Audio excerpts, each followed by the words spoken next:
No, Mamma. Miss Honeywell clutched her mother's arm, her knuckles white. It wasn't a servant. She was a ghost. A collective gasp rose from the bystanders. Mrs. Honeywell jerked free, anger replacing the panic on her face. Goodness, Fanny, all this fuss over a nightmare. Why, you nearly reduced the castle to rubble with your screeching. It was no nightmare, Mamma. She was dressed in a flowing white gown, and her face— Miss Honeywell shuddered. No living, breathing being, no woman of flesh and blood could have such deathly white skin. She looked as if she'd just crept from her grave, and she was staring up at me, and she raised her hand and pointed her finger at me. It was a threat, Mamma. She wants me gone from this castle. Another gasp arose from the servants crowding the doorway, and Amy slapped a hand over her mouth. Lord Darlington strode to the window, jerked the drapes open, and peered down into the grounds below. There's no one there now. Mrs. Honeywell threw her hands up in the air. Servant, nightmare, or ghost, she was having none of it. How could an apparition threaten you, you silly girl? It was certainly a nightmare. If she were truly there, then where has she gone? Miss Honeywell cast a wild look at the window, the coverlet clutched to her chest. Oh, I don't know. I ran back to my bed and pulled the pillow over my head. Amy let out a terrified squeak. Lord Darlington turned at the sound to find all of them standing in the doorway, witnessing the lurid scene, and his face darkened. Return to your beds at once. As you can see, Miss Honeywell is perfectly safe now. Lord Hazelmere remained where he was, his arms crossed over his chest, but the servants shuffled out and began to make their way back to their bedchambers. Cecilia followed along after them, but she took care to be the last one out the door. She left it open a crack and lingered in the hallway to listen, with her eye pressed against the narrow gap. Safe! Miss Honeywell rose to her knees in the middle of the bed and pointed one shaking finger at Lord Darlington. You wicked, wicked man! Mrs. Honeywell gasped. Fanny, how dare you address Lord Darlington in such a way? Beg his pardon at once. But Miss Honeywell, who was well beyond rational thought by this point, didn't beg Lord Darlington's pardon. Darlington Castle is haunted, just as everyone in London says it is. The late Lady Darlington roams the grounds, seeking her revenge on you for her death. You really are the murderous Marquess. Murderer or not, he's still a Marquess, Mrs. Honeywell cried. I don't care if he's a duke. I'm leaving Darlington Castle tomorrow morning, Mamma. I want to go home. Leaving? But you're to be married at the end of the week. What? And get murdered and end up haunting a dreary castle for the rest of my days? No, Mamma, I won't do it. Mrs. Honeywell, who saw her dream of becoming mother to a marchioness dissolving before her eyes, rushed to the bed and shook her daughter until her teeth rattled in her head. You'd throw away the chance to become a marchioness over a ghost? God in heaven, that I should be cursed with such a fool for a daughter! Mrs. Honeywell was now as hysterical as Miss Honeywell, and she might have shaken her daughter into unconsciousness if Lord Darlington hadn't intervened and dragged her away from the bed. Release your daughter at once, madam. What duke would have you now, you selfish, ungrateful girl? Mrs. Honeywell had quite lost control of herself and was spitting and scratching to get free. You'll be lucky to get a lowly viscount if you jilt a marquis. I don't care. I'll marry a farmer if I have to. Tears were once again leaking from Miss Honeywell's eyes, and she buried her face in her hands. Mrs. Honeywell gave up trying to reason with her daughter and turned to clutch desperately at Lord Darlington. My daughter is a bit Distraught, my lord, and doesn't know what she's saying. She'll come to her senses by morning." "No." Lord Darlington plucked his shirt out of Mrs. Honeywell's grasp. "No, but my lord, I promise you—" "Forgive me, Mrs. Honeywell, but I've no wish to marry a lady who doesn't wish to marry me, nor do I want a wife who believes I'm a murderer." He turned to offer Miss Honeywell a stiff bow. "I release you from our betrothal, Miss Honeywell." If any spectres still lingered near Darlington Castle, Mrs. Honeywell's deafening shriek would have sent them all scurrying. "I warn you, Lord Darlington, I won't have every malicious tongue in London wagging about my daughter jilting a marquis. Either you marry her, or I'll put it about you jilted her. It will be your reputation left in tatters, not hers." Lord Darlington let out a harsh, bitter laugh. "Do what you will. I don't give a bloody damn." Mrs. Honeywell gasped at the curse. "How dare you?" "Far more easily than you'd imagine, madam. I trust you and your daughter will be gone from Darlington Castle before breakfast tomorrow." Silence followed this announcement. It seemed even Mrs. Honeywell thought better of arguing with an enraged marquis who'd just ordered her and her daughter to leave his castle. Sensing this was the end of the discussion, Cecilia whirled around and scurried down the hallway to her own bedchamber before she could be caught eavesdropping. She closed her own door with a quiet click, but even then she heard Mrs. Honeywell's shriek of fury, followed by the abrupt slamming of a bedchamber door. Dear God, that shriek! Miss Honeywell would have done better to take her chances with the ghost, rather than her mother. Cecilia hovered by the door and waited, her heart pounding, and after a few moments she heard the tread of footsteps coming down the hall. She assumed it was Lord Darlington returning to his bedchamber, but when the steps didn't pass her door, she eased it quietly open and peeked through the gap. Lord Darlington and Lord Hazelmere were standing in the shallow alcove just off the landing, mumbling to each other. Cecilia could see by their earnest expressions that whatever they were saying was of some import, and she edged the door open a bit wider. It was an evening of eavesdropping, it seemed. "Didn't believe it until tonight." It was Lord Darlington speaking. Cecilia would have recognized that deep voice anywhere. His next words were muffled. Then he said, "It's possible she's come back, Hazelmere." She? Who'd come back? Who could Lord Darlington mean? Lord Hazelmere murmured something Cecilia didn't catch, then, "Even then, how can she simply disappear as if she's vanished into the air?" Cecilia pressed her eye to the gap and saw Lord Darlington run a distracted hand through his hair.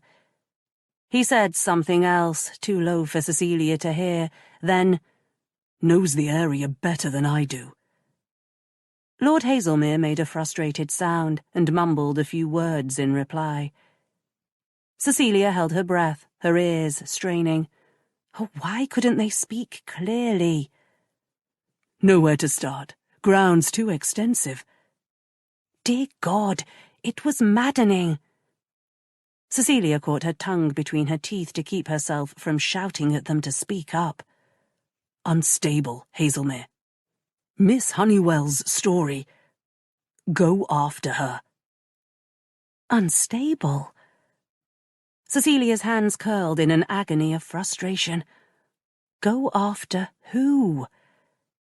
They were just far enough away she could only catch a word here and there, but she'd caught enough of it to know one thing for certain. Something was terribly amiss at Darlington Castle. The two conversed for another minute or so, but aside from a stray word here or there she couldn't make sense of. None of what they said reached Cecilia's ears until Lord Darlington said, "We need to search the grounds." Cecilia stared at Lord Hazelmere's back as he hurried down the corridor toward his own rooms. Then she ducked back into her bedchamber and slid her door closed. Lord Darlington's footsteps echoed down the hallway, past her room, and then she heard him moving about in his bedchamber.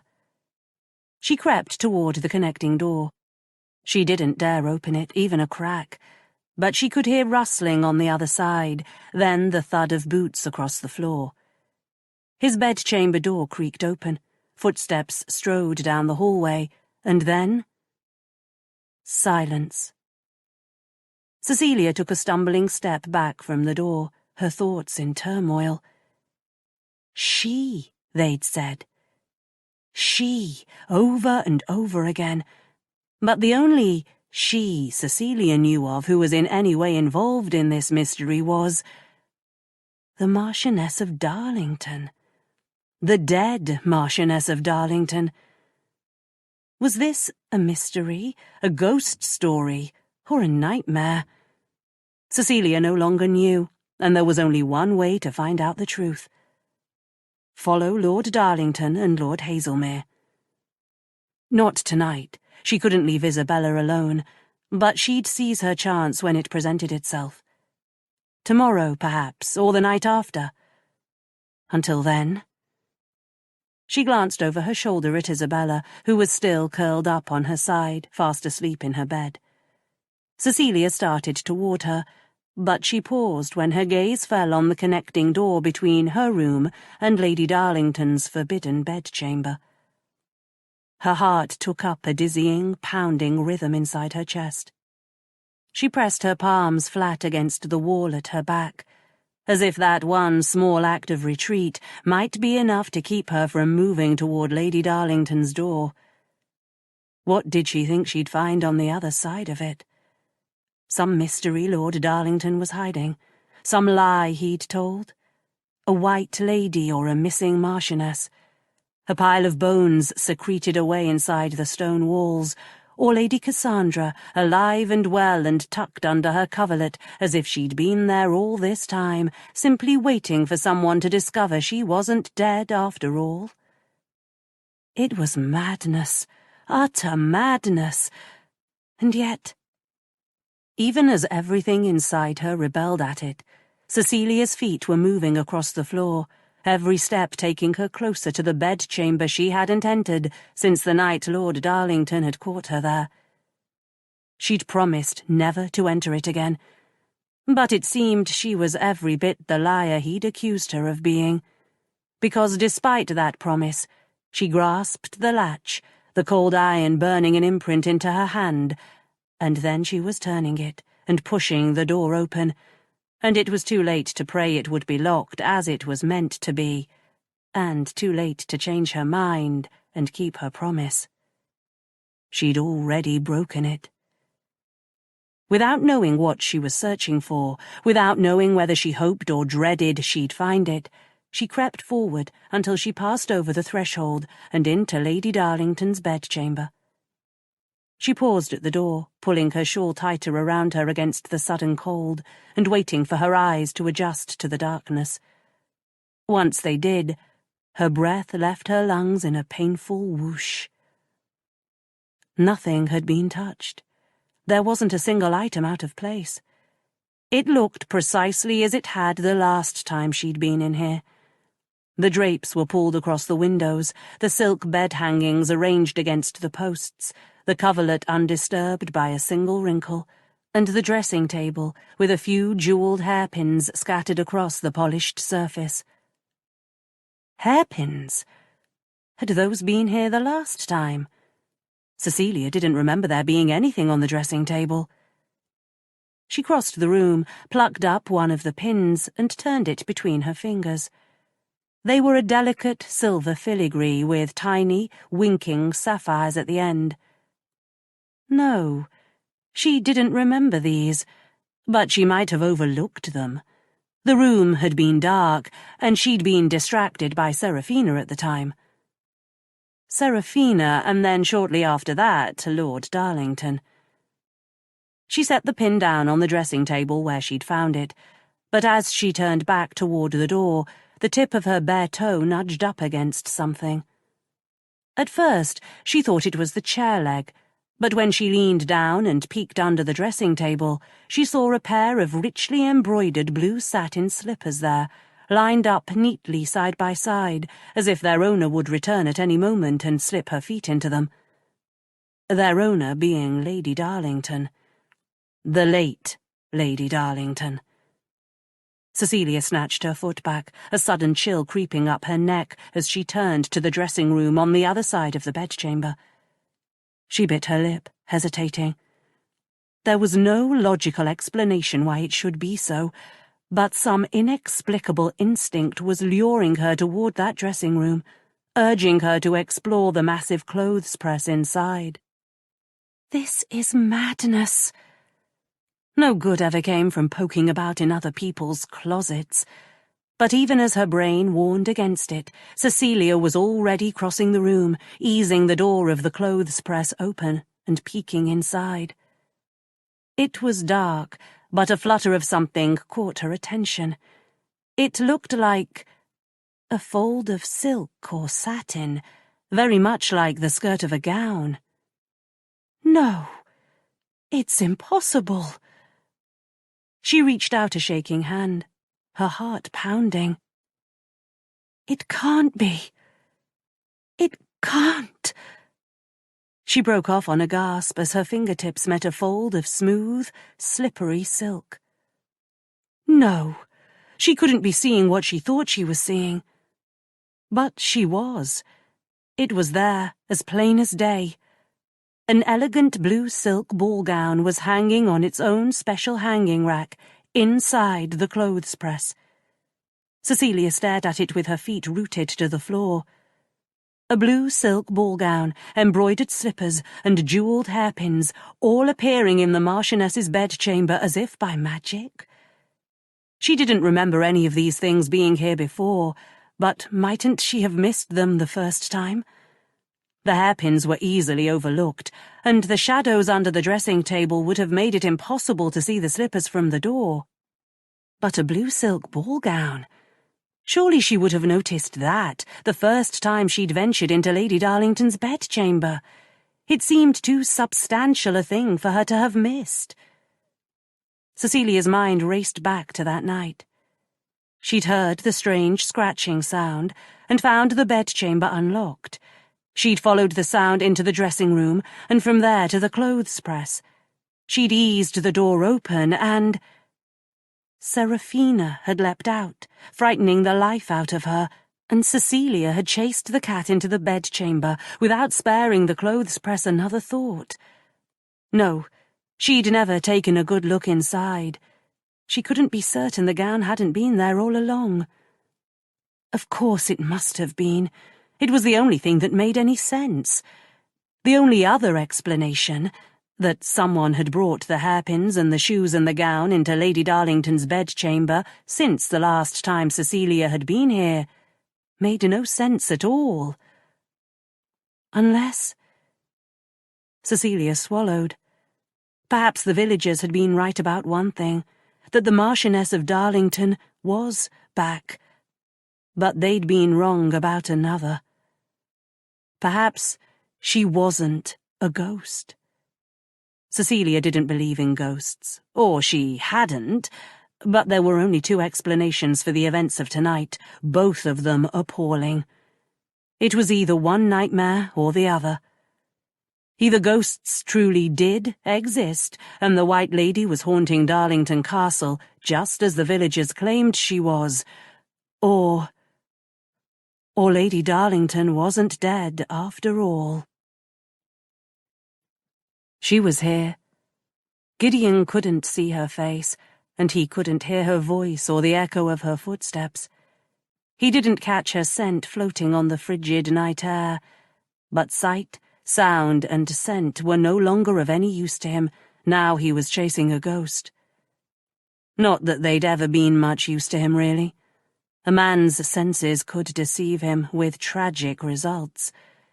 If he'd learned nothing else this past year, it was that. So, he suspended them all in favor of instinct, intuition, reflex. He knew she was here because he could sense her nearness, feel her lurking in the darkness of the woods, darting between the bare branches of the trees, waiting. He could feel her cold, ghostly fingertips grazing the back of his neck, leaving a chill in their wake. "You have servants guarding the castle." Hazelmere's voice was grim. "Yes. Fraser on the ground floor, Duncan on the second." Both were young, strong Scotsmen, gentle but fiercely protective of the inhabitants of Darlington Castle. No one, whether ghost or human, would get by either of them without a battle. Hazelmere nodded. "Good. Mrs. Briggs saw the lantern light near the tree line?" "Past the rose walk on the south edge of the property." The villagers' rumours about the ghost echoed in Gideon's head as he and Hazelmere made their way across the frozen ground. White gown, white hair, face a deathly white. He'd never imagined for an instant the rumours could be true. He should have known, should have seen it. "You couldn't have known, Darlington," Hazelmere said, as if he'd read Gideon's mind. "Christ, no one could have predicted she'd come back." "It's been months, Hazelmere." Gideon knew he should hate her for it, but underneath the anger, the confusion, all he felt was a cold, distant kind of pity. "Why now?" "I've thought about that." Hazelmere's voice was quiet in the darkness, and Gideon glanced at him as they came around the side of the castle. A muted light shone through the kitchen window, illuminating his friend's unsmiling mouth, his clenched jaw. "There can only be one reason. Your marriage, Darlington. She came to stop it. Nothing else makes sense." Gideon's steps slowed. "But why? She got what she wanted. Why risk it all to return here now?" Hazelmere shook his head. "To punish you? I don't pretend to understand her reasons. I doubt even she understands them. She's not rational, and that makes her dangerous." Gideon thought of Isabella, and a shudder rolled over him. If all she wanted was to punish him, he'd consider himself lucky. A broken betrothal and another scandal were nothing compared to what might have happened. "She's accomplished her goal, then. I'm no longer betrothed." "Are you sorry for it?" Gideon glanced at Hazelmere. "You're asking if I'm devastated to lose my bride?" "Yes." Hazelmere's voice was guarded. "Are you?" Was he? Gideon drew in a sharp breath, let the cold air burn his lungs. The horror on Miss Honeywell's face, the ugliness in her voice. "You are a wicked, wicked man." She truly believed he was a murderer. Perhaps she'd thought so all along. He'd asked her to marry him. In another 4 days he would have made her his wife. Yet he couldn't muster a trace of regret on her account. By the time a few weeks passed, he wondered if he'd even recall the colour of her eyes, the contours of her face. His emotions were a tangled mess, but at least he could reassure Hazelmere on this account. "No, I'm not sorry. It's for the best." Given time, he'd likely be grateful for it. The lines of tension around Hazelmere's mouth eased, and he let out a short laugh. "You're free of her mother, at any rate. Near escape, really." Yes, he was free of his bride, and free of Mrs. Honeywell, but he wasn't free, because another face had taken the place of Miss Honeywell's, another pair of eyes, dark and bottomless, another voice, low and sweet, singing. But he wouldn't think of that now. They were closing in on the tree line. If anyone was wandering in the woods with a lantern, they'd be able to see the light by now. Gideon squinted into the gloom, but not a glimmer brightened the darkness.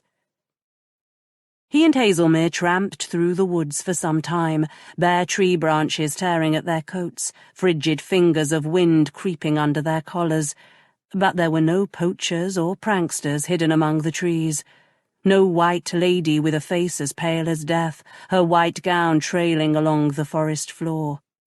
There was no one. By the time they turned back toward the castle, their feet and hands were half frozen, and Gideon's hopes had faded. "Tomorrow we search again. We've got to find her, Hazelmere, before—" "We'll find her, I promise you that, Darlington." They didn't speak again as they made their way back to the castle. In another few hours the sun would rise. There didn't seem to be much point in retiring now. Gideon knew he wouldn't sleep, but he wasn't sure what else to do. So when he reached his bedchamber, he stripped off his coat, lay down on his bed, and closed his eyes. Chapter 16. Despite Mrs. Honeywell's frantic promises the night before, Miss Honeywell had not come to her senses by the following morning. The two of them descended the stairs dressed in their travelling cloaks before breakfast, Mrs. Honeywell red-faced and breathless, and her daughter pale and determined.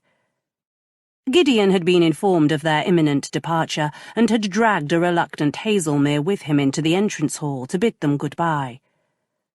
"My lord." Miss Honeywell swept down the stairs with all the dignity a lady who'd spent the previous night shrieking like a banshee could possibly muster. "I regret our betrothal has come to such a sad pass." Gideon, who'd spent a good part of the night wondering why he didn't feel even a twinge of regret at the loss of his betrothed, offered her a polite bow. "I'm truly sorry for—" "Lord Darlington!" Mrs. Honeywell grasped Gideon's arm before he could say another word. "Do talk some sense into the girl, won't you?" "Miss Honeywell appears to have made up her mind, madam." Gideon frowned down at the stout fingers twisting his coat sleeve. "I don't know what you'd have me say." "Why, that you didn't murder your wife, of course, and thus there's no reason for her to haunt Darlington Castle. I'm certain the late Marchioness of Darlington has more sense than to haunt a perfectly innocent gentleman like yourself.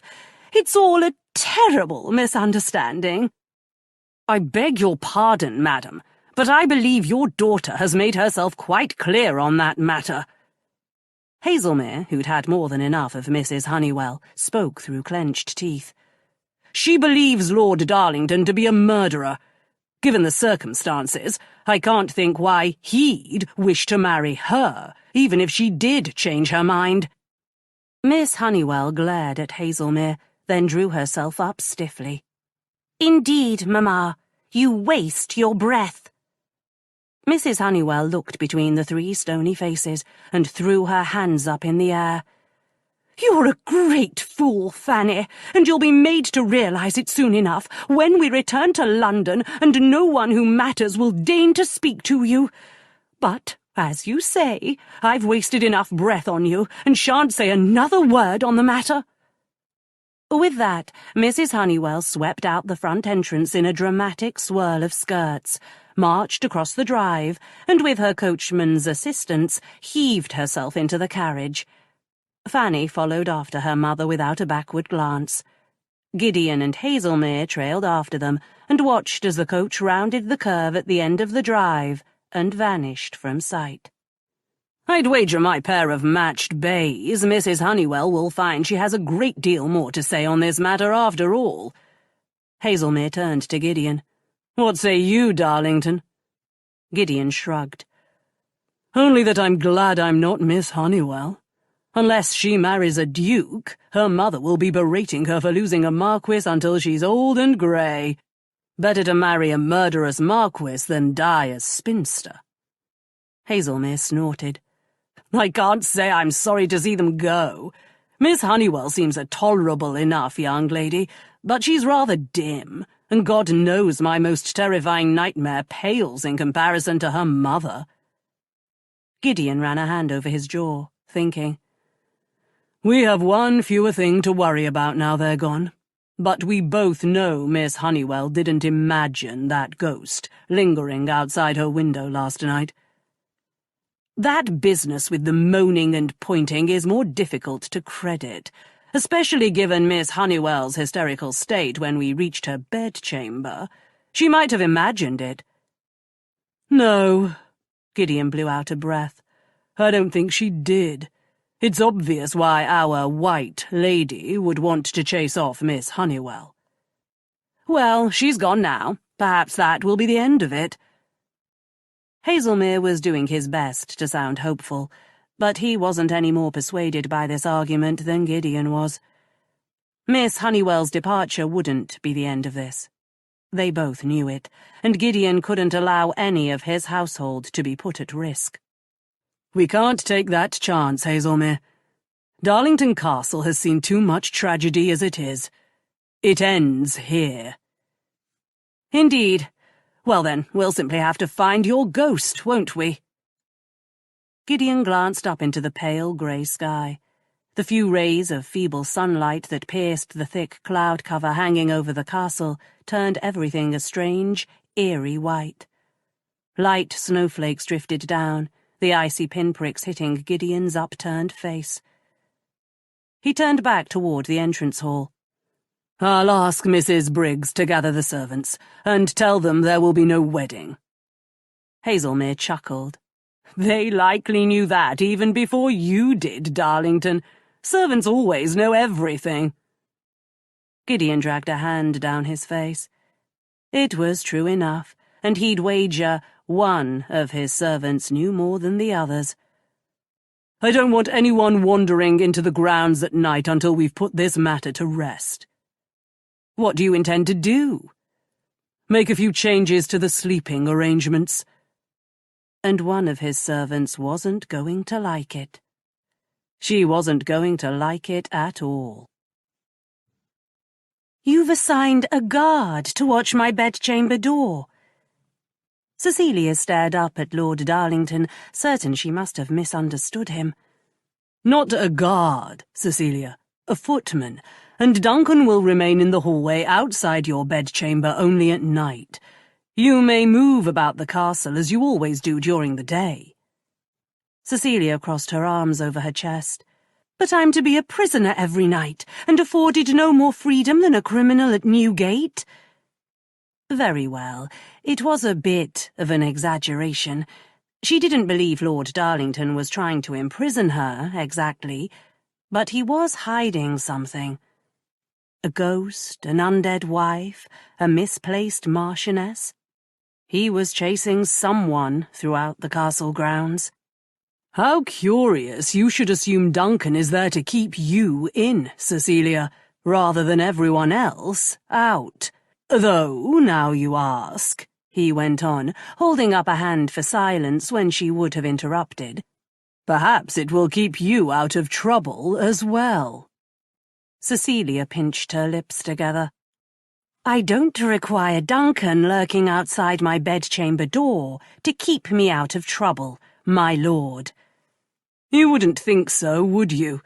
Yet when left on your own, you turn up in the unlikeliest of places. Perhaps Duncan's presence in the hallway will discourage you from wandering about. Cecilia huffed out a breath. I have no idea what you mean, my lord. My, what an accomplished liar she'd become since she arrived at Darlington Castle. There'd been a time when falsehoods hadn't flowed with such ease from her lips, but now not even a hint of a blush stained her cheek at this shameless untruth. No, you haven't even the vaguest inkling. One corner of Lord Darlington's lips quirked in a faint smile. If you require anything during the night, Duncan will fetch it for you. I prefer for you not to leave this bedchamber once you and Isabella have retired. Isabella must have an attendant at all times, so I can be certain she's safe. He bit the word off, but Cecilia took his meaning at once, and she seized on it. Safe? Does this mean someone really did threaten Miss Honeywell last night? Was it the White Lady? If so, I don't see what use Duncan will be. I've never heard of a ghost who's afraid of a footman. Lord Darlington crossed his arms over his chest. I didn't say a word about a ghost. What I was about to say is, where I can be certain Isabella's taken proper care of. I always take proper care of. Are you questioning me, Cecilia? Because I assure you, I'm not in the habit of explaining myself to my servants, and I don't intend to start now. Cecilia eyed him. His hair was a tousled mess, and purple smudges shadowed the skin under his eyes. Something was amiss at Darlington Castle, and whatever it was, it had caused Lord Darlington a sleepless night. She couldn't blame him for wanting to protect Isabella, and there was no sense in arguing with him about Duncan. Not when she was certain she could find a way around him. "Well, of course, I'll do just as you say, my lord." She would, too, right up until the moment it proved inconvenient. Then she'd do what she pleased. His eyes narrowed suspiciously, but he said only, "Yes, Cecilia. You will." Lord Darlington and Lord Hazelmere remained closeted in Lord Darlington's study for the rest of the day. Meanwhile, Cecilia was occupied with Isabella, who'd woken in an ill humour, then spent the rest of the day driving Cecilia nearly as mad as her uncle did. That evening she was obliged to sing to her until her throat was raw. By the time Isabella's big hazel eyes closed at last, it was past dark, and Lord Darlington and Lord Hazelmere had long since left the castle. They could be anywhere by now. Cecilia hurried to the window and peered into the darkness, even as she knew catching a glimpse of them was a futile hope at best. She could only see a small part of the grounds from her window, just the rose walk, part of the kitchen garden, and the edge of the tree line. There! Cecilia pressed her nose to the glass, a gasp on her lips. Just there, on the other side of the glass, as if she'd conjured it herself from sheer determination, was what she'd been searching for. A light in the darkness, just at the brink of the forest beyond, weaving its way through the trees, bobbing as it would if it were a lantern held in someone's hand. Cecilia whirled away from the window, snatched up her cloak, and, with one last peek at Isabella, hurried to the door, threw it open, and, oof, ran smack into a man's broad back. She bounced off the wall of muscle. Her hand flew to her nose, which had taken the brunt of the impact, and she would certainly have stumbled to the floor if the man hadn't steadied her with an enormous hand around her shoulder. "All right there, Miss Cecilia." Cecilia stared up into a fair-skinned, freckled face. A shock of curly ginger hair hung over a wide forehead, and a pair of startled blue eyes gazed down at her. "Beg your pardon, Miss Cecilia. I didna think you'd come running out so wild." Dash it, how could she have forgotten Lord Darlington had assigned a night watchman to her door? Not just any night watchman, either. No, he'd given the job to Duncan, the largest footman at Darlington Castle. Cecilia hadn't a prayer of fighting her way past him. "It's not the wee lass, is it?" Duncan's brows pulled together in concern. "No, the wee lass is fine," Cecilia muttered irritably. "It's the big lord who's causing the problem." Duncan gave her a blank look. "Beg your pardon?" "Oh, nothing, nothing. Isabella is perfectly well, sleeping peacefully, and I thought I'd just go down to, fetch a book from the library." There, that sounded plausible enough.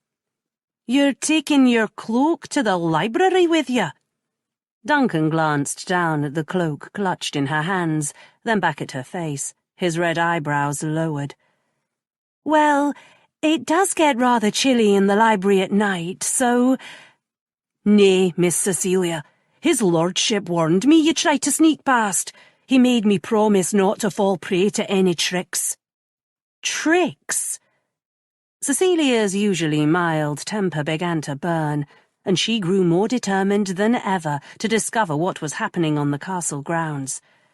If Lord Darlington would go to such lengths to prevent her from leaving her room, it must be wicked indeed. "Aye," Duncan nodded, but he was fighting back a grin. Tricks. That's what he said, Miss Cecilia. Cecilia braced her hands on her hips, her mind churning. What might Georgiana do in a similar situation? There was no question of her forcing her way past Duncan, but mightn't she be able to talk her way around him? For all his imposing size, Duncan was quite a young man, with a sweet, affectionate temperament. He was particularly sweet on Amy, whose presence turned him from a confident, friendly lad into a blushing, stammering schoolboy. Cecilia would never be so cruel as to mislead Duncan with false hopes, but she happened to know Amy was as sweet on Duncan as he was on her. So, what was the harm in it? A little stealth on her part, and all three of them could have what they wanted. I don't see what's so awful in wanting a book.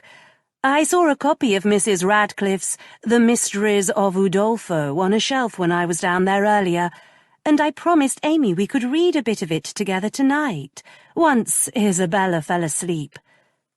Cecilia gave a careless shrug. Amy will be terribly disappointed, but I suppose it can't be helped. As Cecilia had expected, Duncan's face flushed as red as his hair at the mention of Amy's name. He bit his lip, struggling between his duty and his affections. Then he gave Cecilia a hopeful look. Just a bit of reading? Yes, nothing so sinister in that, is there? Mayhap I could go and fetch the book for ye, Miss Cecilia. Cecilia thought quickly, then shook her head. No, you don't know where it is. It will be much quicker if I just nip downstairs and fetch it myself. Duncan's eyes narrowed. Ye wouldn't be trying to fool me, would ye? No, of course not. It was awful of her to tell so many lies to poor Duncan, but she had to get out onto the castle grounds. Here, I'll even leave my cloak behind, if it reassures you. Duncan let out a sigh, as if he already suspected he was going to regret trusting her. But the lure of the lovely Amy was too much for him, as it so often was with amorous gentlemen, and he stepped away from the door to let Cecilia pass. Not more than a few minutes, Miss Cecilia. Yes, yes. Cecilia scurried down the hallway toward the tiny bedchamber where Amy had moved, once Cecilia became Isabella's nursemaid, and knocked briskly on the door. Amy threw it open, frowning when she saw Cecilia standing there. What are you doing running about the hallways? Lord Darlington says we're to remain in our bedchambers tonight. Cecilia ignored the question. She took Amy's hand and pulled her through the door. Oh, good, you're still dressed. Come with me. Where are we going? I was hoping you'd agree to keep an eye on Isabella while I, run downstairs for a bit. Cecilia didn't mention she intended to run downstairs and straight out the front door. Amy had been following along after her willingly enough, but now she tugged her hand free. What do you need downstairs at this time of the evening? Just a book from the library, but I don't like to leave Isabella alone. Cecilia's cheeks heated a little at the lie. Amy noticed it and gave her a long, searching look, her arms crossed over her chest. A book? Yes, Mrs. Radcliffe's The Mysteries of Udolpho. Remember I said we might read it aloud? Cecilia had hoped mention of the Gothic romance would distract Amy, but her friend snorted. Oh, it's Mrs. Radcliffe now, is it? Yes. Cecilia widened her eyes innocently. What else would it be? Amy stared hard at her with her lips pursed. Don't think I don't know what you're about. You'll catch your death out there in the cold, and if you don't, the ghost will get you. Come now, Amy. We both know there's no ghost in those woods. That is, no ghost in the library, I mean. But something or someone was out there, and Cecilia needed to find out who or what it was. Amy knew Cecilia well enough by now to know there was more to this than a copy of The Mysteries of Udolpho. She was quiet as she battled with her better instincts, but at last she sighed and slid the shawl from her shoulders. All right, go on if you must, but take this. She handed the shawl to Cecilia. You're a treasure, Amy. Cecilia threw her arms around her friend in an impulsive hug. She turned and dashed toward the stairs, but paused on the landing. Oh, I nearly forgot. Lord Darlington set Duncan to guard the door to my bedchamber. He's waiting there for you. Amy's cheeks turned bright pink. Duncan Geary? Yes, Duncan Geary. He's the only Duncan in the castle as far as I know. Cecilia gave Amy a mischievous wink, then scurried down the last flight of stairs, into the entrance hall, and out the door before Amy could change her mind and call her back. The cold came at her like a blow, and she staggered back a step. She drew Amy's shawl more tightly around her, a quiet exclamation leaving her lips. She didn't dare venture as far as the woods in this cold. She didn't know the grounds well enough, and if she got lost, she could freeze to death. No, as vexing as it was, she'd have to stay near the tree line in sight of the castle. The last thing Darlington Castle needed was another suspicious death. Chapter 17. By the time Gideon and Hazelmere gave up searching the grounds and turned their steps back toward the castle, Gideon's fingers had gone numb inside his gloves, and Hazelmere's lips were blue. They'd been out for hours, but the White Lady proved as elusive as ever. They'd explored every corner of the formal grounds, peered behind every tree in the forest, and prodded every hedge and shrub in the gardens, and hadn't spied a fold of a white gown or found a single strand of white hair. It had been another night wasted, chasing a ghost who vanished at will, and Gideon was weary down to his bones. It's strange, Hazelmere. The White Lady has appeared before half the villagers in Edenbridge, but until Miss Honeywell, not a single person from Darlington Castle has laid eyes on her, despite days of searching. Hazelmere fell into step beside him. She only appears when she has something to gain by it, and she gains nothing by appearing to us. What do you mean? Gideon's brain was so fuzzy with worry and exhaustion he couldn't make sense of anything anymore. Think about it, Darlington. The rumours about the murderous Marquess began to fade while you were in mourning, but as soon as you returned to society, this ghost appears, wandering about your land and haunting your castle. What better way to revive the gossip? Clever trick, really, conjuring your wife back from the grave to start Edenbridge tongues wagging again. Clever. Yes. She'd always been clever when it came to getting what she wanted. The villagers were right about one thing, then. The White Lady is here to wreak her revenge. Hazelmere grunted. They're wrong about everything else. Gideon dragged a hand through his hair. I'm thinking of closing Darlington Castle, Hazelmere. There was nothing for him here but loneliness, grief, and a vengeful ghost. London presents its own challenges, but it can't be worse than— I'll be damned.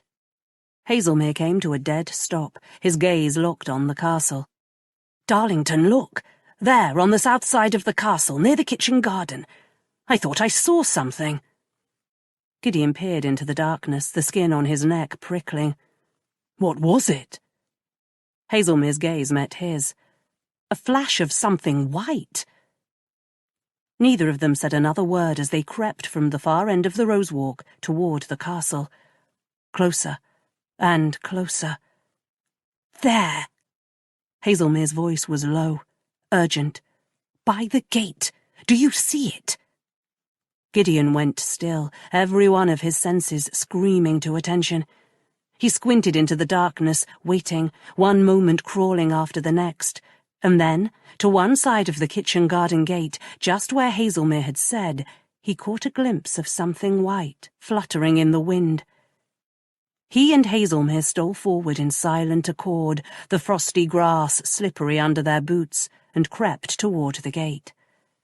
She was turned away from them, half hidden in the shadows of the high stone wall surrounding the kitchen garden, invisible but for a blur of white, and strangely still, as if she were— listening for something. Or someone. Him. She must have known he'd come after her, that he'd tear apart the grounds and prowl every inch of the castle until he found her. It was what she wanted. He was what she wanted, and she was about to get her wish. "Wait, Darlington!" Gideon dimly registered Hazelmere's warning, but it was already too late. He struck quickly, springing forward, only half aware he'd moved at all until he caught a handful of her billowing skirts. Her sharp cry pierced the silence, but before she could utter another sound or gather her strength to run, he jerked her back against his chest and covered her mouth with his hand. "Don't bloody move." Gideon was aware Hazelmere was shouting something at him, but he heard nothing, was aware of nothing but the soft press of her lips against his palm, the quivering of her slight body, the brush of her hair against the side of his neck. Full, trembling lips, soft, silky hair. Cecilia.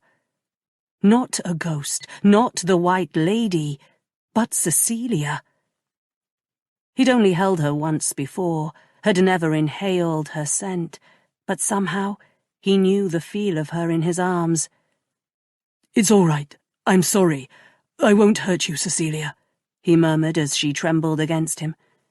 He placed a gentle hand on her jaw to still her, and crooned into her ear until his whispered words penetrated her shock, her heaving breaths calmed, and her body went limp against his. "Let her go. Let her go before you can't." He needed to set her away from him now, before he could no longer think, but even as the warning wound through his head, he was burying his face in her hair, his eyes closing as his lips parted over the soft skin of her neck. A sound, the crunch of footsteps over frozen ground, recalled him back to himself. He opened his eyes, steeling himself to face Hazelmere's knowing gaze, but his friend had melted into the darkness. Gideon allowed himself to breathe her in, to hold her against him for another instant before he took her shoulders in his hands and turned her in his arms. "What are you doing out here? Is it Isabella?"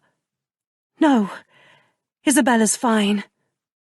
She gazed up at him with huge dark eyes. "I didn't leave her alone. I fetched Amy to watch her." "Then why are you out here wandering in the dark?"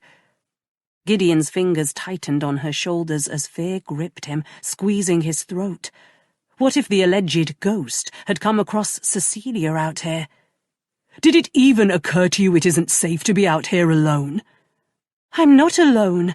I knew you and Lord Hazelmere were out here." "But we didn't know you were." Relief gave way to a dread that robbed him of his breath.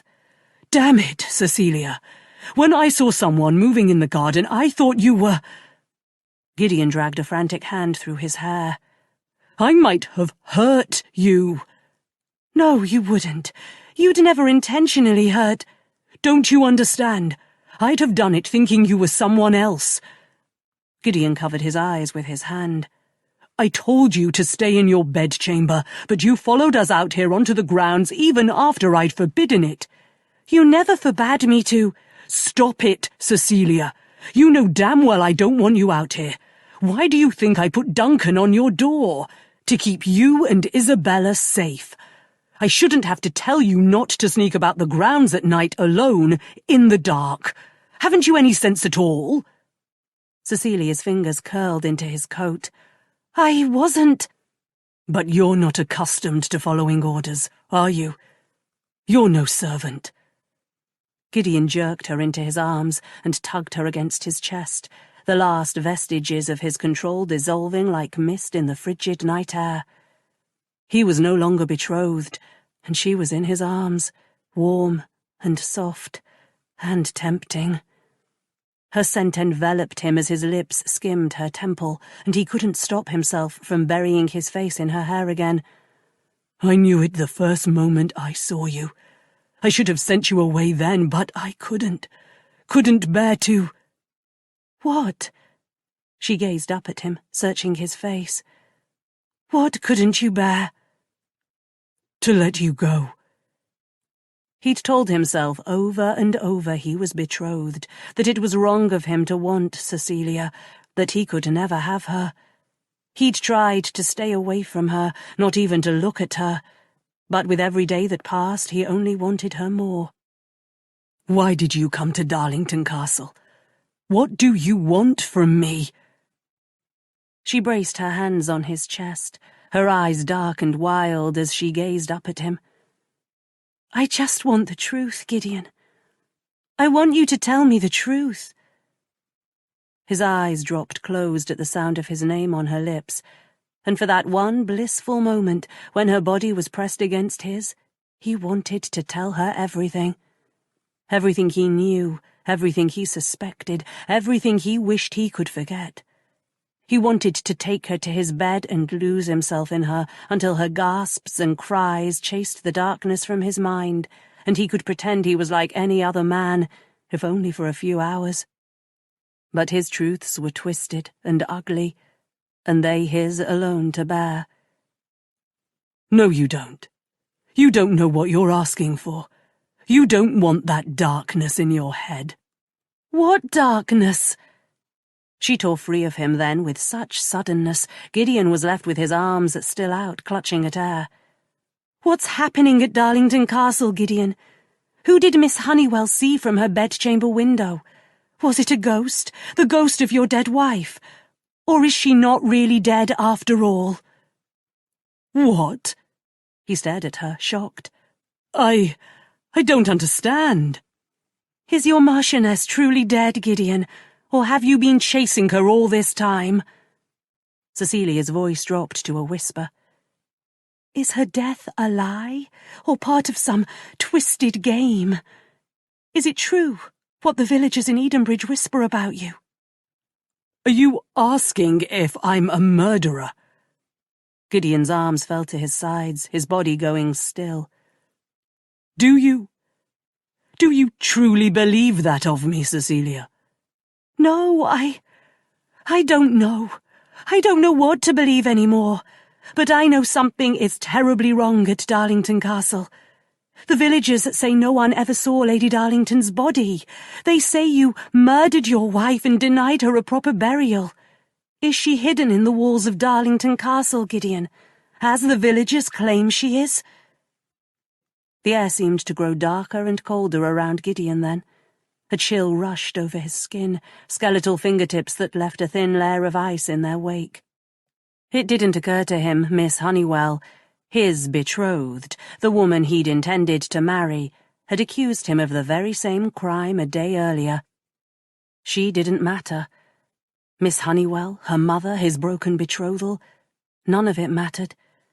The ugliest of the rumours he'd heard whispered in the village, the appalled glances of the ton in London, even the nickname the murderous Marquess, he'd borne them all without a murmur.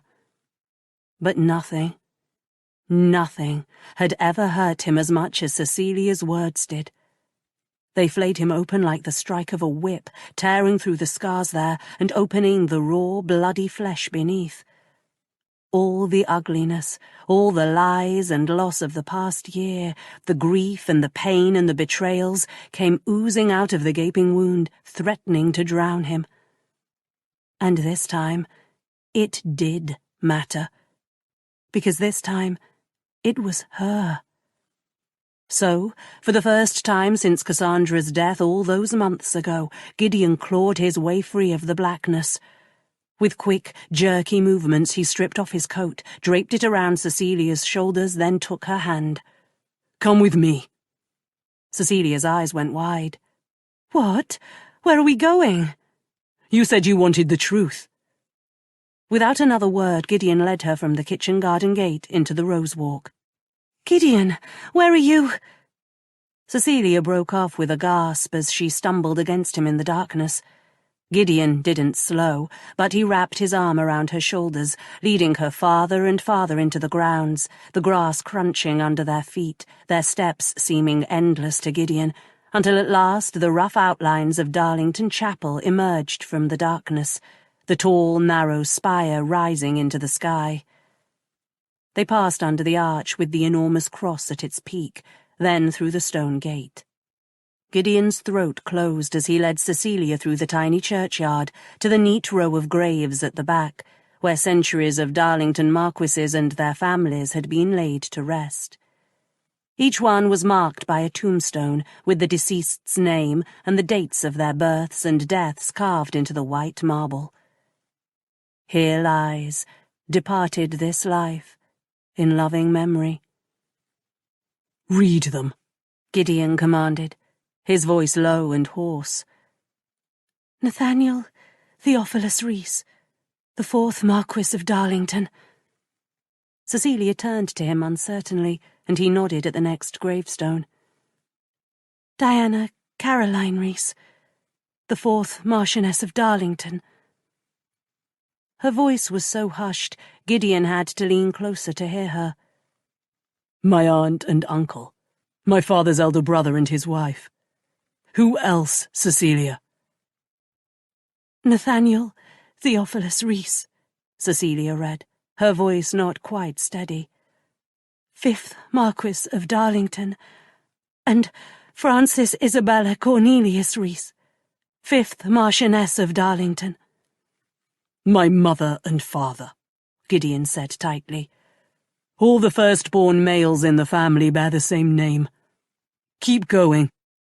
She gazed at him with those dark eyes that seemed to see all the way down to his soul, before turning back to the gravestones.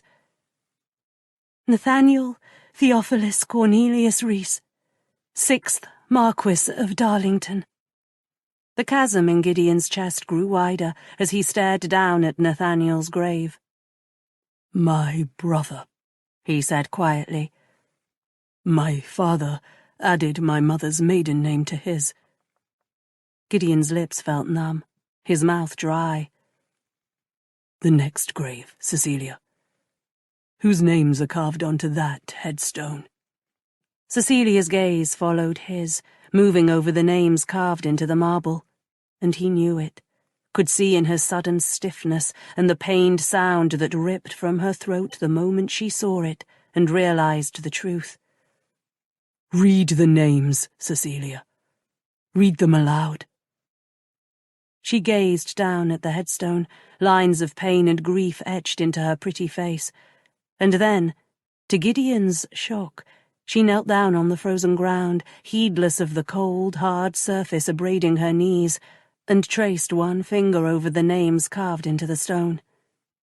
He watched, mesmerized, as her dainty fingertip traced his late wife's name. Cassandra's stone was a pure, untouched white still, the carving clean and smooth. Her grave so recently dug, Gideon could still see the edges where the ground hadn't yet healed. Cassandra Elizabeth Belmore Rhys, Cecilia murmured. But she didn't stop there. Unlike with the other names, she read each word carved into the marble in a broken voice that made Gideon's throat close. 7th Marchioness of Darlington, beloved wife of Gideon Theophilus Rhys, born November 9th, 1769, died October 2nd, 1793. Her voice faded, and the finger moving over the words stilled. Gideon didn't need to hear the rest. The dates of both deaths were forever burned into his heart, into his soul. But they'd come this far, and now they'd finish it. What else does it say? Read it to the end, Cecilia. Nathaniel Theophilus Cornelius Rhys, born October 2nd, 1793, died. Cecilia let out a shuddering breath and whispered, Died October 2nd, 1793. Her words fell into a silence that might have gone on forever, but after a struggle, Gideon found his voice. I named my own son after my brother, Nathaniel Theophilus Cornelius Rhys. He and his mother were laid to rest in a private ceremony right here. And not inside the walls of Darlington Castle, no matter what the villagers of Edenbridge say. The roses. Cecilia reached out a hand to caress the frozen white petals of one of the dozen roses lying on top of the grave. You have them placed here for them. Every week since they... Gideon cleared his throat. The dark green leaves were furred with a light layer of frost. He reached out to touch one, and the thin sheet of sparkling ice melted under his fingertip. These white roses were her favourite. It's so cold now, they freeze as soon as they're laid here. They're beautiful still. Cecilia caressed the ruffled edges of the white blooms with gentle fingers. Even frozen, they're exquisite. Yes. Frozen at the height of their bloom, lovely still, but no less dead for all their beauty. Gideon stared down at the icy petals, and he felt drained, empty. His limbs trembled with exhaustion, threatening to send him to his knees beside the grave that held everything he'd once loved, everything he'd cherished. But the truth was here, in this graveyard, buried in the frozen ground, and it had taken him so long to get here, to come this far. My wife isn't still alive. She isn't a ghost haunting Darlington Castle seeking revenge for her murder. She became ill, and she and my son died many years before either of them should have. It isn't as thrilling as a murderous marquess and a vengeful white lady. But the truth never is. This truth, Cassandra's truth, is tragic and final. Cecilia was quiet for a long time before she rose to her feet. She faced him, her dark eyes holding his. Then she drew in a deep breath and let it out again in a ragged sigh. Come back to the castle with me, Gideon. It's too cold for you out here. Gideon blinked, dazed. It was the first time anyone other than Hazelmere or his servants had shown the least bit of concern for his welfare. And so he went with Cecilia without a word of protest, her hand curled around his arm, guiding his steps when he would have stumbled. When they reached the castle, they met Duncan coming from the direction of the library. His face darkened when he saw Cecilia. You lied to me, Miss Cecilia. You promised me you were only going to the... Duncan paled when he caught sight of Lord Darlington beside her. My lord, I beg your pardon for... It wasn't Duncan's fault.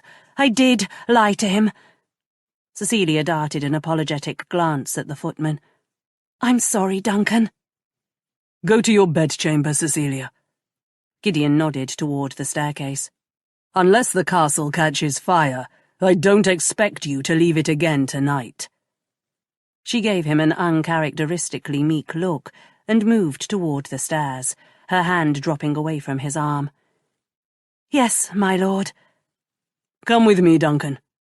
Gideon beckoned, and Duncan followed him down the corridor to Gideon's study, dragging his feet with every step. It was some time before Gideon could persuade Duncan he wasn't angry. Duncan wrung his hands and begged Gideon's pardon a half-dozen times, but once he understood he wasn't being dismissed, he composed himself and went off to his bedchamber. By then, Gideon was ready to drop where he stood, but he managed to drag himself to his bedchamber, where he tugged off his boots, stripped off his coat and shirt, and lay down on the bed. It made no sense he could be so exhausted in mind, body, and heart, yet be unable to sleep. But memories and regrets twisted inside him, and his eyes refused to close. He couldn't have said how long he'd been lying there with his arm over his face before he heard the soft scrape of a latch releasing. He dropped his arm and turned his head at the sound, his heart crowding into his throat. The door opened slowly, maddeningly so, inch by torturous inch, until she was inside his bedchamber at last. Not a ghost, and not a dream, but real and alive, a woman of warm flesh and flowing blood. Gideon took in the long, dark curls trailing over her shoulders and down her back as she hovered in the doorway of his bedchamber. She was still clad in her night rail, with the thick shawl around her shoulders, which she was clutching to her neck. "What are you doing here, Cecilia?" "I came to—" Her voice trailed off as her gaze caught on the portrait of the dark-haired lady hanging in a recessed alcove opposite his bed. She drifted closer, just the barest outline of her visible in the darkness as she paused by the window. "Why did you come?" Gideon asked, his voice hoarse. Cecilia remained still, staring up at the painted face. "I've been searching for her," she whispered. "I looked through every portrait in the attics, searched in every room but this one." She turned, her face half in shadow, the other half illuminated in the dim stream of moonlight coming through the window. Gideon swallowed. "You thought I'd taken it, hidden it, or destroyed it?" His words seemed to break the spell Cassandra's face had cast over Cecilia. She turned, her dark eyes meeting his, and slowly shook her head. "No. I didn't realize it until I saw her face, but I think I knew all along you hadn't." Gideon's heart leapt with hope at her words, but he said only, "Why did you come to my bedchamber tonight, Cecilia?" Cecilia's lips parted as he rose from the bed. Her gaze moved from the linen shirt he'd tossed over a chair to trail over his bare abdomen, his chest and his shoulders, until Gideon was forced to swallow back a groan. Her eyes darkened as she took in the movement of his throat. Her teeth sank into her pink lower lip, worrying the plump flesh there until it turned a deep, distracting red.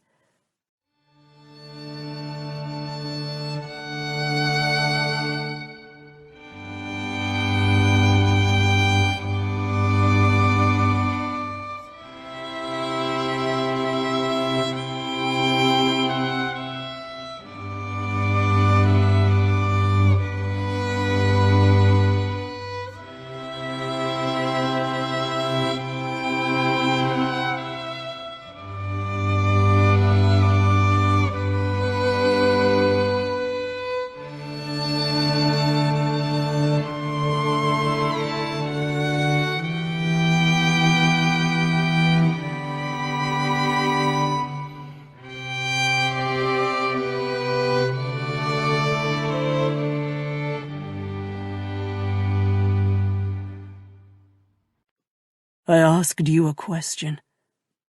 Gideon couldn't stop himself from moving a step closer to her. "What are you doing in my bedchamber?"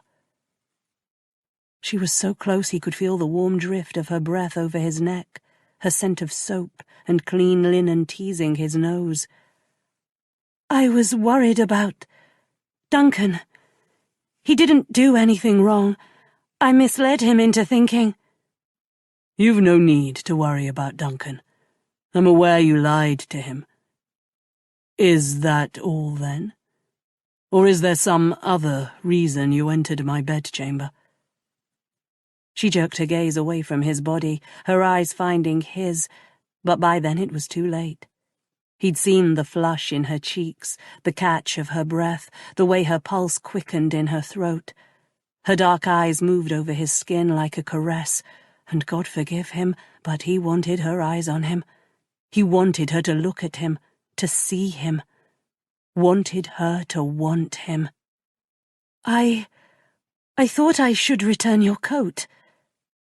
She held up her hand, the coat he'd draped over her shoulders earlier hanging from her fingers. "Just in case you were cold." He drew closer still, so close she might have touched him, her soft fingertips dragging over his bare skin, and took the coat from her hand. "I don't sleep in my coat, Cecilia." "No, of course not. Nor your shirt, either." She flushed and backed toward the door, as if preparing to flee if he moved another step closer to her. I shouldn't have come. I'll just—" I beg your pardon, Lord Darlington." She turned away, but Gideon moved quickly, catching her wrist in his hand. "No, don't go. Please. Tell me the truth, Cecilia. Did you come here for Duncan, or did you come for me?" Her slight body was trembling, but she met his gaze bravely, her dark eyes burning. "For you. I came. For you." Desire, passion, the last year of grief and loneliness, the fierce yearning he felt for this fragile, dark-haired woman with her sweet voice and sharp tongue all exploded inside him at once. He drew her against him, his breath catching at the drift of her hair over his skin, her curves against his body. She settled her hands on his chest, her palms warming his bare skin, and Gideon caught his breath as that warmth flowed over him, through him, touching every part of him, inside and out.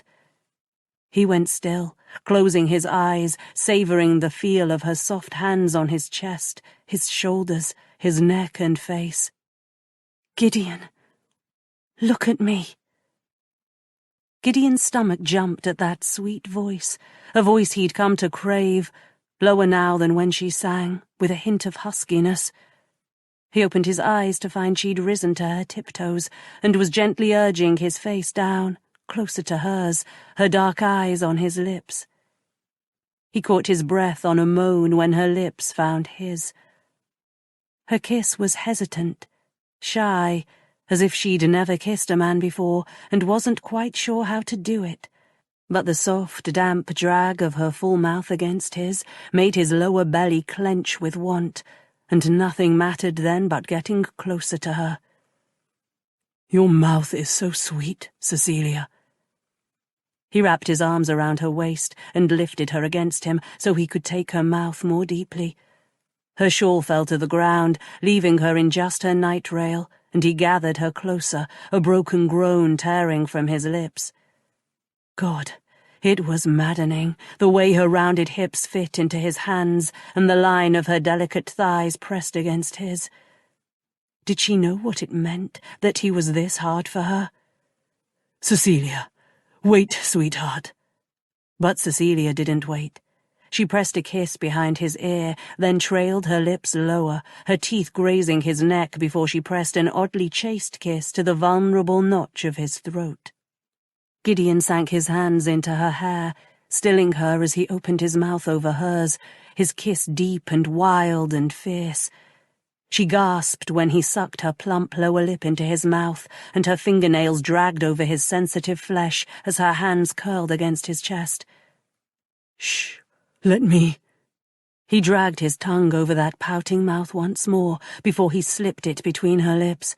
Cecilia gasped, straining to get closer as he devoured her, his hands slipping from her waist down to the firm curve of her bottom.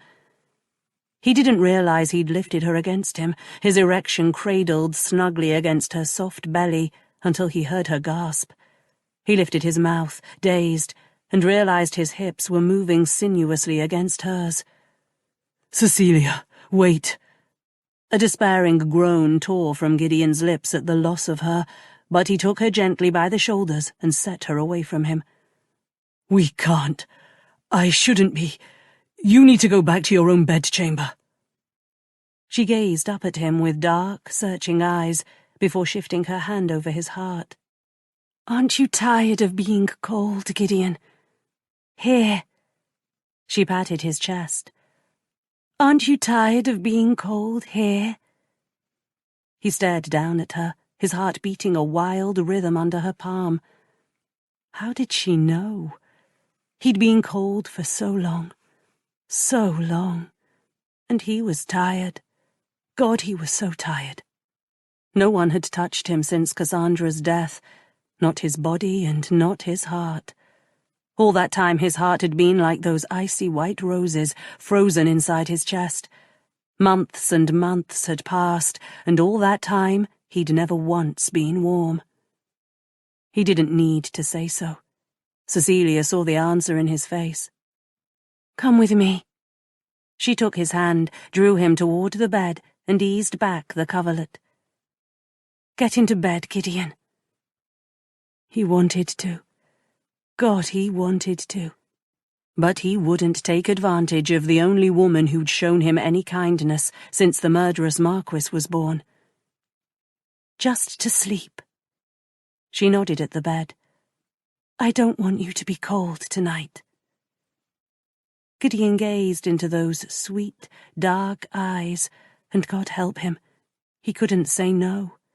He wanted it too much, wanted her next to him, her warm body curved against his.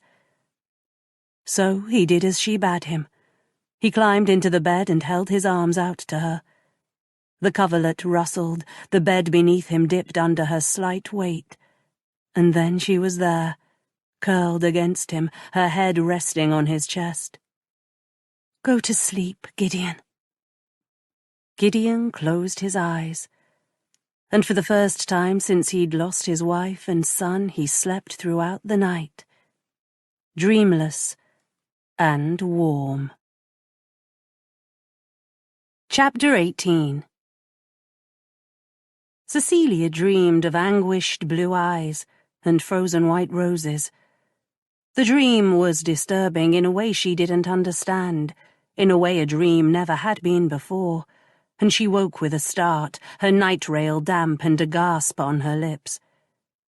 She lay still for long, uneasy moments, struggling to remember where she was, but then Gideon shifted beside her, and she knew. She hadn't intended to join him in his bed, much less fall asleep beside him. She'd only meant to wait with him until the dreadful cold that had seeped into his body and soul passed, then return to Isabella. But he'd wrapped his arm around her waist and gathered her against his hard, warm chest. He'd fallen asleep at once, his deep, even breaths brushing against the back of her neck, and she couldn't bear to wake him, this man who'd lost so much, suffered so deeply. She slid out from under Gideon's arm as quietly as she could, but before she could slip back into her own bedchamber, she found herself pausing, something she couldn't name luring her back, her footsteps silent against the floorboards. It drew her closer, the hem of the blue silk bed hangings brushing over the tops of her bare feet. In a daze, she reached out and rested her fingers on the heavy gilt frame of the portrait.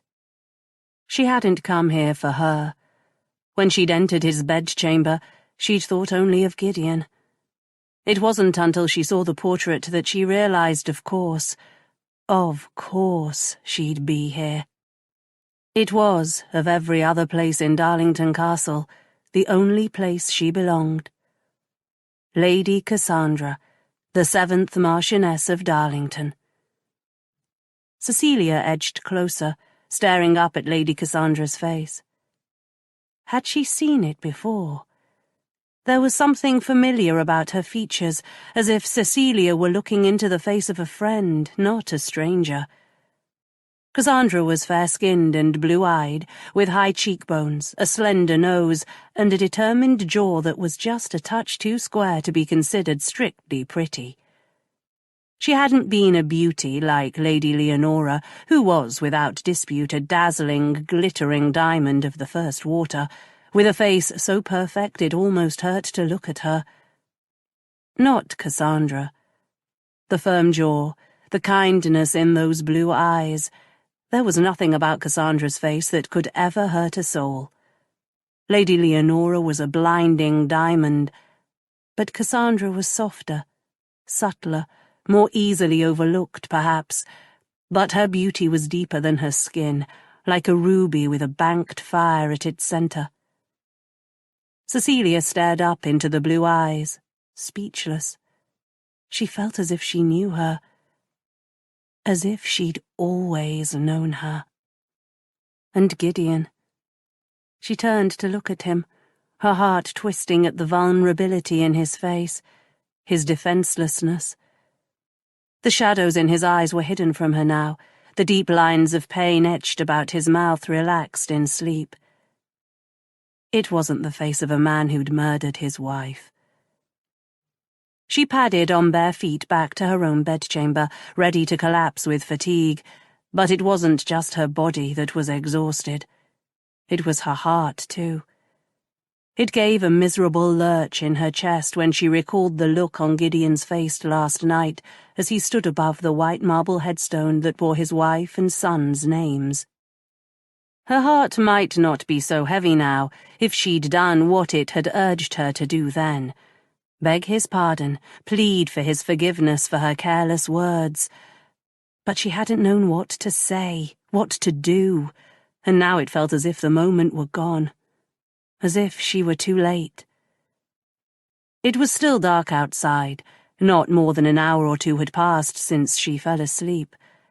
Isabella was still tucked in her bed, her small fingers wrapped around the crown of marbled paper she and Cecilia had made several days earlier. Cecilia didn't sleep any more, but sat in the rocking chair with Serafina curled in her lap. She'd banished the troublesome creature to the castle grounds at least a half-dozen times. Once she'd even taken her to the stables, thinking Serafina could occupy herself by chasing some nice mice and rats. But the cat had returned that night, scratching at the door that connected Cecilia's bedchamber with the late Marchioness's, until Cecilia gave in and opened it. It was a mystery how the devious feline kept finding her way back inside the castle. One mystery of many. Why, despite Gideon's insistence, did the door connecting Cecilia's bedchamber to Lady Darlington's never seem to be locked when Serafina demanded entrance? "How are you getting into Lady Darlington's bedchamber? Are you a ghost yourself, Serafina?" It wasn't the first time Cecilia had demanded answers about Serafina's mysterious comings and goings. She stroked the cat's sleek black fur, but Serafina wasn't any more forthcoming than she'd ever been. One bored green eye opened a slit, just wide enough for Serafina to hint she found Cecilia very tedious indeed, before it closed again. When Isabella woke hours later, Cecilia hurried her through their morning tasks. Not because she wished to avoid facing Gideon, certainly not, nothing like that, but because Cook had promised to let Isabella help make tartlets this morning. It was also Mrs. Briggs's half-day, and after they'd finished the tartlets, the housekeeper was taking Isabella with her to Edenbridge for a visit with her mother, and, well, it was just a busy day, that was all. It hadn't a thing to do with Gideon's having kissed her. Cecilia raised her hand to stroke her fingers over her lips, shivering at the memory of the press of his full, warm mouth against hers, the hot slide of his tongue between her lips. Dear God. She'd never been kissed before, but she'd considered herself to be at least somewhat informed on the matter, given how many Gothic romances she'd read. But reading about a kiss, and being kissed yourself, wasn't, as it happened, at all the same thing. Gideon's kiss hadn't been anything like she'd expected it to be. She hadn't known she'd feel a man's kiss everywhere, from her lips all the way down to her curled toes. Just the memory of it tugged an ache into her lower belly and raised delicious goosebumps on her skin. But none of that meant she was avoiding him, even if she did keep an ear open for any sounds of movement from his bedchamber. "Here you are, then," Mrs. Briggs said when they entered the kitchen later that morning.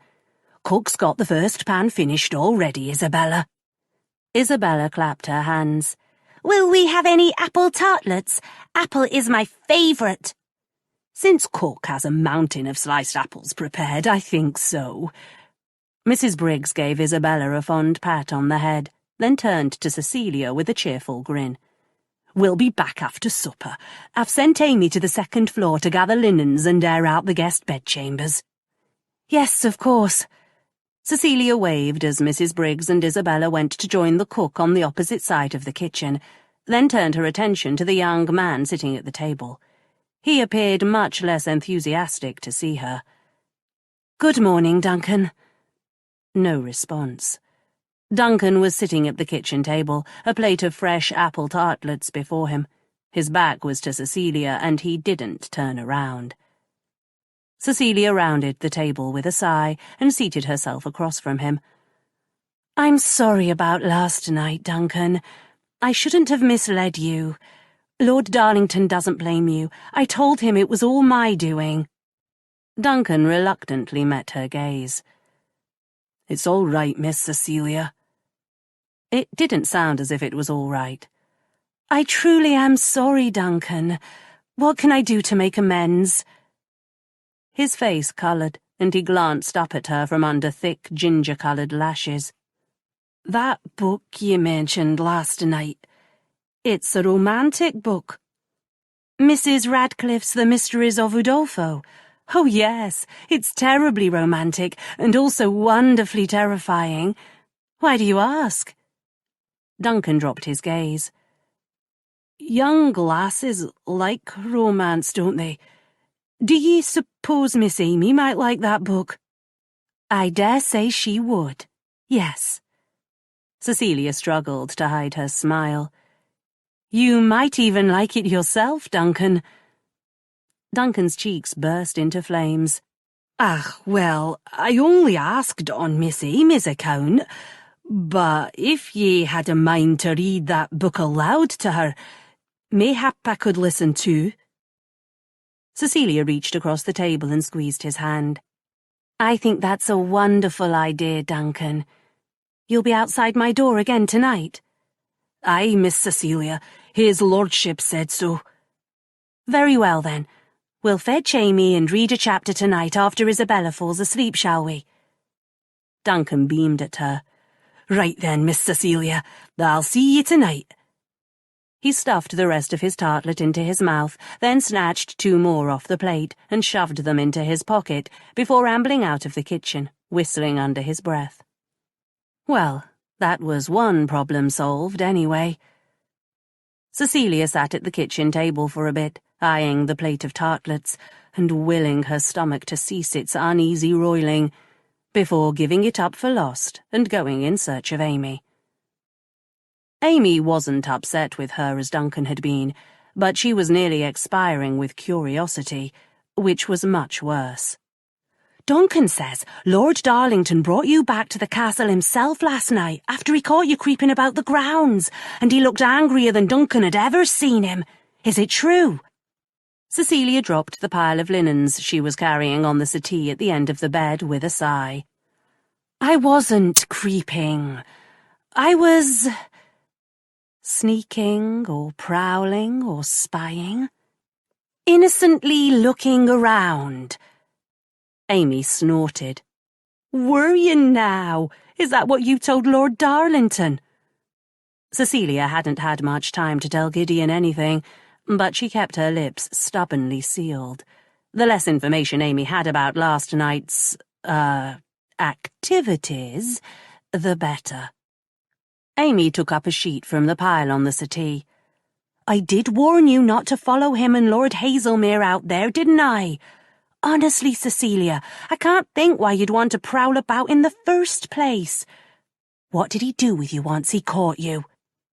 "Kissed me senseless." "Brought me back to the castle, just as Duncan said."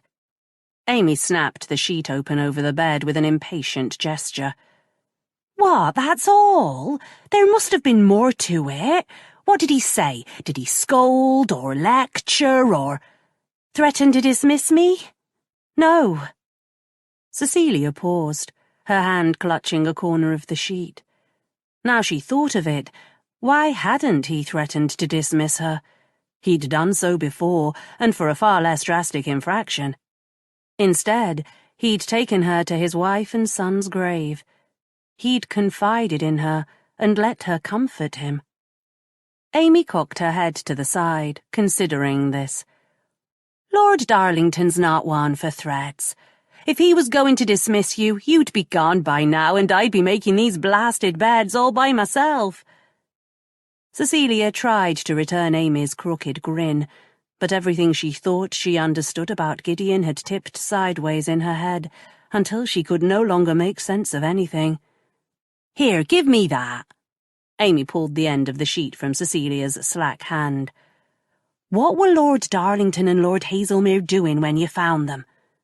Cecilia shrugged. Chasing the ghost, I presume. Amy rolled her eyes. There is no ghost, for pity's sake.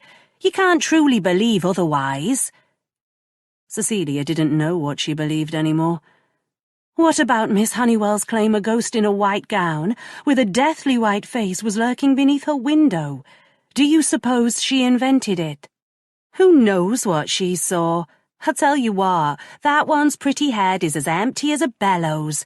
Like as not, she had a bad dream, but whatever it was she thought she saw, it wasn't a ghost. Of all the rumours the villagers in Edenbridge have put about, that's one of the most foolish.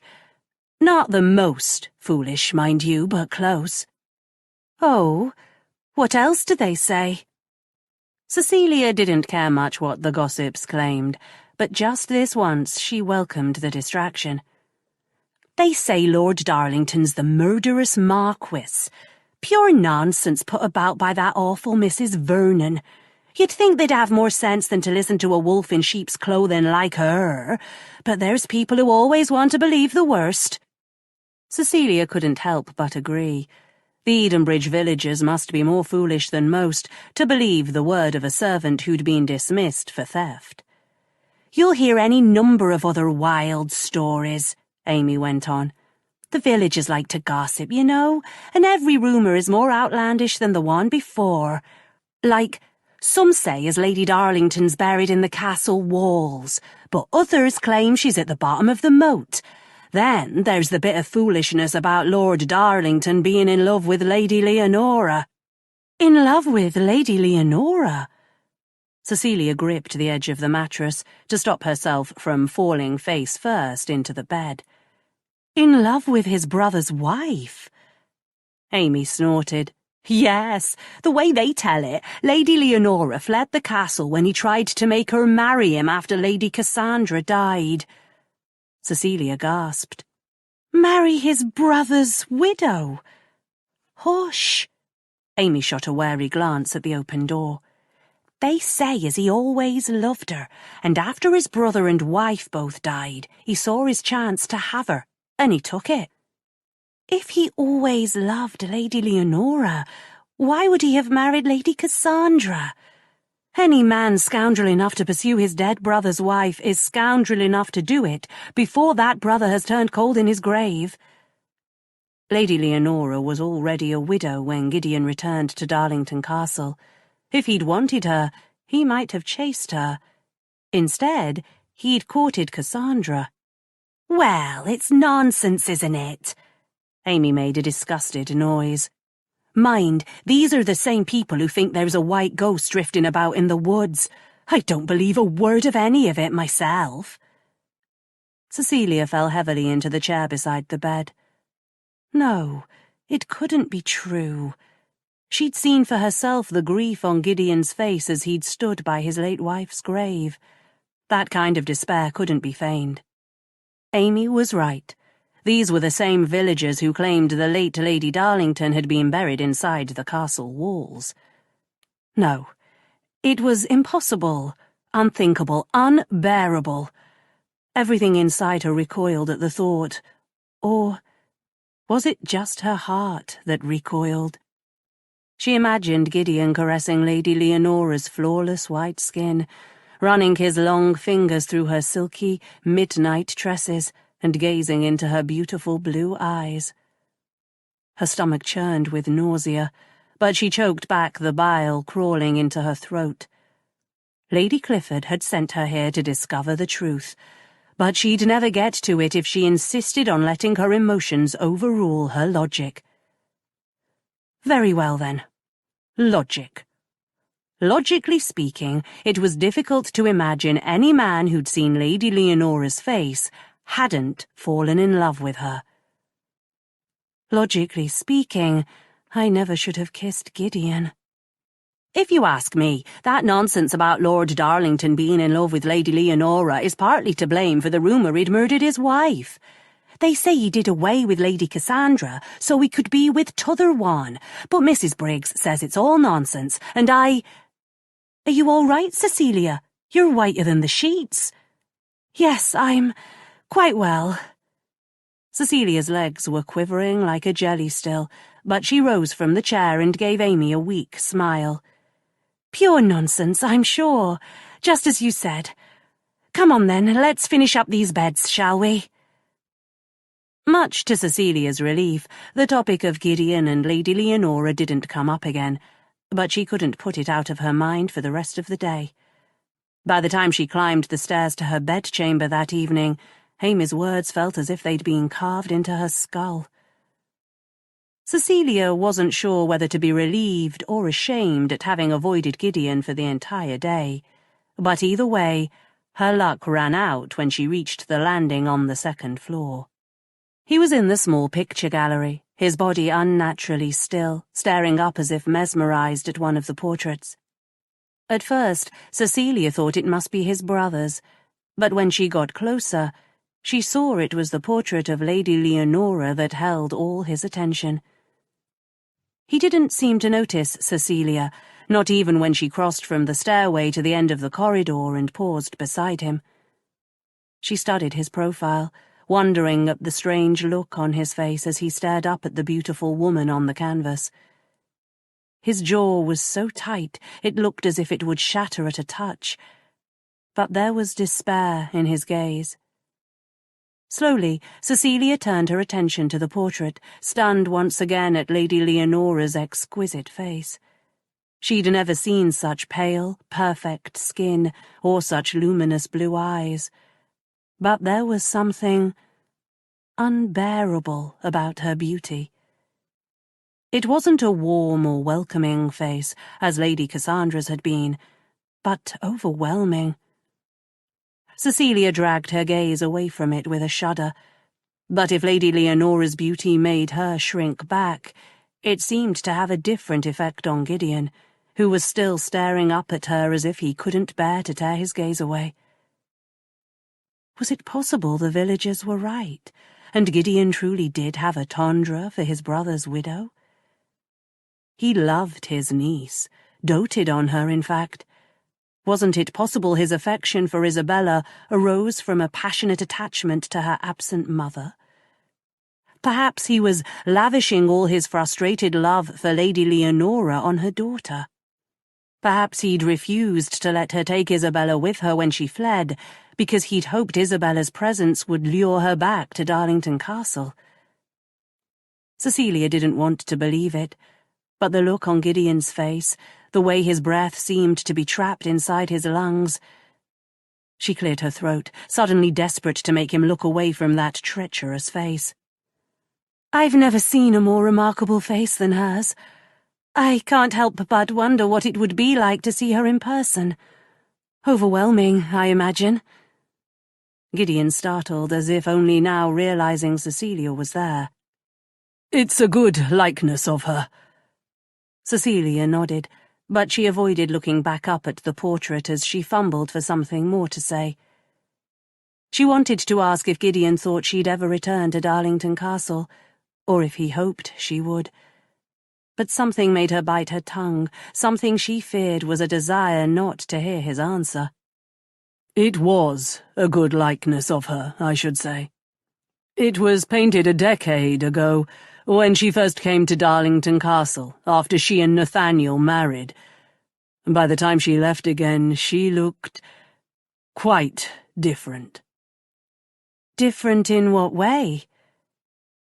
Gideon laughed, but it was a hard, ugly sound. One's face is a reflection of one's heart.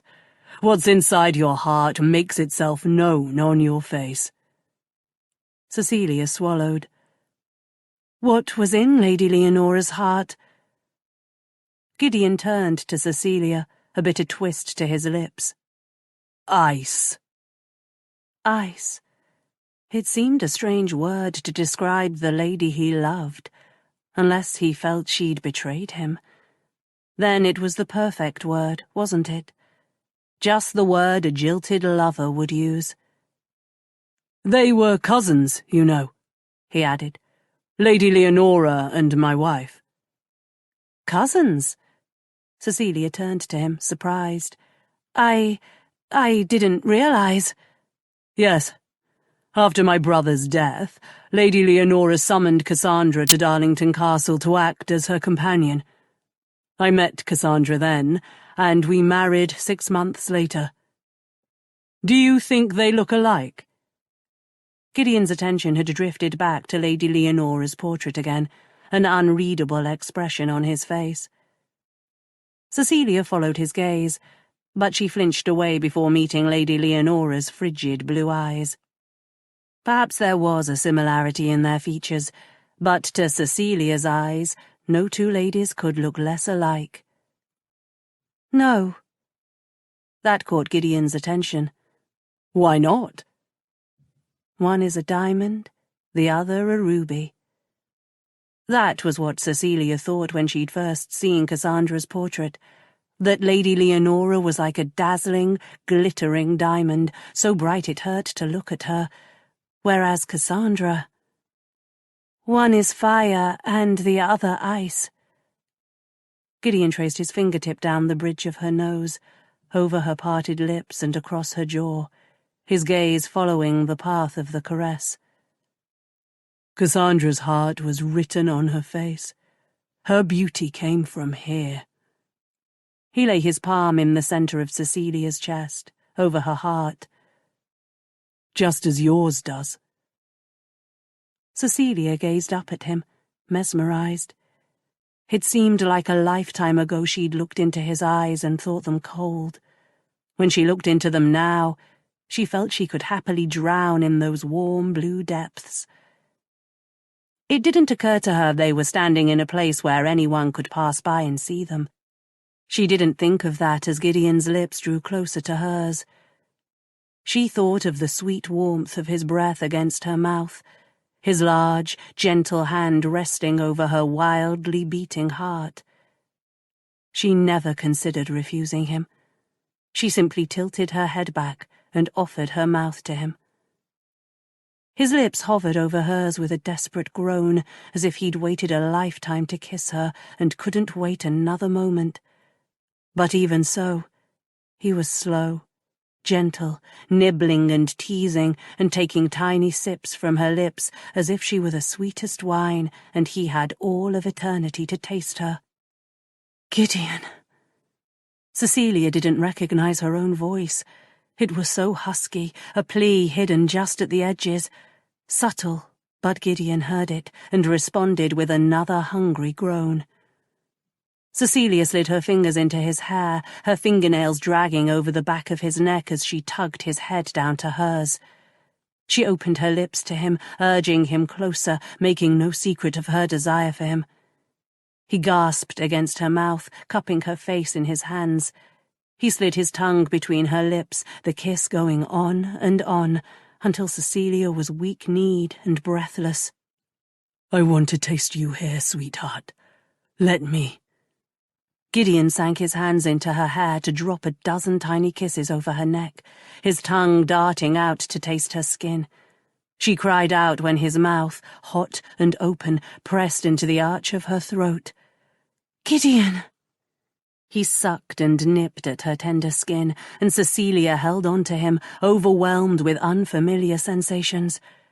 She wanted to touch him with her hands and her mouth, his neck, his shoulders, the long, strong line of his back, his firm, rounded...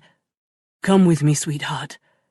Gideon tugged gently on her hand, drawing her away from the landing and further down the corridor where the shadows were deeper. Yes, here. She was already reaching for him as he drew her into the alcove. He kissed her again, the demand of his lips and tongue setting her alight, until she was clinging to him, gasping for breath. Shh. Gideon stroked her hair back from her face, his blue eyes tender as he gazed down at her. We shouldn't be. I don't want to frighten you. Her body felt alive, stretched, taut, as if tiny flames had burst all over her skin in the wake of his stroking fingertips, and she was one caress away from exploding. Cecilia caught his wrist and dragged his hand down her neck, and then lower, where she needed his touch the most. Bright colour bloomed across his cheekbones as he cupped her breast with a groan. "We can't. We shouldn't be." Cecilia pressed her fingers against his lips. "I'm not afraid, Gideon." She was a little afraid, but not of him. Never of him. She was afraid of herself, of how easy it would be to forget everything. Her friends, Lady Clifford and Daniel, the reason she was here, and lose herself in him. "So beautiful, Cecilia. So soft here." He traced his fingertips over the curves of her breasts, his body going rigid against hers when she whimpered in response. "Does that feel good, sweetheart?" Cecilia couldn't speak, but another soft cry broke from her lips as he brushed his thumb over a nipple. Just the lightest stroke, a tease more than a caress, until he wrung another whimper from her. Then he began to stroke her in earnest, his gaze locked on her face as he caressed both her nipples, circling and pinching the stiff nubs, until Cecilia cried out and grasped his forearms to steady herself, her fingernails digging into the expensive fabric of his coat. "You're so sensitive." His tone was soothing, but his wicked fingers kept up the caress, dragging back and forth over the aching peaks. "Do you want my mouth on you?" She did. Oh, she did. But she was covered in layers of fabric. "Oh! Oh!" Cecilia dragged a trembling hand to her mouth, biting on her fingers to smother her moans as his hot mouth closed over a nipple and drew on her until she was shaking, and the fabric of her dress was clinging maddeningly to the straining peak. She buried her fingers in his hair, urging him on with soft murmurs and pleas, but all at once he tensed and raised his head from her breast. "No, Gideon, don't stop." He pressed gentle fingers to her lips, silencing her protest. That was when Cecilia heard it. Voices on the stairwell. "Read you a story until Miss Cecilia comes." It was Amy, taking Isabella to her bedchamber for the evening. Cecilia's head fell against his chest as she drew deep, trembling breaths into her lungs. How had it gotten so late? She'd lost track of time, of Isabella. Dear God, she'd lost track of herself. She'd let Gideon touch and kiss her. No, not let him. Encouraged him, nearly begged him. On the second-floor landing, mere steps from the staircase, where anyone might have seen them. Cecilia braced her hands against Gideon's chest and eased him away from her. Isabella, I need to—" "I know. Not a moment too soon." He let his forehead rest against hers before he drew away, an uncertain smile on his lips. Cecilia was too mortified to return it. She fled, but before she could disappear around the corner, he stopped her with a word. "Cecilia." She froze, then turned to face him, her cheeks on fire. "Yes?" Gideon dragged a hand through his hair. "Never mind. Sweet dreams." Chapter 19. Cecilia stood outside her bedchamber door for some time after she left Gideon, trying to catch her breath and waiting for the heat in her cheeks to subside. Amy frowned at her as she stepped over the threshold. "You look a bit flushed, Cecilia. You're not ill, are you?" Ill, no. Unforgivably foolish and reckless, yes. "No, I'm—" "Miss Cecilia!" Isabella launched herself across the room towards Cecilia as fast as her little legs would carry her. Cecilia knelt down to catch her in her arms. "Hello, Isabella. Did you have a nice time with Mrs. Briggs today?" "Yes, we had apple tartlets for tea." Isabella toyed with a loose lock of Cecilia's hair as she snuggled against her chest. "Mrs. Briggs's mamma said they were the best ones she'd ever had." "I'm sure they were." Cecilia cuddled Isabella closer, some of the tension draining from her at the press of the small, warm body against hers. She's stuffed to the brim with apple tartlets and nearly asleep on her feet. Amy tugged fondly on one of Isabella's golden brown curls. The tangles had been brushed from her hair, and she was already wearing her nightdress. Cecilia gave Amy a grateful look. "Thank you for your help. Go on and go to your bed." Amy's frown returned as she studied Cecilia's face. "If you're sure, you look as if you're ready to drop." "I'm sure. A song or two and Isabella here will be fast asleep." Amy cast her another worried look. "I think we'll save Mrs. Radcliffe for another night. I'll let Duncan know, shall I?" "Yes, please. Tomorrow night, I promise it. Now, Isabella." Cecilia turned to her charge as the door closed behind Amy. "What songs shall we have tonight?" "Death and the Lady." Isabella was still enamoured of the golden crown and sceptre, and made this same request every night. Tonight, though, the fair lady hardly had a chance to throw her costly robes aside before Isabella was fast asleep. Cecilia lay her gently in her bed and drew the coverlet snugly around her chin. Then, not sure what to do with herself, she wandered over to the window and wrapped her arms around herself as she stared out into the darkness.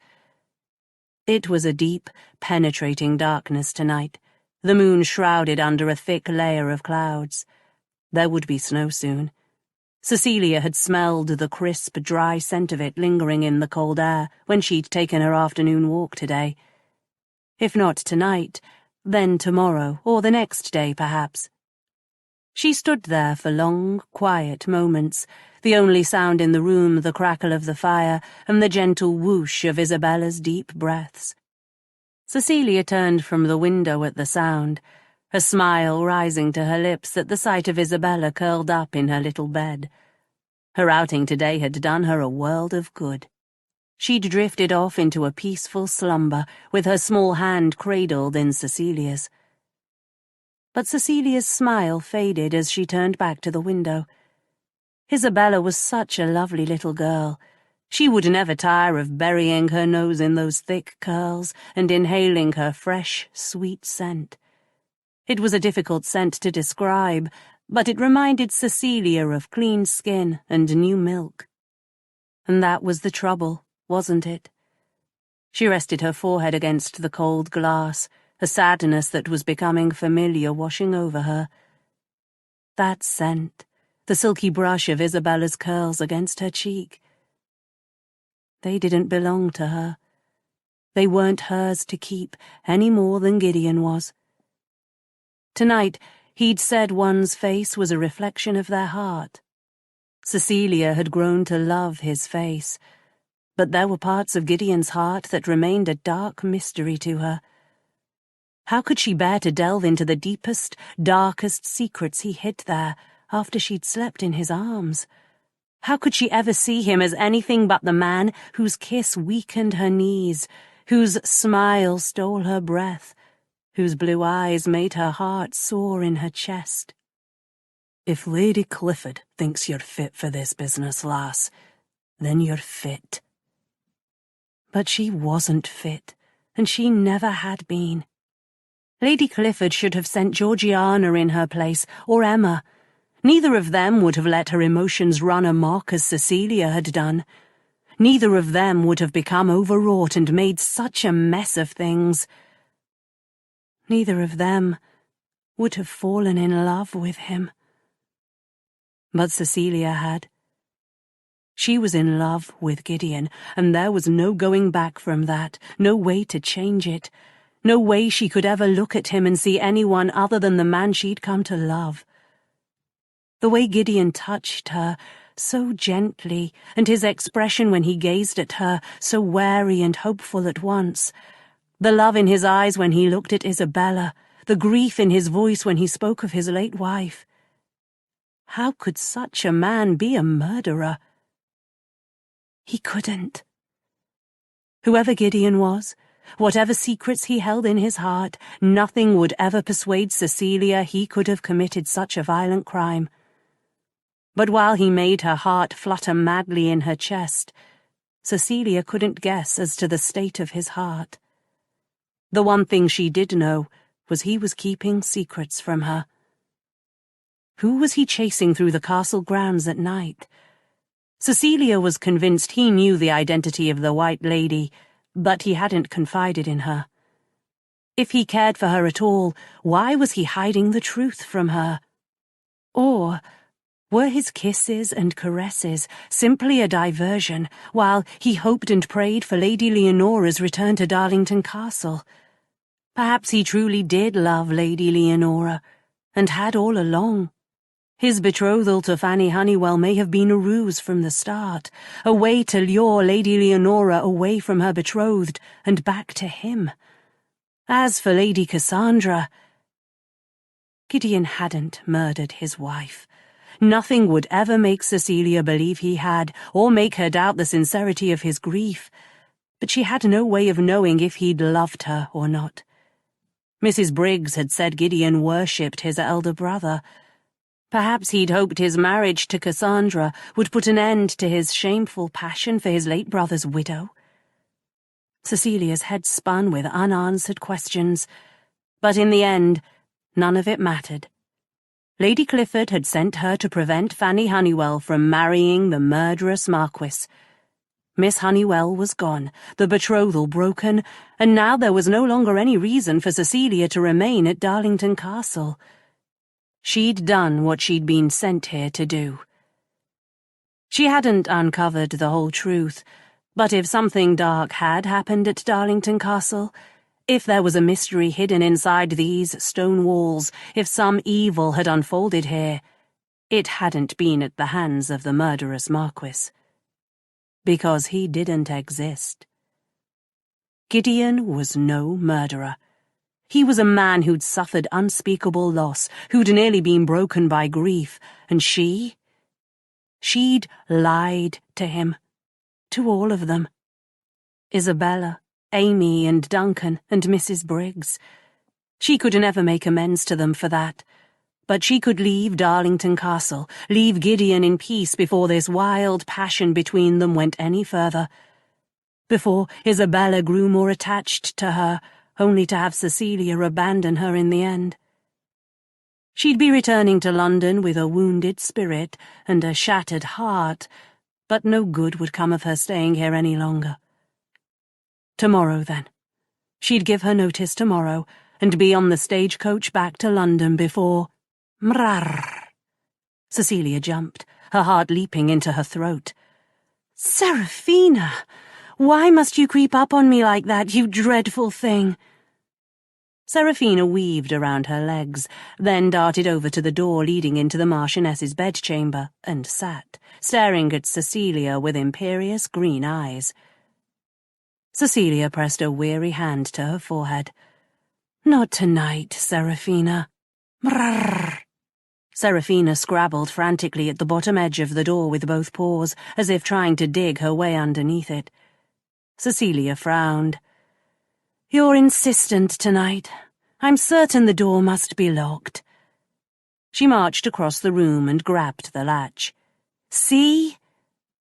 But as it had every time before, the lock turned easily in her hand, and the door creaked open. Why was this door continually unlocked? It didn't make any sense. If I didn't know better, I'd think you had a key, Cecilia said, watching as Seraphina slipped through the gap in the door and into the Marchioness's bedchamber. Seraphina paused on the other side and waited for Cecilia to follow her. Once she was certain Cecilia was doing her bidding, Seraphina disappeared into the gloom on the opposite side of the room. Cecilia cast an apprehensive glance over her shoulder before creeping after Seraphina, her bottom lip caught between her teeth. This is a terrible idea. She half expected Gideon to leap out at her from the shadows, but all remained silent as Cecilia followed her feline guide past Lady Darlington's bed to the dressing-room at the back of the bedchamber. Seraphina stopped when she reached the clothes-press, and Cecilia huffed out a breath. This again, Seraphina. What is your fascination with Lady Darlington's clothes-press? One would think you'd be more cautious of it after having been trapped inside. Serafina didn't appear to agree with this logic. She was alternately nuzzling the edge of the door and weaving between Cecilia's legs, as if she was urging Cecilia to open the clothes press and peer inside. Mrrr. Cecilia hesitated, but Serafina wouldn't hear of a refusal. She gazed up at Cecilia with those glowing green eyes, until at last Cecilia relented. "Oh, all right, but just a peek. What is it? Have the moths gotten into it, or—" She went still, the words dying on her lips. The blue silk ball gown, that particular shade of blue. She snatched up a fold of the gown and held it up to the muted light. She'd seen this gown before, not the last time she'd peered into the clothes press, but tonight, less than an hour ago. She'd seen it on an exquisitely beautiful dark-haired lady with frigid blue eyes. This gown didn't belong to Lady Cassandra. It belonged to Lady Leonora. She was wearing it in the portrait hanging in the small picture gallery, along with the sapphire hairpins Cecilia had found on the dressing table days earlier. Cecilia fell back against the wall behind her, stunned. How had she not noticed before this was the same gown, and these the same sapphire pins tucked into those thick dark curls? The embroidered slippers as well. No doubt those were also Lady Leonora's. But how did Lady Leonora's gown come to be in Lady Cassandra's bedchamber? Cecilia stared down at the fold of the gown caught between her fingers. It couldn't be a coincidence. The only gown now hanging inside the clothes press was the very gown Lady Leonora had worn in her portrait. It had been chosen purposefully by someone who understood its significance. Cecilia tapped her head against the wall at her back in an attempt to knock some sense into it. The most likely explanation was almost certainly the correct one, and the most likely explanation here was Lady Leonora had done it herself. But when? Lady Leonora had remained at Darlington Castle for several months after Lady Cassandra died. Perhaps Lady Leonora considered herself the closest thing the Darlington family had to a marchioness, and had decided to seize the marchioness's apartments as her due. Yes, that had to be it. Nothing else made sense, unless— The way they tell it, Lord Darlington is madly in love with Lady Leonora. Was it possible Gideon had put these things here? It would explain why he insisted Lady Cassandra's bedchamber remained locked at all times. If he was readying the bedchamber in eager anticipation of Lady Leonora's return, he wouldn't want anyone to know of it. But everyone would know soon enough, because who was the White Lady, if not Lady Leonora? Gideon must know it was her. How could he not? Had he been chasing her all these weeks only to see the ghostly rumours laid to rest, or did he have a more tender reason for wanting to find her? Nausea swelled in the pit of Cecilia's stomach, but before she could give in to the urge to flee this cursed bedchamber, Serafina darted through the door of the clothes press and disappeared inside. "Serafina, come out of there at once!" Cecilia reached inside to snatch the cat out, but instead of soft fur, her knuckles nudged into something hard. Not shoes. It wasn't the right shape and too heavy. It felt like a box. She crouched down, grasped one corner of it and tugged it out from under the flowing skirts of the blue silk ball gown. She drew the object out and stared down at the dusty cover, her chest fluttering with a strange anticipation. It was a book, bound in leather and covered with a thick film of dust. A diary. The Marchioness of Darlington's personal diary. Cecilia looked from Serafina to the diary, which had been tucked into a corner at the back of the clothes press, as if it had been hidden there, waiting for her to find it. "I can't read this. It's a dreadful invasion of the Marchioness's privacy." Serafina yawned, as if privacy were a matter far beneath her notice. Cecilia fell back on her heels in front of the clothes press, with the heavy book on her lap, hesitating. What good would it do anyone for her to pry into Lady Darlington's secrets? Now she'd made up her mind to leave Darlington Castle, it should be left to someone else to reveal the remaining mysteries, or to keep them secret if they chose. Yes, that was the only logical, rational response here. But Cecilia seemed to have abandoned rational thinking, because she snatched up the diary and scrambled to her feet. She glanced down at Seraphina, who was now rubbing against her shins, as if thanking her. "Do you always get your way, you wicked thing?" A foolish question, really, given that Cecilia was already creeping from Lady Darlington's bedchamber to her own with the diary tucked under her arm. She took care to close the connecting door behind her, then hurried for her bed and opened the diary to the first page. Diary of Cassandra Elizabeth Belmore, October 1792. It began 3 years ago, just after Nathaniel had drowned in Darlington Lake, the year Gideon returned to Darlington Castle to see his brother laid to rest. He must have begun courting Cassandra soon after he arrived, because by February of the following year, Cassandra Belmore became Lady Darlington. Cecilia ran a finger across the single line, admiring the elegance of Lady Darlington's handwriting, or more properly, Cassandra Belmore's handwriting. But she hesitated before turning the page, an odd foreboding gathering like a dark cloud in her chest. Once she turned that page, there would be no going back. She turned it anyway, her gaze searching out the first line at the top. "My dear friend," it began, in the manner of a letter rather than a diary entry. Entry dated October 1792. My dear friend, my heart, my sweet friend, is heavy today. The Marquess of Darlington has been found this morning, drowned at the bottom of Darlington Lake. Such a young, healthy man to have met such a sudden and tragic end.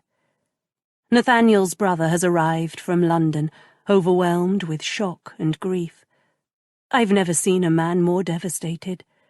Lady Leonora has been taken to her bed in hysterics. Another tragedy at Darlington Castle. Another sudden, unexpected death. If Cecilia believed in such things, she would have said the Marquesses of Darlington were cursed. Then several months later, in a much different tone. Entry dated December 1792. The most wonderful thing has happened. Gideon has asked me to marry him. Cecilia flipped through until she arrived at a page dated in 1793, the last year of Cassandra Belmore's life. She skimmed through the entries, pausing on one dated in March of that year. My dearest friend, never did I imagine I could be as happy as I am. Gideon has shown me such love, such affection, such tender care in these first months of our marriage. My heart, my body, and my soul are forever his. Forever his. Cecilia's gaze lingered on the word forever, written in Cassandra's elegant flowing hand, her chest aching for the young lady who'd written that word with such happiness, such hope. In the end, forever had been an unbearably short time for the Marchioness of Darlington. 6 months after writing these words, she was dead. But oh, how happy she'd been in the brief time she'd been Gideon's wife. His devotion to her was written into every entry, breathed into every line of those few short months. Every word Cassandra had written, every page of her diary, swelled with love and adoration for her husband. A love and adoration that was generously returned. Gideon had loved his wife. No one who read these pages could ever doubt it. His love for her was right there, page after page of it, in his late wife's own words. April 1793. My dear friend, such a delightful morning. Gideon has surprised me with a new rose garden on the south lawn. He calls it Cassandra's Rose Walk, in my honour, he says, and there are ever so many of my favourite white roses planted there. May 1793. My beloved friend, the most wonderful news. I am with child. My heart is overflowing with gratitude and joy, and Gideon is ecstatic. June 1793. I woke this morning to Gideon's lips pressed to my belly. A good morning kiss for our child, he says. July 1793. Isabella's birthday has arrived. She is 2 years old today. Gideon intends to give her the new foal as a birthday gift. He spoils her dreadfully. Cecilia couldn't help but smile at the joy in Cassandra's words, the love flowing from her pen. But it wasn't long after this delighted entry that things took a darker turn. July 1793. Dreadfully ill today. Mrs. Briggs bids me not to fret, and says it means the baby is strong. Gideon ordered me to bed, and stayed with me until I fell asleep. July 1793. I remain ill. The sickness grows worse with each passing day. August 1793. I am too weak to leave my bed. My stomach revolts against all food but broth, and a painful red rash has appeared around my mouth and on my hands. And, only a week before Cassandra's death, this final entry, written in a feeble hand. September 1793. Gideon weeps, and begs me not to leave him. Cecilia closed the diary, slid it under the coverlet, and pressed her damp cheek to her pillow. She'd opened it hoping it would soothe her to sleep, but her chest had been aching since she read the first passage. She rolled onto her back and stared up at the darkened ceiling above, her fist resting on her forehead, tears leaking from the corners of her eyes. Gideon had never been in love with Lady Leonora. That was nothing but another ugly rumour invented by the gossips in Edenbridge. Cecilia was ashamed she'd ever believed it to be true. What a terrible wrong she would have done him if she hadn't read these pages, not to have read in Cassandra's own words how much Gideon had loved her, only to lose her and their son less than a year into their marriage. Cecilia went still, Cassandra's written words circling through her head. Then she jerked upright in the bed and snatched the diary out from under her pillow. She paged backward to reread the passages written near the time of Cassandra's death, wondering if she'd misread the dates. May 1793. The most wonderful news. I am with child. Then, in early July, barely a month after that, dreadfully ill today. And again, later in July, the sickness grows worse with each passing day. Finally, after more than a month of silence, in that shaky hand, September 1793. Gideon weeps and begs me not to leave him. Cecilia let the diary fall into her lap, her head spinning. She'd read it right the first time. There were only a few weeks between the time Cassandra discovered she was with child and when the first symptoms of her illness began. Then another 3 months had passed between the start of her illness and her death. 3 months, with the illness growing progressively worse over that time. Certainly, a lady might experience delicate health during a pregnancy, but such an extreme illness as this, that continued to worsen over a prolonged period of time, it seemed strange. Cecilia flipped through the pages once again, searching each entry for a description of symptoms. Cassandra hadn't recorded much aside from nausea, dizziness, and stomach pains. By the end of July, the entries had grown shorter, with many days passing between them. But there'd been one in August. Painful red rash. Rash? Cecilia had never heard of a rash being a symptom of pregnancy. She closed the diary again, her hands shaking as she slid it back under the coverlet, her heart giving a sickening lurch inside her chest as she considered every word, every sentence the late Marchioness had written. It was the cruelest twist of fate her life should have been cut so short, her joy in her unborn child stolen from her, and Gideon left alone. A pregnancy, an illness that lasted for months, a red rash. Or maybe it hadn't been fate at all. Maybe Cassandra had been sent to her grave by something far more sinister than fate.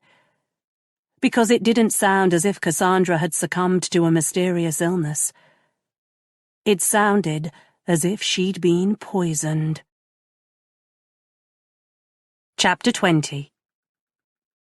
Gideon couldn't determine when it had happened, but sometime between Cecilia Gilchrist's arrival at Darlington Castle and this moment, he'd turned into a drooling, pathetic, love-struck fool.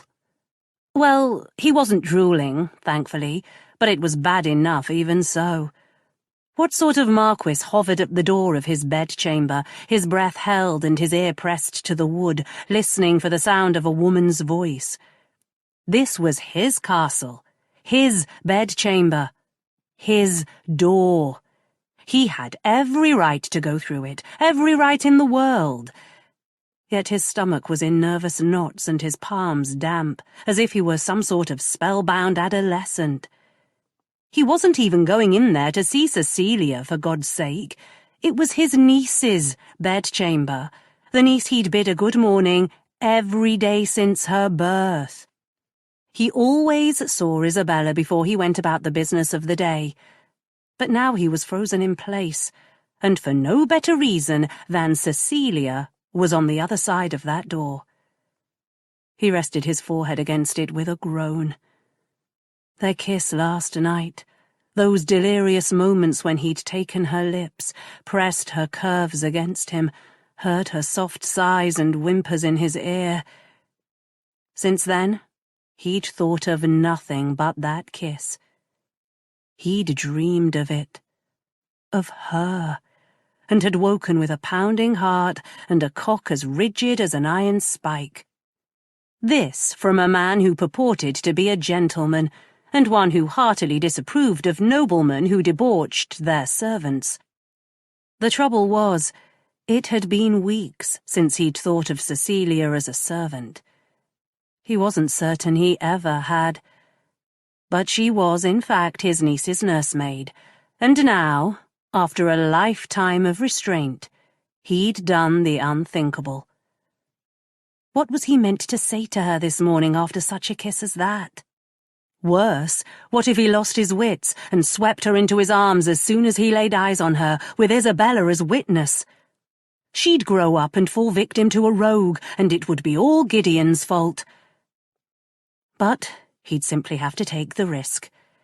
He'd be away from the castle all day with Hazelmere, and he didn't like to leave without bidding them goodbye. He could hear them on the other side of the door, Isabella's cheerful chatter and Cecilia's sweet answering laugh, and knew they'd be leaving their bedchamber in a matter of moments. Gideon drew in a breath, flexed his fingers, and after a brief knock, opened the connecting door. "Good morning, Uncle!" Isabella, always delighted to see him, flew across the room and into his waiting arms. "Good morning, Isabella. You're energetic today." Gideon swept her up with a grin and kissed her cheek. "Good morning, Cecilia," he added, the back of his neck heating as he met her gaze over the top of Isabella's head. "Good morning, Lord Darlington," she murmured, her own cheeks colouring.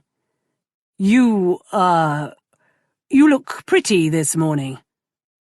Dear God! Gideon cringed as soon as the words were out of his mouth. But even as he fumbled to correct his gaffe, Isabella said matter-of-factly, "Miss Cecilia looks pretty every day." "She does. Yes."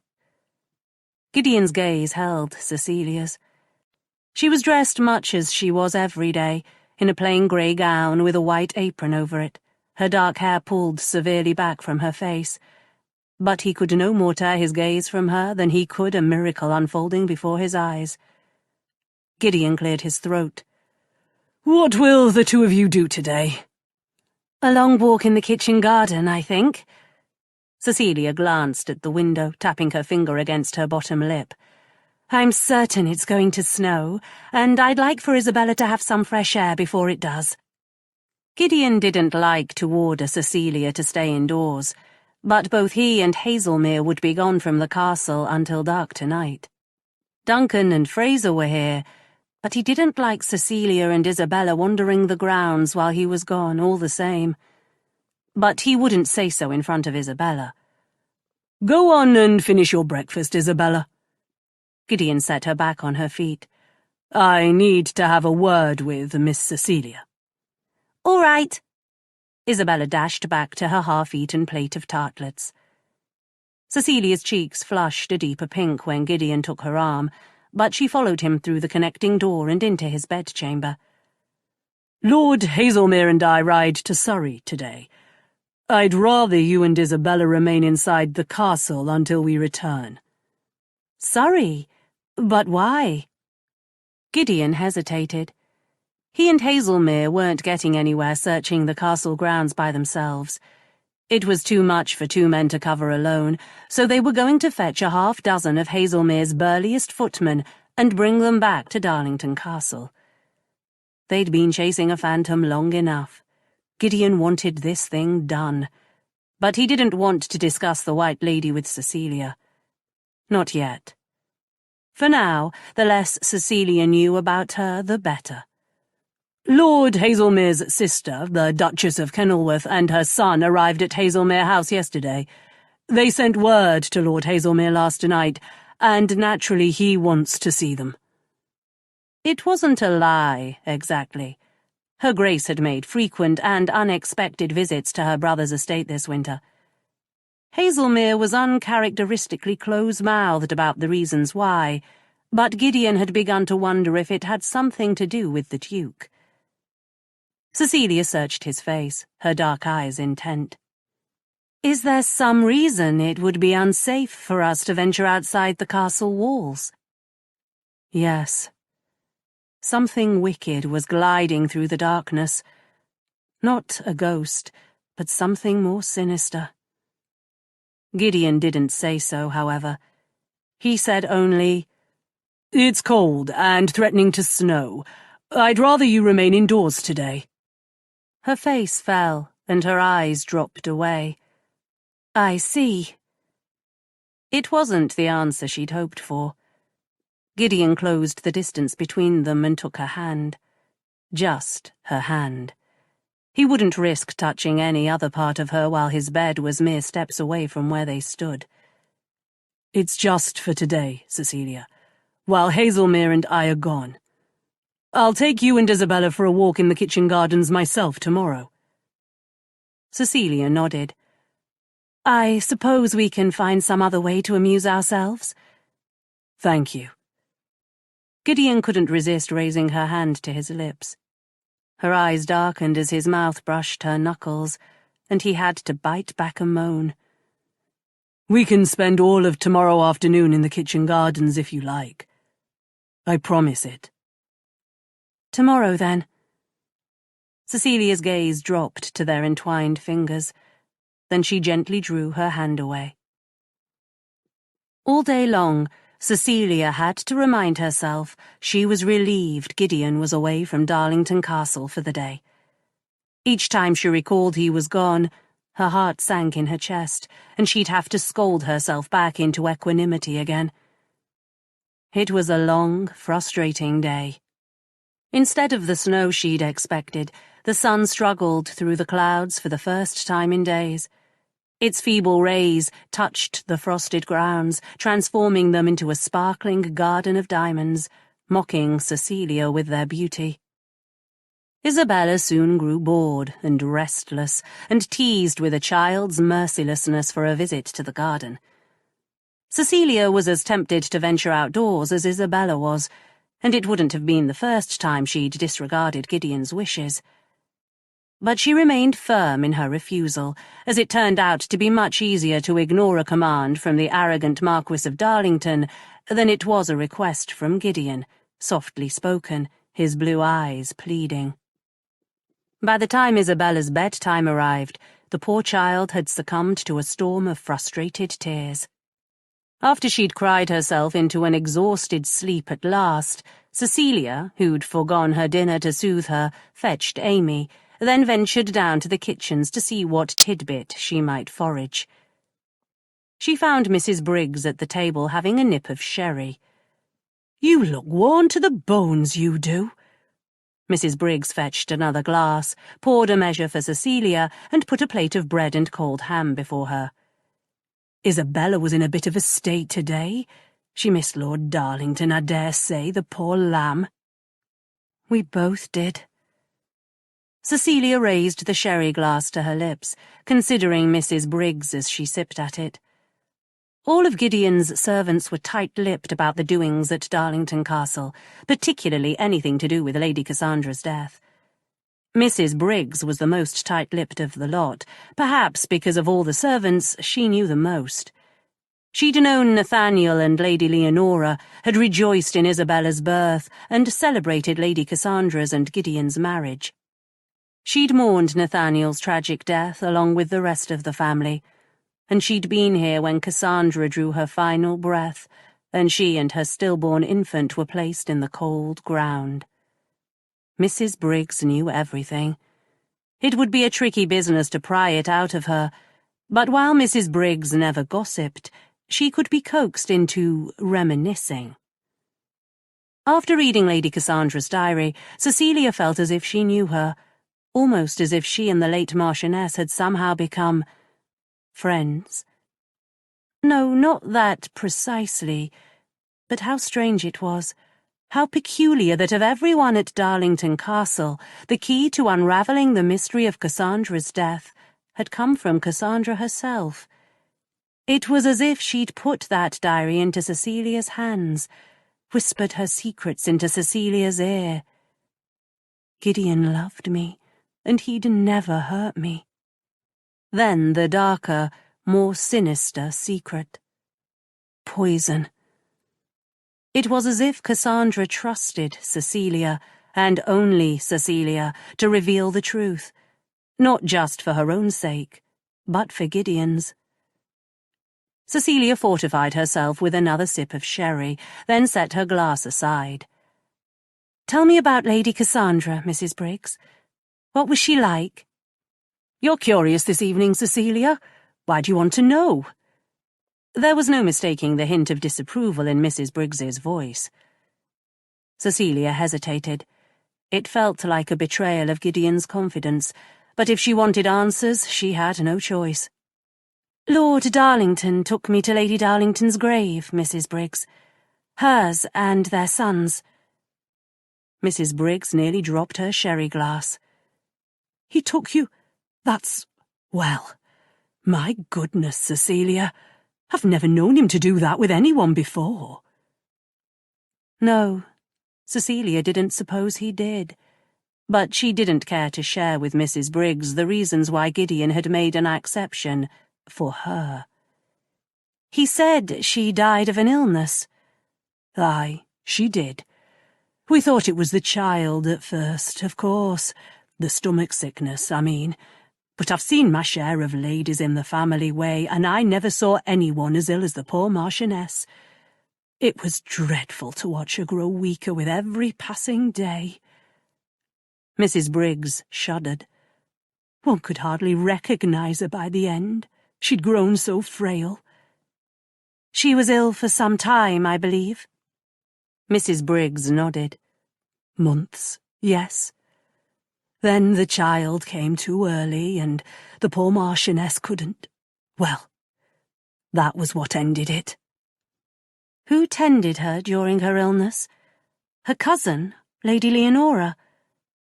Mrs. Briggs's mouth turned down at the corners. No, Lady Leonora wasn't the sort one wanted in a sick room. Too squeamish, that one, and, in any case, she and Cassandra grew apart somewhat after Cassandra became the Marchioness. Cecilia struggled to keep her expression neutral. I see. Did you tend the Marchioness, then? No, I tidied a bedchamber and did little tasks for her, but Lord Darlington himself did most of the nursing. He spent every moment he could with her. At the end, he wouldn't suffer anyone but himself to enter Cassandra's bedchamber. I think he couldn't bear for anyone to see her that way. Cecilia paused to draw a deep breath. Her next question would sound strange to Mrs. Briggs, but she had to ask it. Was she able to eat at all? Not much, no. Lord Darlington brought her a tray of broth every night at dinner-time, but she never took much. I know, because I took that tray down every morning. The only thing she ever touched was the spearmint tea I gave her much later in the evenings, to help her sleep. Mrs. Briggs shook her head, a sad smile twisting her lips. It was heartbreaking to see how hard he tried. Cecilia gave a sympathetic nod, but her mind was racing to make sense of this new information. Gideon was the only one permitted to enter Cassandra's bedchamber, and Gideon the one who brought her broth every night. It led to only one logical conclusion. If Cassandra had been poisoned, and Cecilia was more certain than ever she had been, then Gideon must have been the one who'd poisoned her. It was a tale worthy of Bluebeard himself. A wicked marquis poisons his young wife and their unborn child so he can seduce his brother's widow. But no, she simply wouldn't, couldn't believe that. Everything inside her, her every instinct screamed the most logical conclusion was, in this case, the wrong one. The man Cassandra described in her diary would never have hurt her. He'd never have harmed a single hair on her head. Gideon might no longer be the cheerful, openly affectionate man Cassandra had known. He was much more reserved and secretive now, even distant. Grief had wrought these changes in him, made him darker, and thus an easy target for the gossips. But he wasn't wicked, and Bluebeards only existed in the grimmest of fairy tales. Gideon was innocent. Cecilia knew it in the same way she knew she could always trust Lady Clifford, in the same way she knew Sophia and Georgiana and Emma loved her, in the same way she knew Daniel Brixton would always protect her. She knew it down to her very soul. Since she'd arrived at Darlington Castle, she'd told herself time and again she needed to use her wits, as Georgiana did, to rely on her talents, as Emma did, and to be strong and brave, as Sophia was. She'd told herself her heart was untrustworthy, too prone to sentimentality to be relied upon, too soft, too apt to romanticize a man like Gideon who, for all his darkness, was lost and grieving and beautiful in his vulnerability.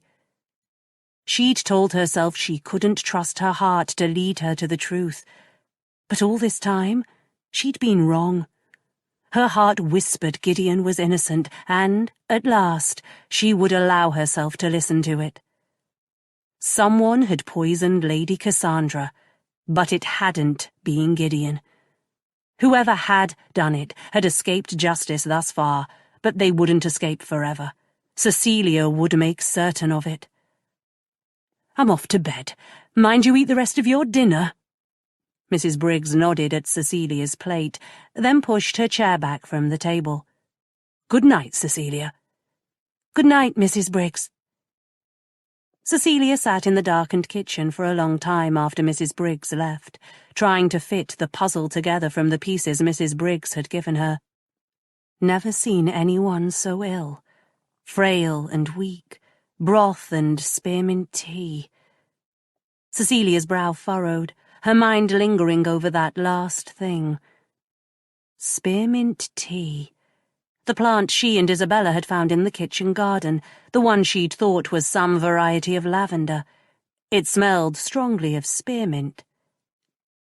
Ill for months. Poison. Spearmint tea. Perhaps the plant wasn't lavender after all, but something far more sinister. Could Cassandra have been poisoned by a plant growing in the kitchen garden? One with leaves that could be brewed into a tea?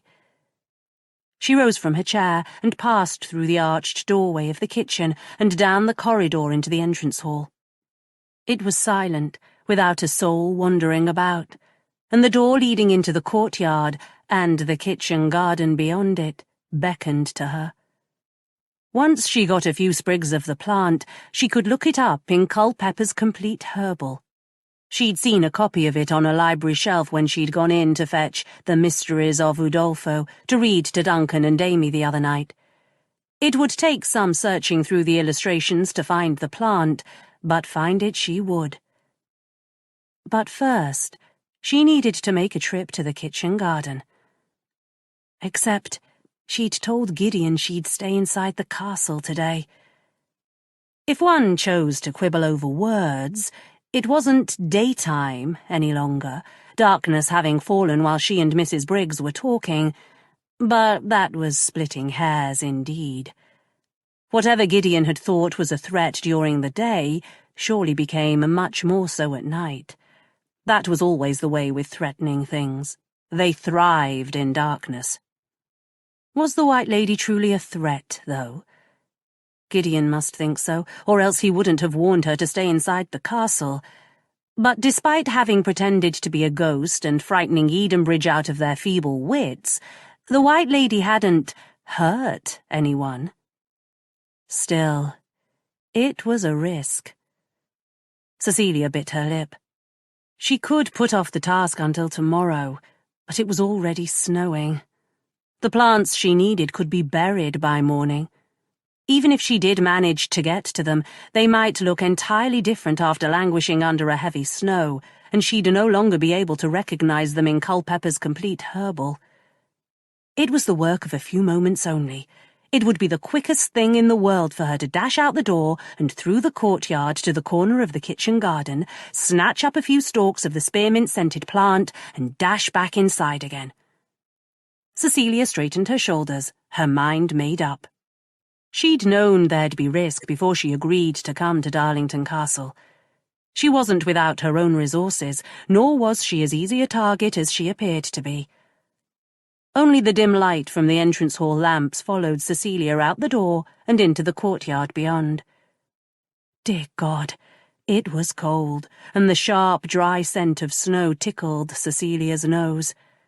Thick clouds scudded across the sky, obscuring the moon, and Cecilia sent up a quick prayer of thanks that she and Isabella had spent so much time in this garden, or she might have found herself wandering around in search of that plant until she froze to death. As it was, she knew just where to find it. She hurried through the gate and down the gravel pathway toward the opposite corner of the garden, wincing as the icy ground penetrated the thin soles of her shoes. By the time she reached the lavender patch, her toes were half frozen and her fingers clumsy with cold, but she pushed as much of the woody stalks of lavender aside as she could and searched with both her eyes and hands until she found— Yes, there it was, growing up against the high stone wall behind it. Cecilia was just reaching down into the clump when a strange noise made her go still. It sounded like the crunch of footsteps running over the gravel pathway, but when she turned and peered into the gloom behind her, there was nothing. She shook her head, grimacing. All this talk of ghosts was frazzling her nerves. Still, the sooner she was back inside, the better. She reached down again, took a hold of the plant as close to the root as she could, and plucked up a few stalks, the scent of spearmint thick in her nose as she shoved them into the pocket of her apron. She turned back toward the garden gate, but before she could take a step, she heard the sound again. Footsteps on gravel, running faster this time, what sounded like the muted creak of an iron gate opening, and then Cecilia froze where she stood, the crash of the gate slamming shut echoing throughout the garden. There was no time to stop it, no time even to cry out. By the time Cecilia realized what was happening and ran for the gate, it was already closed.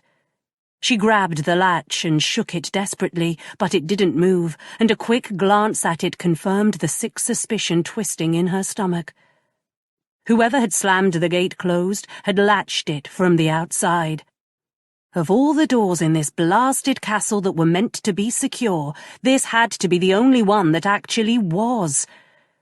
Cecilia whirled around and ran to the opposite end of the garden, where there was a high wooden door set into the stone wall, but it was locked, just as she'd known it would be, and so was the door leading from the garden into the still room.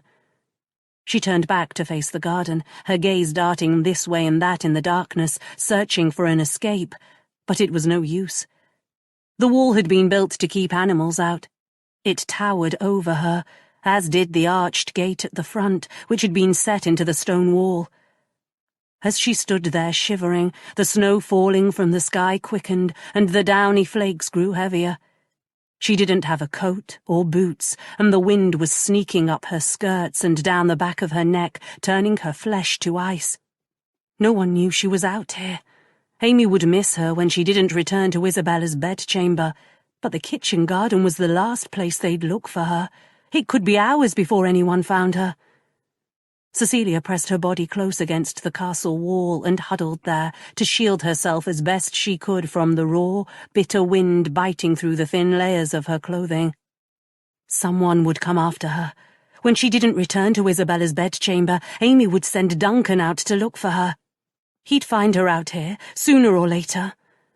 All she could do now was pray it would be sooner, rather than later. Chapter 21. It looks like a nightmare. Gideon stopped in front of the iron-studded oak portcullis, and Hazelmere and the half-dozen men they'd brought back to Darlington Castle with them drew their horses to a halt behind him.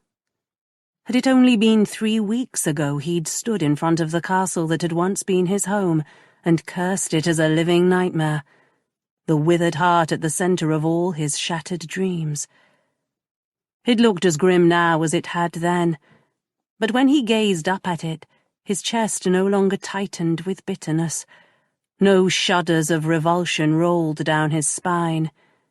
His stomach wasn't clenched with anger, and he wasn't choking on grief. Everything had changed, and there was only one way to account for it. A smile drifted over his lips as he recalled his first glimpse of Cecilia, wrapped from head to toe in a dark travelling cloak, tossing pebbles into Darlington Lake. I wanted to know how deep it is.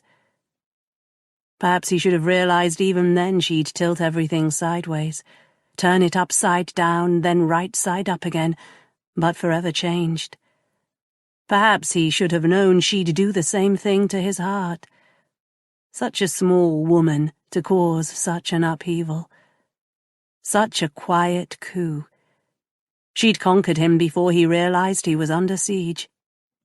As they'd plodded toward the castle through the darkness this evening, he'd sworn 100 oaths he'd wait until tomorrow to see her, that it was too dark, too late, terribly improper to bother her tonight. What a fool he was. What a blind, arrogant fool. He could no more resist her than he could refuse to draw his next breath. "Well, Darlington, do you intend to enter the castle at some point this evening, or are we all to sleep on the drawbridge tonight?" Gideon turned in the saddle. Hazelmere was watching him, a sly grin on his lips. How long had he been lingering here, staring up at the castle, lost in dreams of Cecilia? Long enough to put a knowing smirk on Hazelmere's face, at least. "Careful, Hazelmere, or I'll put you in the moat," Gideon replied mildly, as he urged his horse into a walk and led the party forward. "You're distracted tonight, Darlington. Why is that, I wonder?" "Oh, well, it's not my concern." Hazelmere leapt down from his horse, gathered his reins, then held out his hand for Gideon's. "Well, go on then, give them here. I'll take him in. He deserves better than to have a distracted Marquis pawing at him." Gideon dismounted and handed his reins over, his lips quirking. "You're a diligent horseman, Hazelmere, and a good friend." "I am indeed both of those things." Hazelmere shrugged, but he looked pleased. "Come on, men, the stables are this way."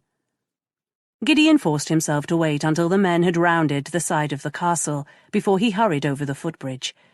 He was a Marquis, after all, and it wouldn't do to sacrifice all his dignity by scrambling about like an overeager puppy.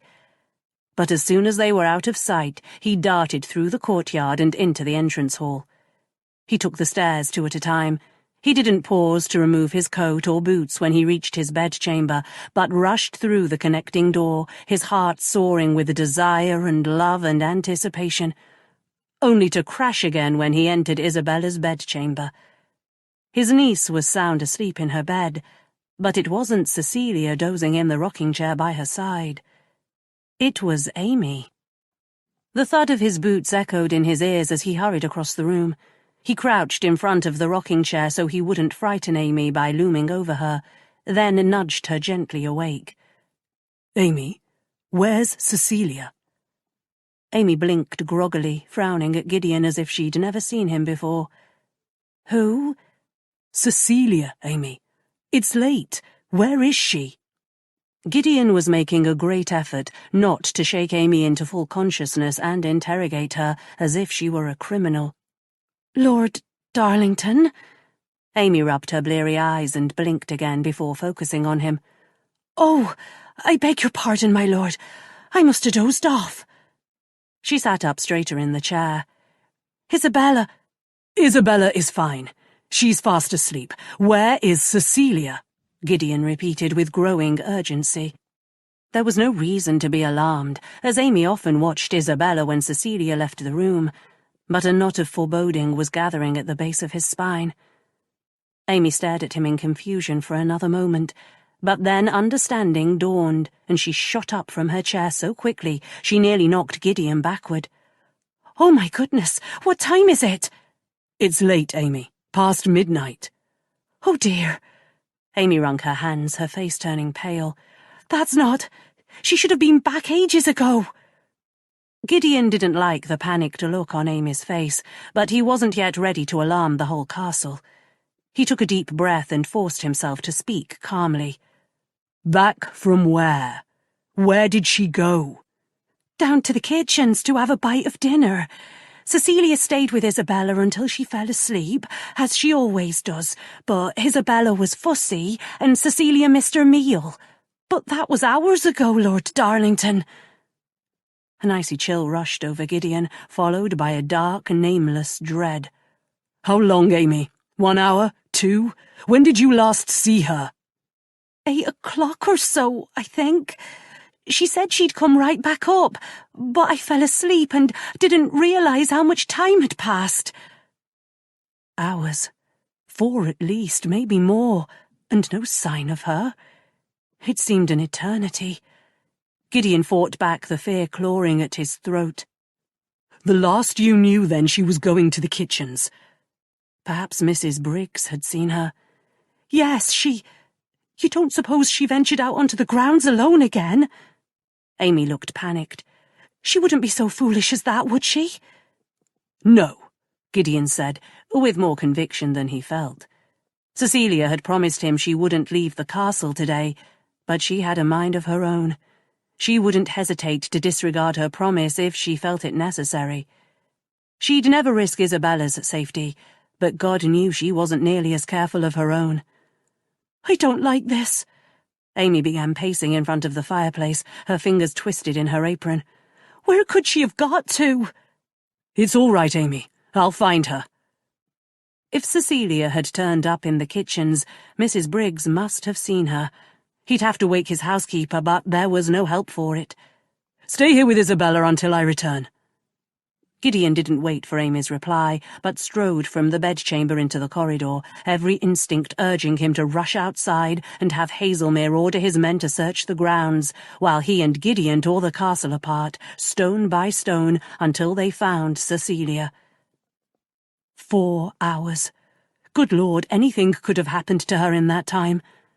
He pounded down the stairs, his head spinning as he examined and then discarded one possible explanation after the next.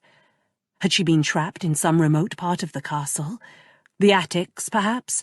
Or had she fallen and was lying in some out-of-the-way place, unconscious and bleeding? By the time he reached the last stair, he'd conjured a dozen nightmare scenarios in his head, all of which included Cecilia's broken body at the bottom of a flight of stairs. He ran straight toward the entrance hall, bypassing Mrs. Briggs's apartments. There was no time to speak to his housekeeper now. No, he'd go to the stables first and fetch Hazelmere. They had 10 good, strong men, including Duncan and Fraser. He'd put 6 of them on the grounds, 3 mounted and 3 on foot, while he, Hazelmere, Duncan and Fraser searched the castle. Surely between them all they'd make quick work of finding one small woman. She couldn't have gotten far. Damn it, where was she? Where? Just as he reached the door, he stopped with his hand on the latch, a noise making him freeze in his tracks. It sounded like a moan, or gasping breaths. He turned in a circle, his body tensed, but he wasn't sure where it was coming from.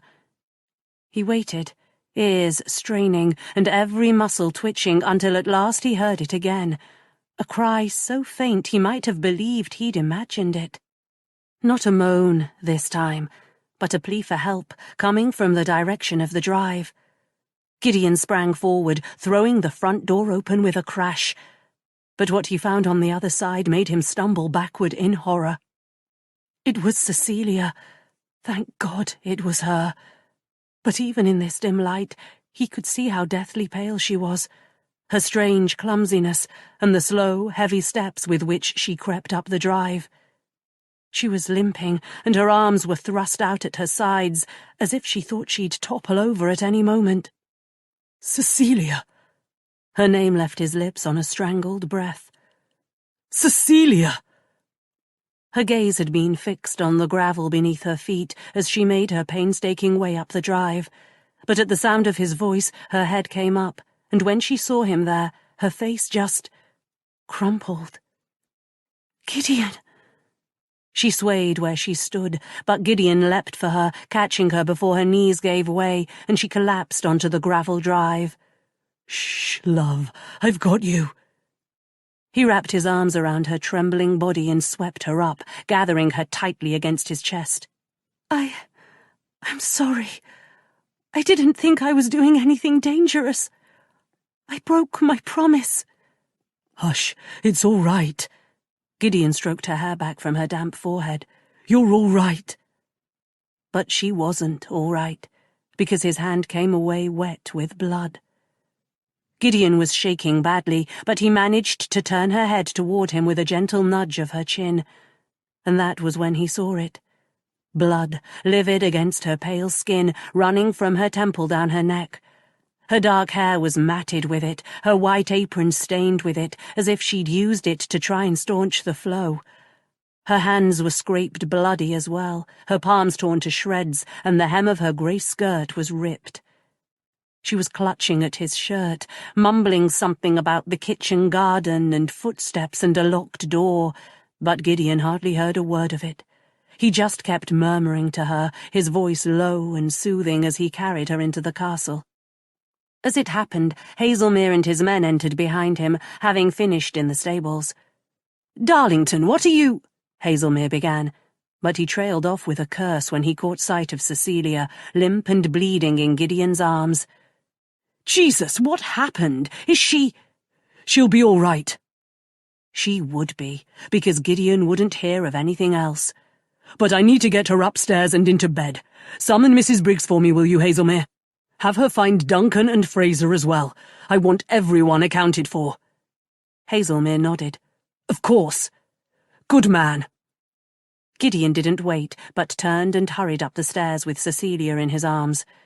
She was shaking like a leaf, her eyes glassy. She didn't seem to quite understand what was happening, but she let her head fall against his chest with a grateful little sigh. That sigh went straight to Gideon's heart. She trusted him. Him, the man half of England feared, and every soul in Edenbridge would swear had killed his wife. Him, the murderous Marquess.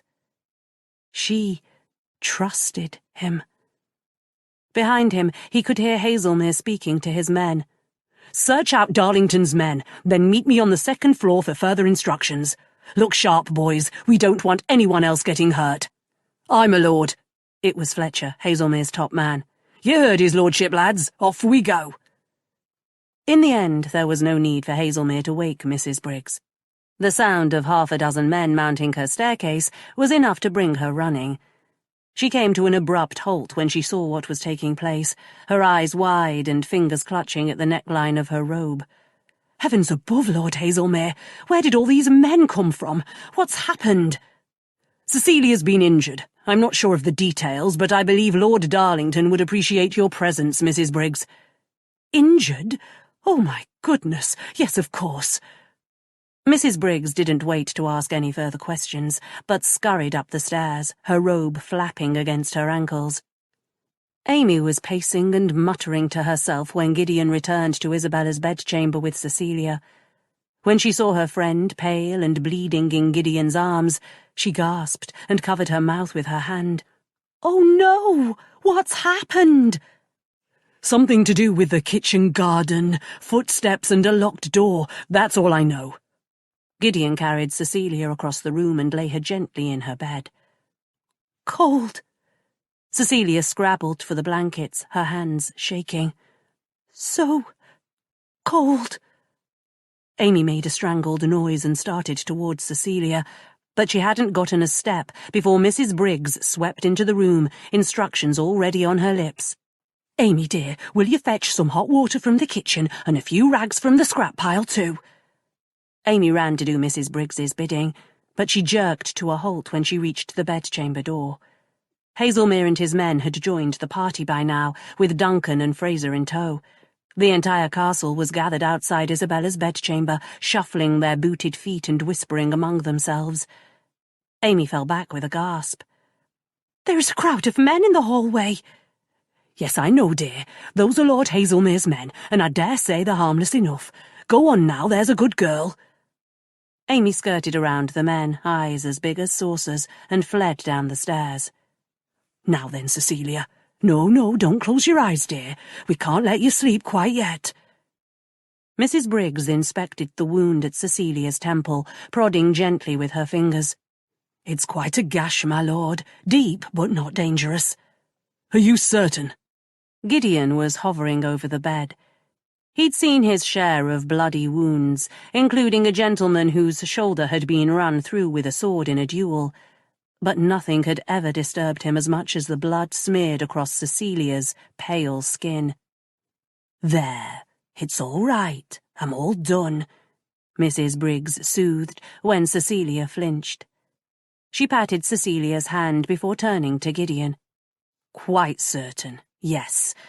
As you know, my lord, I've seen my share of cuts and scratches." "But how can you tell anything with so much blood?" Mrs. Briggs had tended to his injuries when he was a child, and Gideon didn't doubt her nursing skills, but he wasn't taking any chances with Cecilia. "Yes, head injuries do tend to bleed, I'm afraid," Mrs. Briggs replied cheerfully. "It's a bit alarming, I know, my lord, but blood doesn't necessarily mean there's a serious injury. I'll be able to tell more once we've cleaned her up, but I shouldn't worry. Cecilia's sturdier than she looks."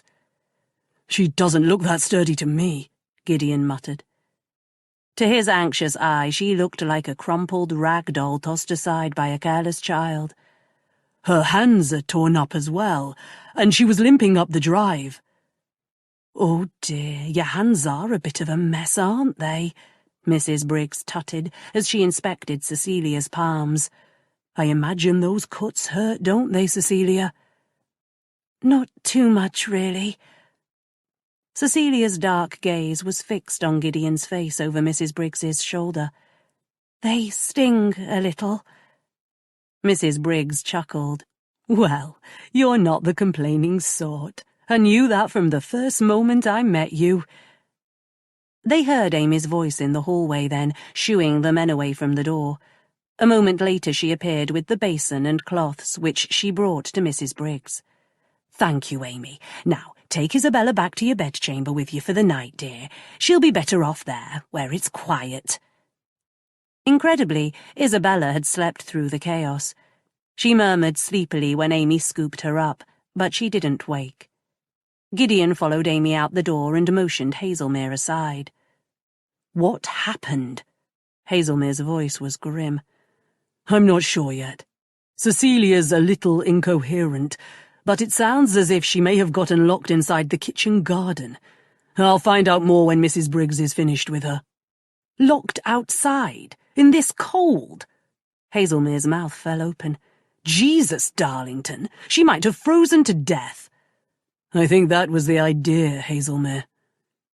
Gideon looked steadily into his friend's eyes, so there'd be no mistaking his meaning. Hazelmere nodded, then turned to address his men. "Fletcher, I want you, Hobbs and Thompson on horseback. The others can go on foot." "No, there's no use in chasing after her tonight, Hazelmere. You can be sure she's long gone by now. But let's keep 2 men on each bedchamber door just to be safe. Duncan and Fraser can keep watch over Amy and Isabella, and 2 of your men on Mrs. Briggs's door. The others can keep watch at the doors leading outside, and in a few hours we'll switch off." "What of Cecilia? Who will watch over her?" "Me," Gideon said, in a tone that discouraged argument. But Hazelmere, being Hazelmere, did argue. "That's not a good idea, Darlington. Why not let Mrs. Briggs stay with her?" "No, I'll stay with her." "Darlington, be reasonable. Her reputation—" "Do you truly think I'll let Cecilia out of my sight after what happened to her tonight, Hazelmere? I won't risk her safety." As for Cecilia's reputation, no one here would carry tales into the village. But even if they did, it wouldn't matter. She was his, and he wasn't giving her up. Ever. Hazelmere held up his hands in surrender. "All right, then, if you insist. I don't envy you the wrangle you'll have with Mrs. Briggs over it. She's far more alarming than I am." Alarming? Gideon had once seen Mrs. Briggs take a broom to a footman who'd tried to steal a kiss from one of her housemaids. She wasn't alarming. She was downright terrifying, and never more so than when a scoundrel tried to trifle with one of her girls. But, to Gideon's surprise, she only gazed hard at him for a moment when he returned to the bedchamber and seated himself in the rocking chair with the air of a man who intended to stay there. "Very well, my lord," she said with a small smile. "Stay if you must, but mind you keep to that rocking chair." With that she was gone, and Gideon and Cecilia were left alone. Chapter 22. Cecilia lay in the middle of her bed, her arms wrapped around herself, shivering with cold and something else. Anxiety or anticipation. She couldn't have said which in that moment, only that her entire attention was focused on the man now seated in the chair beside her. She waited, her belly leaping with nerves, for him to say something, do something. But he didn't speak, didn't reach for her, didn't even sigh. He simply sat there, his body tensed, gazing at her. She'd broken her promise to him. She'd sworn she wouldn't venture outside the castle, then she'd done it anyway. Worse, she'd done it at night and alone, utterly careless of her own safety. Anything might have happened to her. It almost had happened. "Gideon, I'm sorry, Cecilia broke off with a gasp as he shot to his feet. She gazed up at him when he stopped beside her bed, her lower lip caught between her teeth, I know I promised I wouldn't." She broke off again, this time with a faint cry, as he leaned down and, without any warning or so much as a by your leave, scooped her up into his arms, coverlet and all. "Gideon!" She clutched at his coat to steady herself, the fine wool wet to the touch, damp all the way through to the silk lining and his heated skin beneath. "What are you doing?" He didn't answer. He strode across the room to the door that connected their bedchambers without a single word, and passed through it with her still in his arms. He didn't stop until he reached his bed, then he lay her down and tugged his thick coverlet over her. "My bedchamber is warmer than yours. You're staying here until you stop shaking with cold." Half-formed warnings, arguments, a protest that she shouldn't be in his bedchamber, much less his bed, all rushed to Cecilia's lips, but each of them died a withering death before she spoke them. This was where she wanted to be, where she needed to be. Not because his bedchamber was warmer than hers, but because Gideon was here, and he was the warmest thing she'd ever known. Even if it was only for tonight, this was where she belonged. "Gideon, Shh. He stirred the banked fire until it was blazing again, then turned back to her. "Are you warm enough?" Cecilia nodded, eyes widening as he drew closer. His voice was gentle, but his lips were pressed into a stern line. "You broke your promise to me, Cecilia. Why?" Gideon stopped halfway between the fireplace and the bed, waiting for her answer. "I did, yes. I realized I'd left my sketchbook in the kitchen garden when I was out with Isabella the other day." Cecilia swallowed. It began to snow.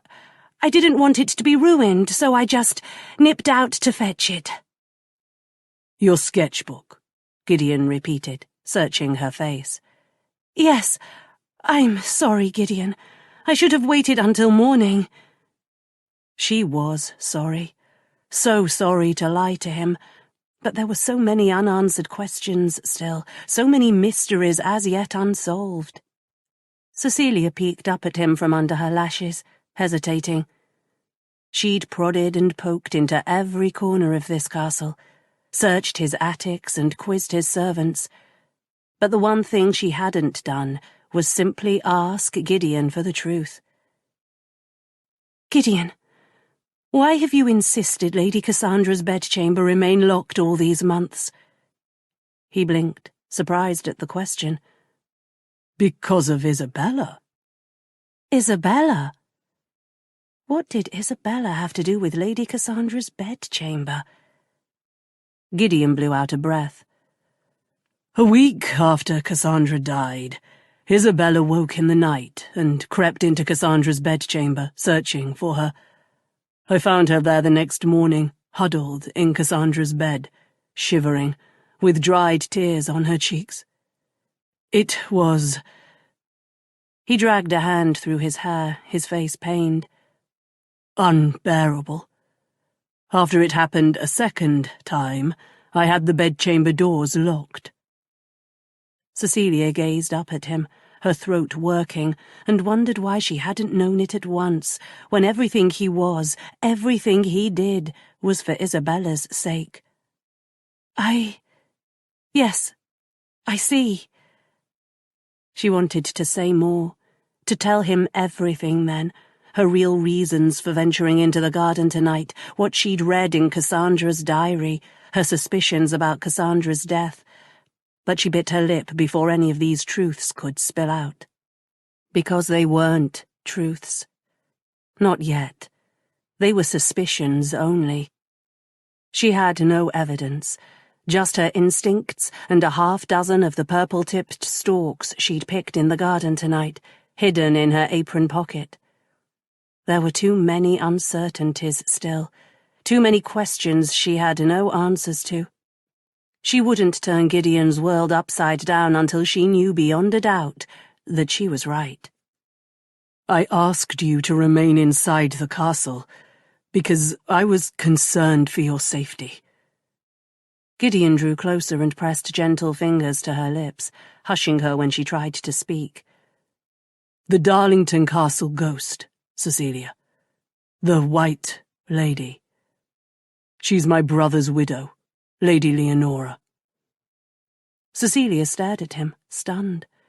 Until this moment she hadn't realized how badly she'd needed to hear him tell her the truth, and how uncertain she'd been he ever would. How long have you known? Since she first appeared? He shook his head. No. Until a few days ago I thought the White Lady was just another rumour invented by the Edenbridge gossips. I still don't know what she's doing here. She's meant to be marrying the Marquess of Aviemore in a few months. I foolishly allowed myself to believe we were safe from her until Miss Honeywell saw her. Then I realized there really was a White Lady. I knew then it must be Leonora. It made sense. Fanny Honeywell had no reason to lie about it, and every reason not to, given how determined her mother was for her to become Marchioness of Darlington. I believe she's come back to take Isabella. She's not well, Cecilia. I didn't want you to venture out because I can't be certain what she'll do or how far she'll go. Until tonight, I never believed she'd hurt anyone, but it must have been her who locked you in the kitchen garden. Gideon met her gaze, his eyes bleak. You might have frozen out there. But I didn't, Gideon. I'm perfectly well, as you can see. I climbed up the limbs of an espaliered apple tree to get out. That's how I cut myself. Cecilia tried a smile. I did tell you I'm much heartier than I look, didn't I? Gideon's lips twisted into something that wasn't quite a smile, but it was close. You did, yes. I should have listened to you. Certainly you should have. Cecilia settled against the pillows at her back with a huff. Let that be a lesson to you, Lord Darlington. It's not the first lesson you've taught me. Not the last either, I imagine. Gideon's lips quirked in a smile, a real one this time. No, likely not. Cecilia grinned at him, nestling further into his bed. It was warm and soft, the fire crackling in the grate. And Gideon. He was here, with her, so close she could touch him. Your bedchamber is much warmer than mine. May I stay here with you tonight? He laughed softly. His eyes, such a deep blue tonight, drifted over her, and a smile of pure masculine satisfaction crossed his lips. Did you think I'd let you go? I like seeing you in my bed. Cecilia shivered at the low rumble of his voice, the heat in those deep blue eyes that seemed to stroke every inch of her skin, until the last vestiges of cold and fear still lingering in her body turned to pulsing warmth. He watched every shift in her expression, every breath she took as he stripped off his cloak and tossed it onto a chair near the bed. His riding coat followed, and then he set to work on his cravat, his long fingers working the knot until the length of white linen unravelled. He slid it free from his neck and wound it around his hand, his gaze still holding hers. Cecilia's breath caught as he tossed the cravat aside and moved his hands to his waist. He tugged his shirt free of his breeches, but paused, his fingers toying with the hem, as he waited to see if she'd object. She didn't. Her teeth sank into her lower lip, her breath quickening as she watched him. The white cotton clung damply to his skin as he dragged it up his torso and over his head. And then the muscular chest that had so fascinated her that first morning at Darlington Castle emerged, bare, sleek skin pulled over taut muscles, that smattering of dark hair, thicker in the center of his chest and around his navel, before vanishing in a tempting line into the waist of his breeches.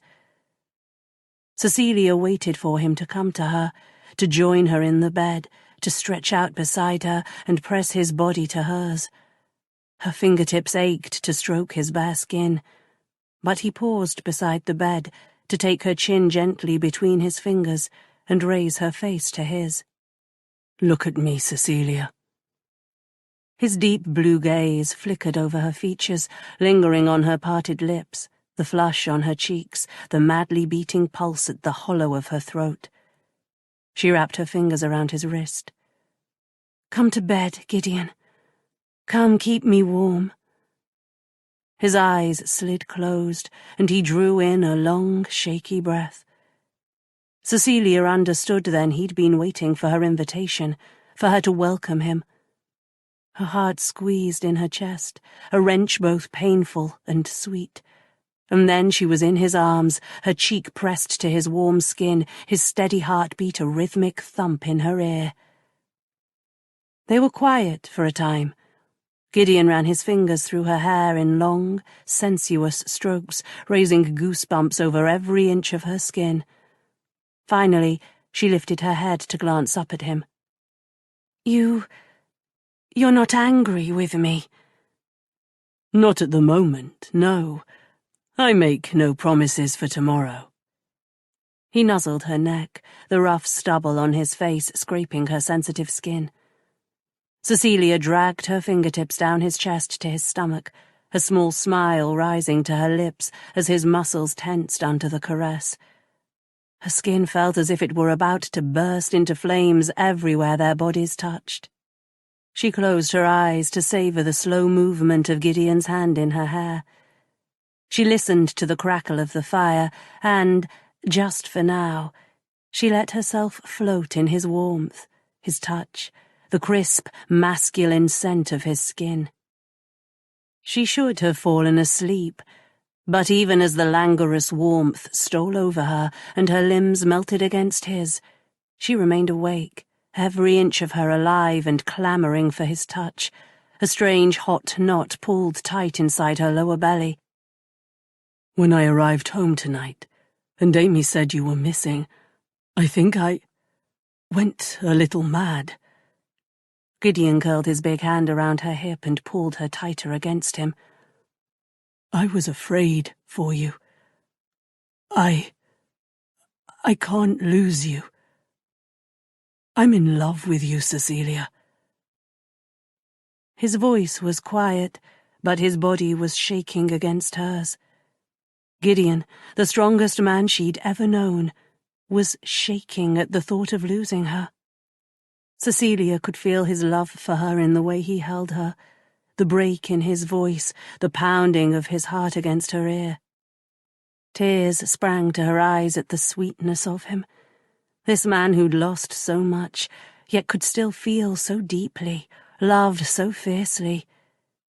She thought, fleetingly, of the Gothic romances she'd read, the lovers she'd found between the pages of her books, and wondered how she hadn't realized, the moment she set foot in Darlington Castle, that Gideon wasn't the villain, but the hero.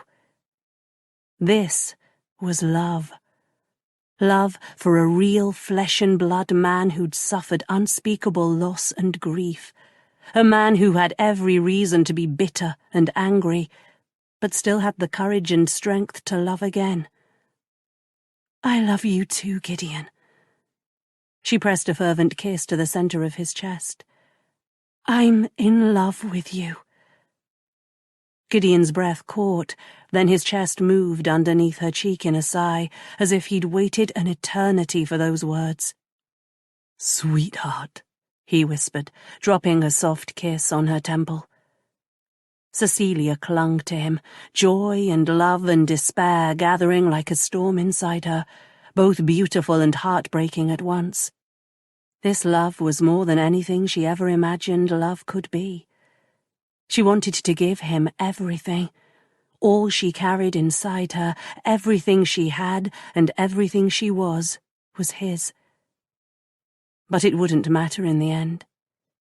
He would lose her, Or maybe it made more sense to say she'd lose him. They'd lose each other, because she'd lied to him about who she was and her reasons for coming to Darlington Castle. Even if there hadn't been lies between them, they came from two different worlds. But now, tonight, just for this one night, she could make it matter. She raised her head from his chest and propped it on her hand. "Gideon, She fell silent, her tongue suddenly shy. What was she meant to say? She'd never been with a man before. Before Gideon, she'd never even kissed a man. She hadn't any idea how to tell him she wanted him. But perhaps he already knew. Cecilia's lips curved. She was in his bed, clad in nothing but her night rail. Perhaps she didn't need to say anything more. "That's an intriguing little smile." Gideon's gaze dropped to her mouth. He traced his thumb over her lower lip, but he made no move to kiss her. So she reached for him, curling her hand around his jaw before dragging it slowly over his neck and down his throat to his chest, the springy hairs tickling her palm. He watched her, his eyelids growing heavy as she eased her hands down his chest to his abdomen. She trailed a finger over the skin just above the waistband of his breeches, but he caught her hand, stilling her. "Do you know what you're doing, love?" "Well, no." She laughed softly, her hand still caressing his skin. "I was rather hoping you did."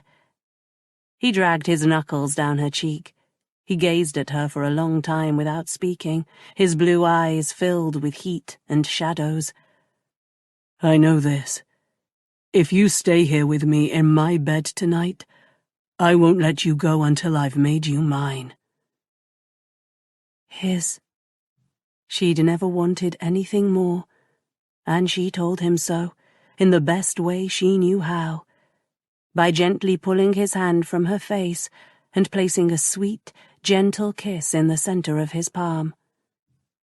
Gideon went still for an instant, his body tensing, and then, with a low growl, he took her face in his hands, sank his fingers into her hair, and brought his mouth down on hers. He kissed her like a drowning man gulps air into his lungs, roughly, desperately at first, and then softer, tender, his mouth clinging to hers as he prodded delicately at the seam of her lips with the tip of his tongue, seeking entrance. Cecilia didn't hesitate. She twined her arms around his neck, pulled him closer, and opened her mouth under his. He groaned in response and gathered her closer, nibbling and teasing at her lips until she went limp against him, boneless and breathless and stunned that anything could feel as good as his mouth on hers, the angles of his warm, hard body pressing so perfectly into her soft curves there was no space left between them. He kissed her again and again, until everything, the bedchamber around them, the crackle of the fire, his past and their doomed future, faded from existence, and all she knew was the warmth of him, the hot, slick slide of his tongue, his sharp intake of breath when she let her fingernails graze the bare skin of his back. "Oh, God, sweetheart, you're so—" Cecilia never found out what she was, but it didn't matter, because he was easing her back against the bed, his legs tangling with hers, one thick, hard thigh settling between hers as he moved over her, so close, but careful not to crush her with his weight. "You need to be kissed everywhere, every inch of you. Here." He dropped a tiny kiss at one corner of her mouth, then the other. "Here," he went on, raining sweet, open-mouthed kisses on her eyelids and cheeks, the pulse point at her throat. "And here," he whispered, scraping his teeth lightly over her neck. "Gideon!" Cecilia squirmed when his teeth closed over her earlobe, but her surprised gasp turned to a moan as he tugged gently, his warm breath in her ear as he toyed and played with her sensitive flesh. She sank her hands into his hair, wringing a hungry groan from his lips with each tug on the thick, dark strands. When she couldn't stand his teasing any longer, Cecilia guided his head gently down, down, down, until his cheek was resting over her heart. "Kiss me here, Gideon," she whispered, bringing his hand to the curve of her breast. He let out a soft groan before cupping her breast in his palm. "You're so pretty here, love. So perfect," he murmured as he teased her nipple with his thumb, dragging it back and forth across the tender nub until it hardened and darkened to a deep pink, the blushing tip easily visible under the thin covering of her night rail. He pulled back to gaze down at her, his breath ragged, seemingly mesmerized by her breasts, by her nipples straining for his caresses. "Oh, yes, you need to be kissed here."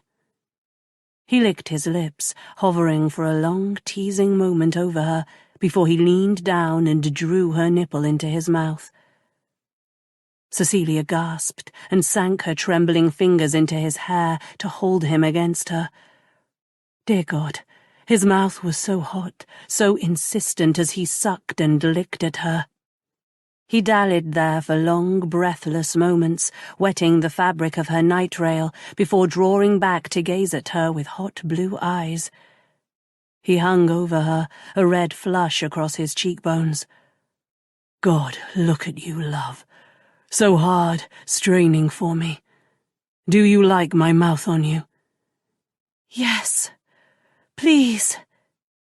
She urged him back down to her breasts, crying out when he took her deep into the heated cavern of his mouth again, suckling and drawing mercilessly on one nipple while he stroked the other with his thumb.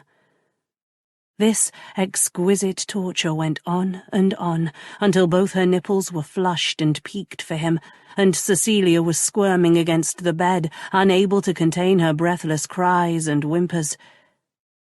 She might have blushed at her wantonness if Gideon hadn't been as wild as she was. By the time he relinquished her breasts with one last lingering stroke with his tongue, he was moving against her, thrusting subtly. His chest was covered with a fine sheen of sweat, and his breaths soared in and out of his chest. He didn't appear aware he was doing it, his hips moving in mindless, desperate arousal, until she reached down between them and, with one careful flick of her fingers, slipped open the buttons on his breeches.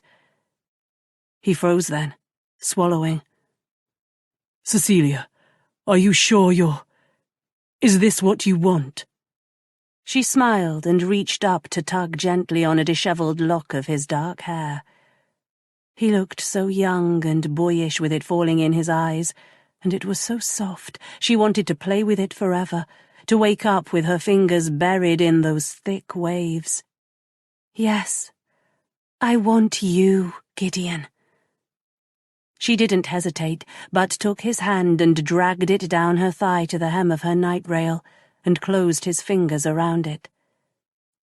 He paused just long enough to draw in a deep breath before he caught a handful of the fragile linen and drew it up her legs, the fluttering cloth tickling her belly and dragging across her tender nipples before he drew it over her head and tossed it over the side of the bed.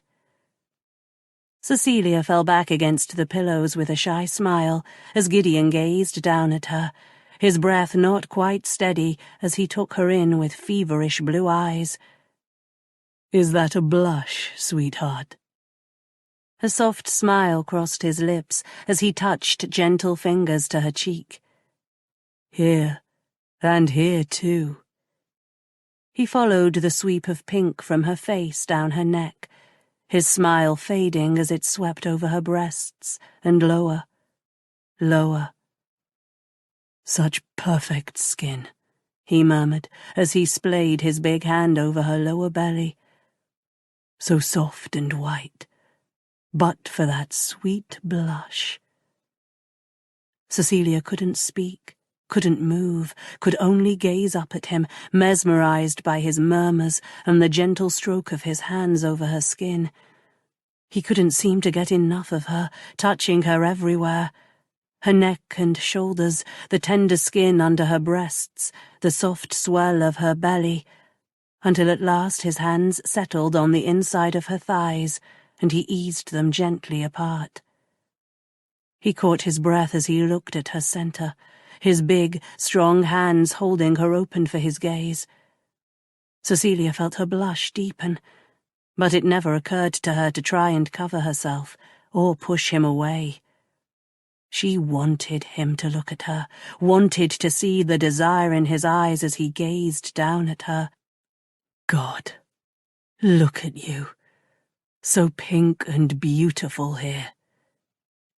He toyed with the dark curls between her thighs, his blue eyes hot, and then, before Cecilia realized what he meant to do, he brushed his thumb over her damp center. Ah! She arched underneath him as heat pooled in her belly. Gideon's gaze darted to her face, and a small smile rose to his lips. Yes, that's right. No, don't do that, sweetheart. Cecilia had pressed the back of her hand against her mouth to smother her cries, but he reached up and tugged it gently away. I want to hear you cry out for me. Cecilia's blush seared her skin. She didn't know whether it was embarrassment or arousal, but when Gideon took both her wrists in his hand and drew them over her head, she kept them there, and soon enough whatever embarrassment she felt gave way to a desire unlike anything she'd ever known before. Gideon dragged his thumb through her folds again, then again, watching her face and crooning to her as he slowly drove her mad. His touch was light at first, soft, just the tip of his thumb brushing against the tender bud at her center. But as her soft moans grew desperate, he touched her with more deliberation, circling the straining nub over and over again, teasing and stroking it, his touch still maddeningly light, but faster now. You look so beautiful like this, Cecilia. So wet for me. Small, helpless cries tore from Cecilia's lips as he increased the pressure, his slippery fingers working her, gliding over her center. Her hips began to move in the same rhythm as his hands, chasing his touch, until a low growl rumbled in his chest. Cecilia cried out in protest when he withdrew his hand, leaving her open and throbbing for his touch. No! She tried to grab his wrist, but he was already lying flat on his stomach on the bed. She felt his hot breath drift over her aching core and his palms against the insides of her thighs. Open wider for me, sweetheart, he demanded, his voice harsh and tight. Yes, like that. That's what I want. A fleeting thought flew through Cecilia's head, that she would have given him anything he asked for at that moment, anything he wanted. But it was gone again in an instant when she felt something fluttering against her. There, a soft tickle, the flick of the tip of his tongue, quickly, once, then again, and then... God, over and over again, teasing and stroking and making her wild for him, her hips arching to get closer to his teasing mouth. She whimpered and moaned and cried out for him, and Gideon gave her what she wanted, what she needed, and more. All the things she didn't know she wanted, didn't know she needed. His hot panting breaths, his tongue and lips, kissing and nibbling and sucking at her. His low, crooning voice telling her how beautiful and perfect she was, and urging her to take what she needed, take her pleasure. Then she was falling, tumbling over the edge into a bliss she'd never known before, sharp and sweet at once, and Gideon stayed with her, his hands holding her hips to the bed as he took her through the delirium, his mouth gentling and slowing as the peak passed, and the knot inside her unravelled, slow and so sweet, until she was lying boneless against the bed, half-dazed, Gideon's head resting on her belly, and her hands in his hair. It was some time before Cecilia came back to herself, but at last her breath calmed, and she was able to raise her head. Gideon looked up when he felt her shift, and a satisfied smile curved his lips when he saw her face. Was that all right? An incredulous laugh left Cecilia's lips, and she gave his hair a playful tug. Was it all right? It was a good deal better than all right, although I may never move again.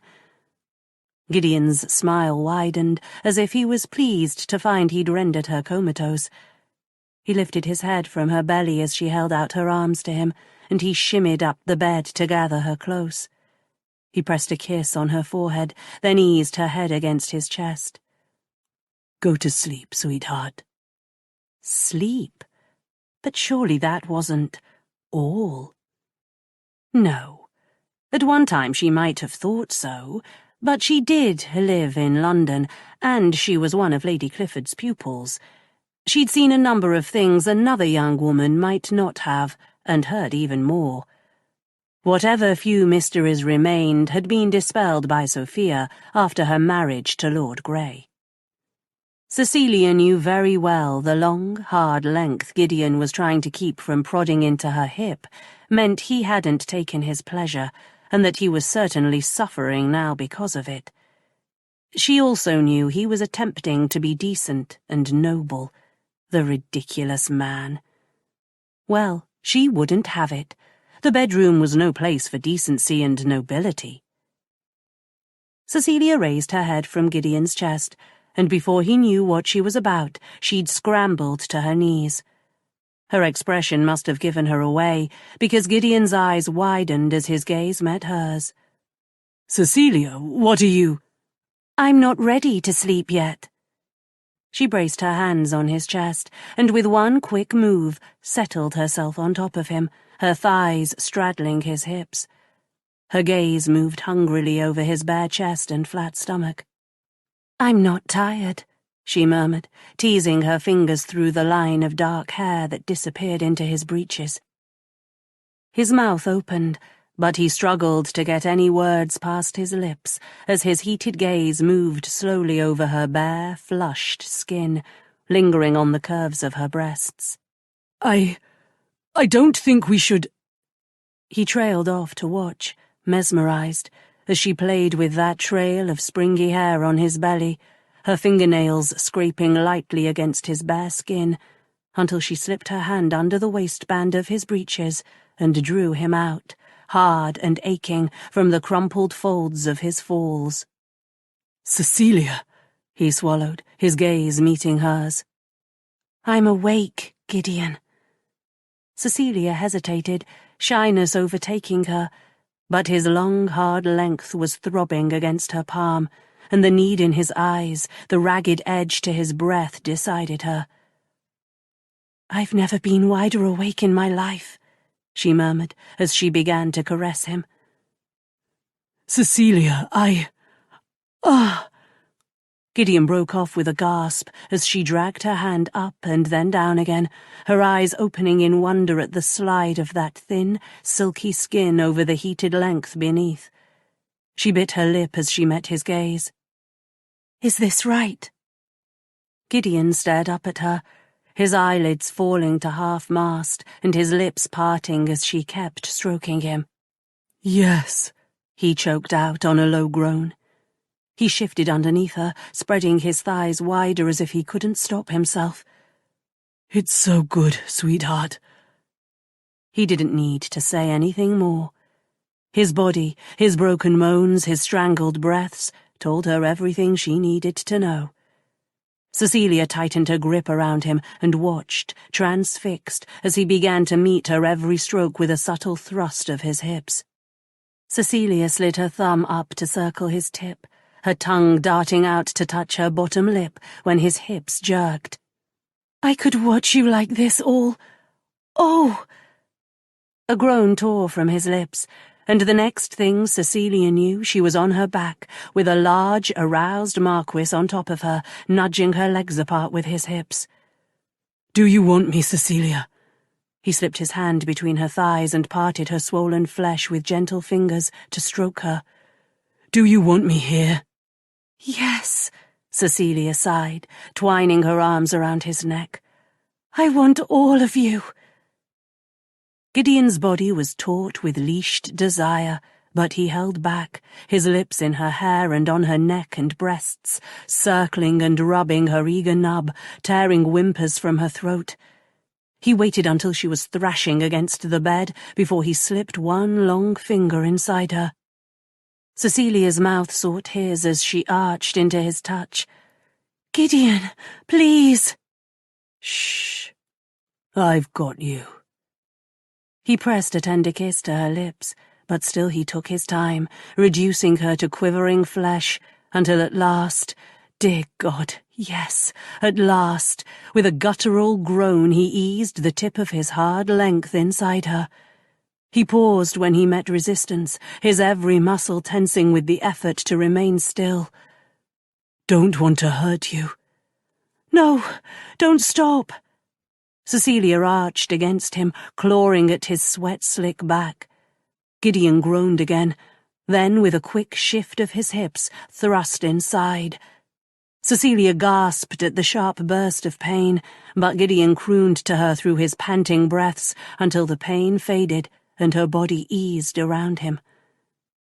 He pulled back to gaze down into her face, his beautiful blue eyes dark with concern. He started to speak, but Cecilia touched her fingers to his lips, hushing him. "I need you, Gideon." His eyes slid closed for an instant, and then he began to move. Slow, careful nudges, until his gentle thrusts weren't enough, and Cecilia wrapped her legs around his hips to urge him on. "More!"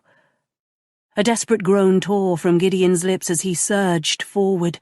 Cecilia sank her fingernails into his shoulders, a needy cry on her lips. His heated length seemed to swell inside her then, pushing her closer toward that mindless pleasure with each thrust. "Oh, oh, oh, please!" She clung to him, that delicious heat pulling tighter, until with a fierce thrust of Gideon's hips, it exploded inside her. "That's it, Cecilia. Come for me, sweetheart." Gideon broke off with a gasp and buried his face in her neck as the tight, hot grip of her body hurled him into his own release. He clutched her against him until their bodies stopped trembling. Then he raised himself up and drew back to look into her face. "Now are you ready to go to sleep?" he asked, his lips quirked. Cecilia's body was flushed, languid, her limbs so heavy with satisfaction she wondered if her bones had melted. But she returned Gideon's smile with a sleepy one of her own. "Yes, my lord." He chuckled and brushed the damp hair back from her forehead. "Ah, dutiful at last." He took her lips in a kiss so sweet it made Cecilia's eyes sting, then gathered her against his chest and wrapped his arms around her. She fell asleep to his hand drifting through her hair and his heartbeat in her ear. Chapter 23. Gideon didn't sleep that night, but for the first time since Cassandra's death, it wasn't because worry and grief kept him awake or tumbled him in and out of nightmares. It was because he didn't want to miss a moment of holding Cecilia in his arms. He tucked her close, her head nestled against his shoulder and her dark hair spread in wild disarray across his chest. He stroked her back, his fingers learning the smooth, soft texture of her skin, the way her thick eyelashes fluttered against her cheeks as she slept. She woke before dawn, her eyelids lifting over sleepy dark eyes. "You're in my bedchamber and my bed," Gideon murmured, as soon as she focused her drowsy gaze on him. He'd half expected her to wake in a panic, unsure where she was, but she looked far from panicking as her lips curved into a soft smile. I know. Her warm breath drifted over his skin, and she trailed her soft hand down his chest, tugging gently on the whirls of dark hair there. I remember. Her smile turned teasing. Did you think I could forget last night, my lord? That teasing smile, her heavy-lidded eyes and flushed skin, the nimble fingers stroking his chest. Gideon took a long, slow breath and prayed for strength. She wasn't his countess yet. As far as anyone at Darlington Castle was concerned, Cecilia was still Isabella's nursemaid, and Gideon wasn't a gentleman who debauched his servants. At least he didn't do it twice. Cecilia, however, had other ideas. This is very nice right here. She squirmed closer, her fingers playing over his chest. Gideon caught her hand in his to still it. What, my chest hair? You do seem fascinated with it. I am. It's softer than I would have thought. But it's not just that. She tugged her hand free and resumed stroking, a slow, maddening slide over his chest and down his body, her curious fingers sifting through the trail of hair under his navel. It's all of you, all muscle and long, elegant bones. She traced her fingertips over his collarbones. Every inch of you is lean and hard, and growing harder by the minute. Gideon tried to hold still, but his body grew more impatient with her every slow, sweeping stroke over his eager skin. It had been so long since he'd been touched, so long since he'd held a woman's body next to his own, so long since he'd given up on love. He moaned when her fingertips grazed his nipple.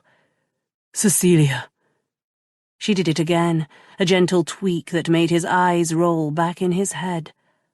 Oh, you like that too? I've never...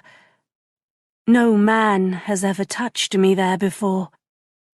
An instinctive growl rumbled in Gideon's chest at the mere thought of another man touching her. No other man ever will. Cecilia's hand stilled, and she peeked up at him from under her lashes. Is that so, Lord Darlington?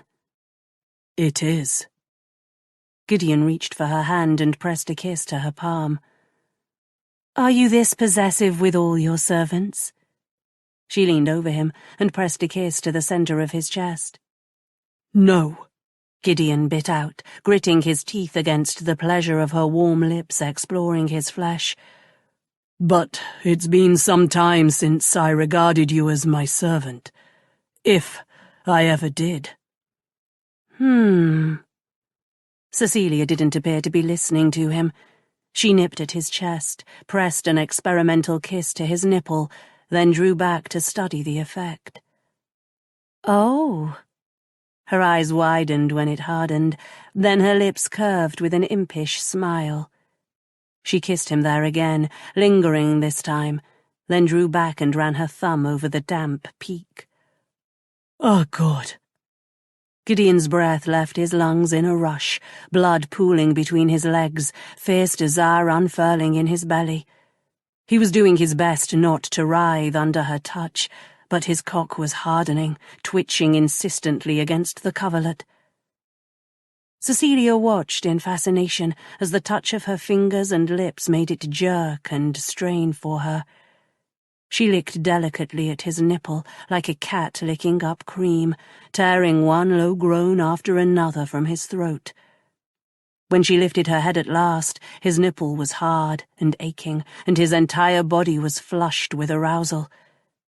She gazed at him with heavy-lidded eyes, as if she were contemplating what to do with him next. Gideon let out a broken moan as she slid her hand down his belly and under the edge of the coverlet, and took his straining length into her small hand. His hips gave a helpless thrust, all thought of restraint dissolving as he pushed his cock into her fist. She sank her teeth into her lip. May I stroke you?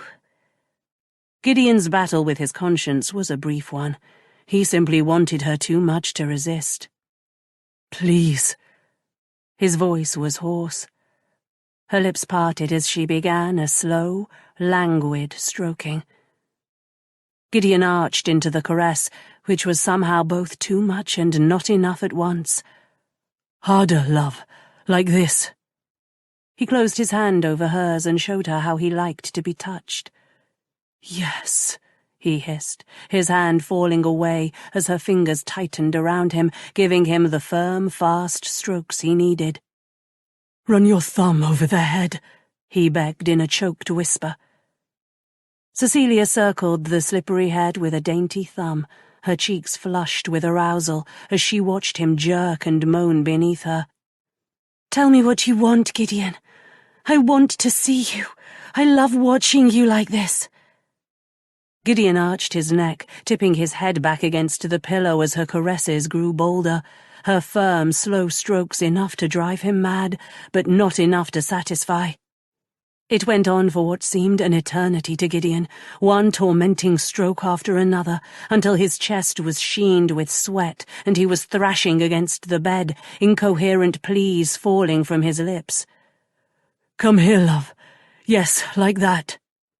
Unable to stand it any longer, Gideon grasped her hips and eased her down on top of him.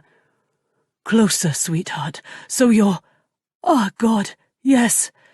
Yes, Cecilia, he moaned when she was straddling him, her damp core nudging against his straining cock. Let me just... Cecilia braced her hands on his chest, her breath coming in short gasps as he slid his fingers through her silky folds. Gideon, she moaned when his thumb brushed against the aching nub at her center. Gideon, please, she panted as he circled and plucked at the sensitive bud. So wet, Cecilia. You're so wet for me. He rubbed and stroked her until her hips began moving in an insistent rhythm. Then he held her steady and positioned her over his throbbing cock. Come down on me, Cecilia. Slowly, sweetheart. Take your time. Gideon gritted his teeth as she lowered herself onto him, fighting the urge to thrust into her seductive heat. But he held back, his hands shaking as she took him inside, her mouth opening in wonder as he slid deeper, one torturous inch at a time. They both sighed when he was seated all the way inside her at last. Gideon moved his hips in a restrained, shallow thrust, his gaze fixed on her face as he did, gauging her reaction. Her lips parted on a gasp, her body tightening instinctively around him. He thrust upward again, his eyes closing at the hot grip of her body around his cock. Is it good? I'm not hurting you, am I? She shook her head, her eyes dazed as she gazed down at him. No, I need... Do it again. Gideon groaned as he thrust into her damp heat, setting an easy rhythm. Move with me, he whispered, his hands on her hips guiding her, showing her how to meet his thrusts. Yes, so perfect, Cecilia. Her fingers curled into the slick skin of his chest as she quickened their pace. Gideon surged into her, his climax coiling in the base of his spine, but he held off, fighting against the pleasure that threatened to rush over him. Take your pleasure, love, he begged, working his hips against hers. Gideon, please, please. Cecilia let out a cry and closed her eyes, throwing her head back as her release swept over her. Her body clenched around him, the sweet pressure tearing a guttural moan from his lips as his climax pounded through him. He held her tightly against him as they rode out their release. When Cecilia went limp, sagging against him, Gideon gathered her into his arms and eased her onto her side. He buried his face in the damp hair at the back of her neck and draped a possessive hand around her soft belly. They fell asleep curled around each other, Gideon's lips pressed to her nape. They dozed for a bit, not long, perhaps an hour or so. When Gideon woke again it was dark still, but he could hear the faint stirring of the servants as they woke and began their work for the day. Cecilia was awake, her hands folded on his stomach and her chin resting on her hands. "I should return to my bedchamber before someone appears to lay a fire for you." "Soon." He reached for her and gathered her close, burying his face in her hair. "Not yet." She sighed, but nestled into his arms and let him hold her until they heard the sound of doors opening and closing, and Mrs. Briggs's voice in the downstairs hallway. "Gideon." Cecilia gently disentangled herself from his arms and slipped out of the bed, draping the coverlet over herself as she reached down and snatched her night rail from the floor. "I can't be here when Amy comes in." "No." Gideon didn't argue, though he wanted to weep with frustration as all the smooth, pale skin he'd caressed disappeared under her night rail. "Wait, Cecilia. Promise me you'll remain in your bedchamber today." "My bedchamber?" Cecilia had crept across the room to the connecting door, but she turned back, a frown on her face. "Gideon, that's absurd. I have work to—" "No, you don't. Not today. You nearly froze last night. You need to rest today." Cecilia braced her hands on her hips. "I take back what I said that first day about you not looking like a marquess, Gideon. You look quite lordly when you're ordering people about." "Then you won't dare to disobey me, will you?" When Cecilia didn't answer, his eyes narrowed. "Cecilia, promise me." "I promise I won't leave the castle. Can you make do with that?" Gideon was about to refuse, but she gave him a winning smile, and he shook his head, a return smile rising to his lips in spite of himself. "You promise it? Not one toe over the threshold?" "Not a single toe. I swear it." Gideon didn't like it, but he gave a reluctant nod. She'd be safe as long as she didn't wander the grounds. "All right. Hazelmere and I have business to attend to that will keep us out all day. We'll return for dinner, and when we do, I intend to find you and ask if you've kept your promise." "Yes, my lord. As you wish, my lord." She gave him a mischievous smile, but he must have looked as forlorn as he felt, because her eyes softened, and she darted across his bedchamber, hopped onto the bed, and pressed a quick kiss to his lips before darting away again. "It's fortunate you're so quick. If I'd caught you, I wouldn't let you go again." He gave her what he knew to be a ridiculously foolish, infatuated smile, and waved his hand toward the door. "Go on, then, before I change my mind." Cecilia did not break her promise to Gideon. Not this time. She might have done so easily enough. By the time she pulled her grey work dress over her head, donned her apron, and bid Amy and Isabella a good morning, Gideon and Lord Hazelmere were gone. Mrs. Briggs insisted she rest after her ordeal the night before, and chased her out of the kitchen after breakfast, so by mid-morning Cecilia found herself with a rare empty day on her hands. It couldn't have come at a better time. Darlington Castle's library was an impressive one. The bookshelves towered over Cecilia, stretching from the floor all the way to the ceiling. If she hadn't had the great good luck to spy Culpepper's Complete Herbal when she went searching for Mrs. Radcliffe the other night, she likely never would have found it among the thousands of exquisitely bound books. But it was right where she'd last seen it, lying on its side on the end of one of the lower shelves. She sat at the table with the thick tome and rummaged around in her apron pockets for the plants she'd picked in the kitchen garden last night. They were wilted and shrunken, much as she'd expected them to be, but she was certain she'd recognize a picture of them when she saw it.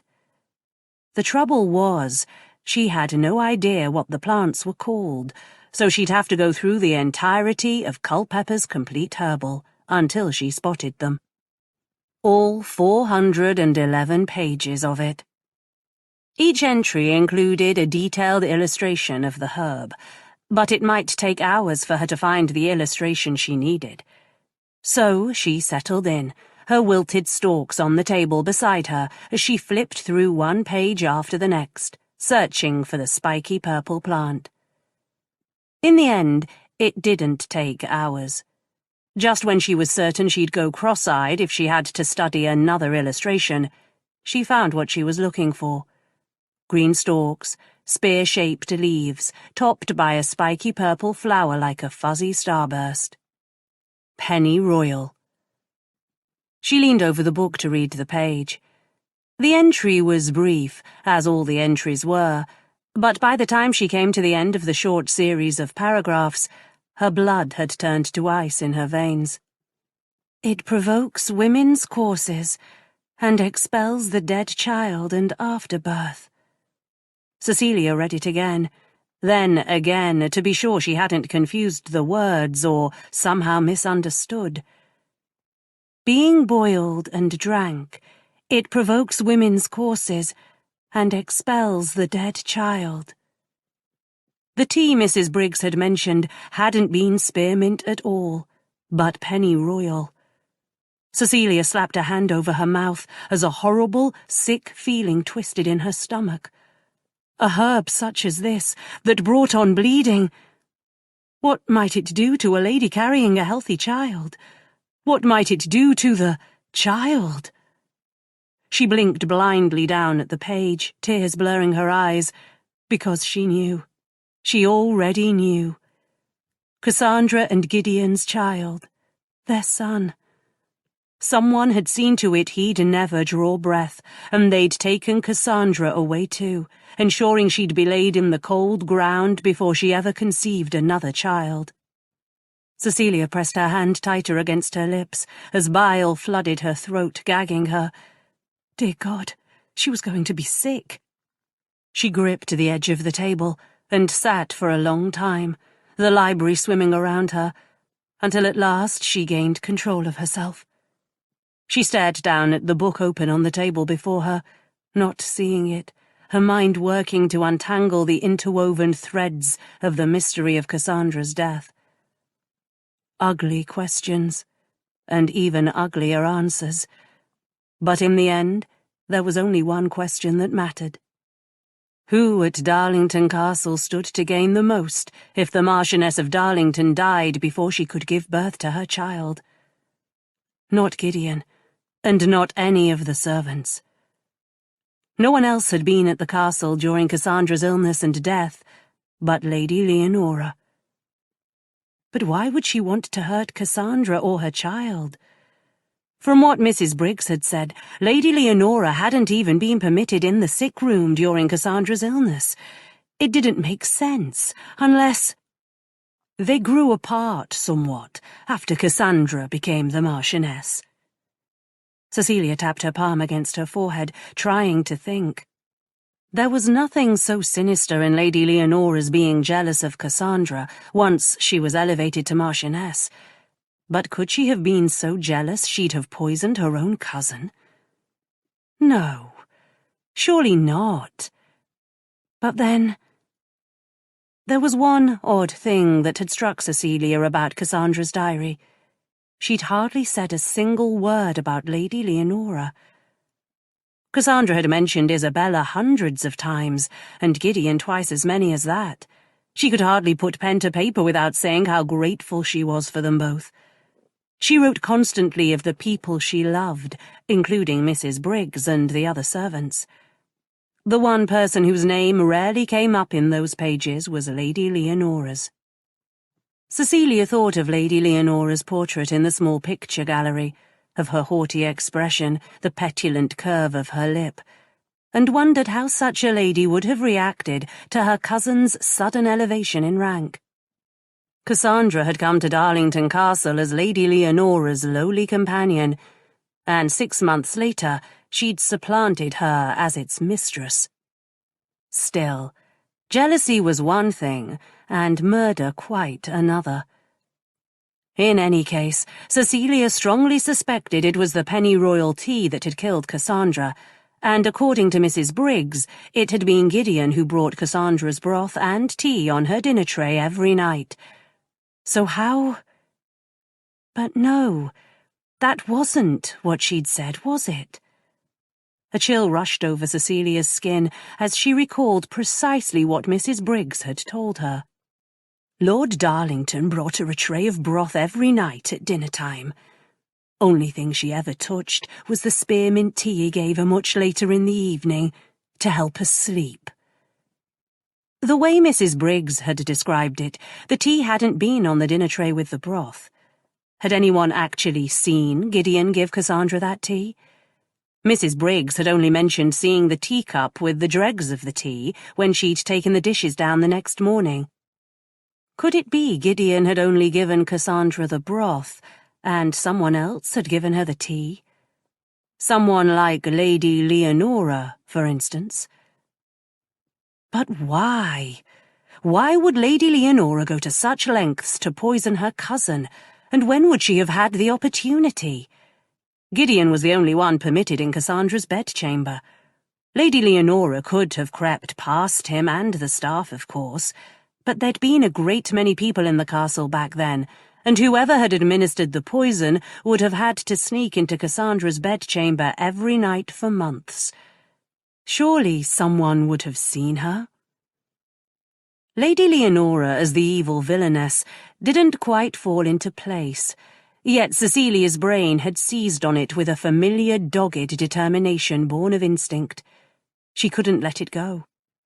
Her hands were shaking as she rose from her chair and replaced the book on the shelf. She hurried down the deserted corridor, surprised to find she'd been in the library for hours, and the afternoon was waning. The still room was through an arched door off the back of the kitchen and down a narrow stone hallway that let out into the kitchen garden. Cecilia had never ventured inside it. Given the shortage of servants, no one seemed to make much use of it anymore, but Lady Leonora would have been mistress of it in the years she'd been the lady of the castle. It was much like every other still room Cecilia had ever seen, but bigger and grander, with a large stone fireplace at one end and a huge cabinet made up of neat little drawers and topped with a counter that ran the entire length of one wall. Beside the counter was a long table with a dusty wooden top, likely put there for mixing herbs. There was no window, but the beamed ceilings were high, to help disperse any smoke from the kitchens, and dried herbs were hung from the beams. Cecilia reached up to pinch a few leaves from one of the bundles. She crumbled the leaves between her fingers, raised them to her nose, and inhaled the woody scent of rosemary. She wandered to the cabinet, opened a few of the drawers, and peered inside. Fennel, sage, comfrey, the usual herbs one would expect to find in a still-room. Another drawer held bunches of lavender wrapped in silk and tied with string, sachets for scenting drawers or closets, and a few bottles lined up on the counter held lavender oil, the scent faded now. There was nothing unusual or sinister in any of it. Even if she did find pennyroyal, it wouldn't prove anything. According to Culpepper, it had a number of perfectly innocent medicinal uses, and many households favoured a herb with such a strong scent of spearmint for use in soap. Cecilia turned in a circle, rubbing her hands up and down her arms. The still-room fire hadn't been lit in months, but for a room right off the kitchen it was colder than it should be. The draught was coming from this side of the room. The temperature here was at least a degree or two colder than the side closest to the kitchen. Not so surprising, perhaps, given all the cooking that took place there. Yet Cassandra's bedchamber was cold in this same draughty way, as if a window or door had been left open. But where? There was no window in this room, and only the one door. She crossed to the door that led out into the kitchen garden, thinking the draught must be coming from there, but a quick inspection revealed it to be locked and tightly sealed. Well, perhaps it wasn't all that mysterious. Castles were draughty places.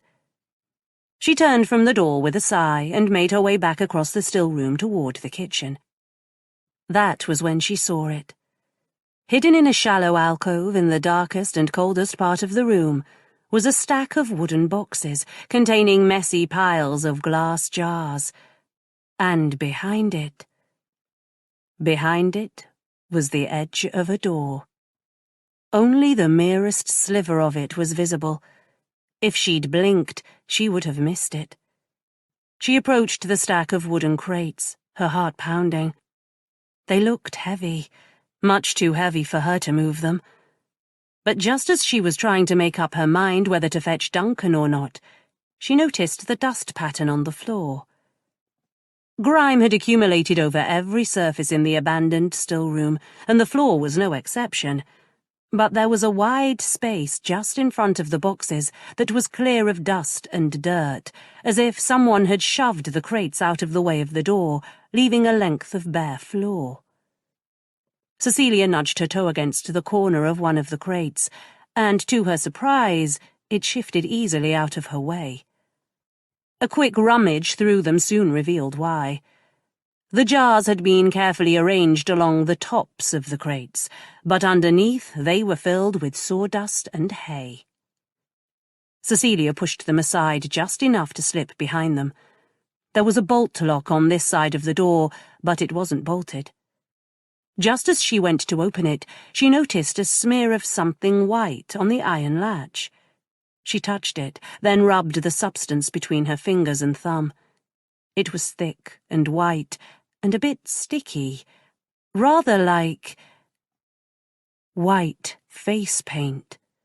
The sort of paint ladies and gentlemen used to achieve the perfectly white skin considered fashionable some years earlier. No one had much use for it anymore, now that a more natural look had taken precedence. Unless... Cecilia stared down at her white fingertips, her heart rushing into her throat. Unless one was a white ghost, and then it might prove very useful indeed. But she didn't have time to consider it now. She turned her attention back to the secret door. A quick twist of her wrist revealed it to be, as she'd hoped, unlocked. It creaked open, but beyond was a darkness so thick Cecilia couldn't see a thing. It was cold, too, terribly cold, with walls of damp stone. It was a passageway. Cecilia's heart pounded with dread at the thought of being trapped inside it, but she wasn't going to turn coward now. It was so narrow and so low, she was forced to duck to pass through. It seemed to her as though she crept along it for miles, but it likely wasn't more than 10 minutes before a thin line of weak light appeared ahead. A few dozen steps more, and she came to a steep stone case, and embedded in the stone ceiling above them was a wooden plank fitted with an iron ring that served as a makeshift handle. A thin strip of light peeked around the edges, and as she drew nearer, Cecilia saw it was open just a crack, and a branch stuck into the gap to keep it from slamming shut again. Cecilia heaved it up the rest of the way, and with a little cry threw one arm up to shade her eyes. She knew at once it led outside, because the snow was still falling. The cold drops landed on the bare skin of her hands and neck, and the wind whipped her hair around her head. It wasn't terribly bright, the sky being dark with snow, but after the tunnel it took a few moments for Cecilia's eyes to adjust. Once they did, she knew where she was at first glance. She'd come out just beyond the wall that surrounded the kitchen garden. From here one could easily disappear into the rose walk without being seen, and from there to the edge of the tree line and into the woods beyond. She fell back a bit, stumbling on the step as the pieces of the puzzle clicked suddenly into place. Of course. The mysterious lantern light weaving among the trees in the wood, the white lady with her filmy gown, scarlet lips and pale face, who always appeared near the tree line and then seemed to disappear as if to thin air when she neared the kitchen garden. The Darlington Castle ghost, the spectre all of Edenbridge believed to float on air and vanish at will, was making use of a secret passageway leading from the edge of the rose walk into the castle. A secret passageway only a person who'd spent a great deal of time at Darlington Castle could possibly know about. Not Gideon, who'd only come to live here after his brother's death. No. Someone else. Someone who knew every inch of Darlington Castle and every hidden door leading into and out of it. Someone who was in a position to have a key to those doors and might unlock them at will, just as she pleased. Someone like Lady Leonora. Cecilia swept her gaze over her surroundings again and noticed something else. Footprints in the snow. Not just human footprints, but neat little paw prints of the sort that might belong to a dainty, fastidious feline who'd found a secret way into Darlington Castle that led from the kitchen garden, past the still room, and straight to Cassandra's bedchamber. There was a hidden door that led from the secret passageway into Cassandra's bedchamber. There had to be. That was why it was always so cold in there. It must be in the dressing room. Perhaps behind the clothes press. Cecilia's shaking fingers clenched into fists as everything fell into place at once. Lady Leonora had brought the blue ball gown, the embroidered shoes, and the sapphire hairpins into Cassandra's bedchamber. They hadn't been there all along, as Cecilia had thought, and Gideon hadn't put them there. Lady Leonora had had the run of the castle from the very start. It was the only explanation, and it explained everything. Seraphina's mysterious comings and goings, for one, but it was more than that. The secret passageway was the means by which someone had accessed Cassandra's sick room without anyone else in the castle knowing she was there. Gideon wasn't the only person who'd brought Cassandra refreshment in those last months before she died. He was simply the only one who'd been seen doing so. All the while, someone else, someone who wished to see Cassandra and her unborn child harmed, had also had access to her. It would have been the easiest thing in the world for that person to bring Cassandra a cup of pennyroyal tea every night and stay with her while she drank it down. A person Cassandra believed would never hurt her, despite the resentment between them. A person she trusted, like her cousin, Lady Leonora. The last person in the world she should have trusted. Lady Leonora was far more dangerous than Gideon suspected. She was a murderer, and all the time they'd thought themselves safe, she'd been roaming about the castle. Why, she might have snatched Isabella at any time, carried her off while they slept. She might have, but she hadn't. Fear clawed at Cecilia's throat as the full force of this truth slammed into her. If Lady Leonora hadn't returned to Darlington Castle to take Isabella, why had she returned? Who did she intend to hurt this time? There was no time to consider it now. She had to find Gideon. Cecilia snatched at the iron ring to close the door, but she stopped it from slamming shut at the last minute. Something else caught her eye, something strange. She'd been staring at the footprints in the snow all this time, but she hadn't made sense of what she was seeing until now. Seraphina's tidy little paw prints were marching in a neat line away from the castle. They pointed toward the wood, but the corresponding human prints in the snow pointed in the other direction. Into the castle. Lady Leonora must have entered the castle last night, after the snow had accumulated enough to make her footprints visible. But unless she truly was a ghost and had found a way to walk in the snow without leaving any prints, then she hadn't come back out this way again. Which meant Lady Leonora was inside the castle. Inside with Duncan, Isabella, Amy, and Mrs. Briggs, and they had no idea she was there.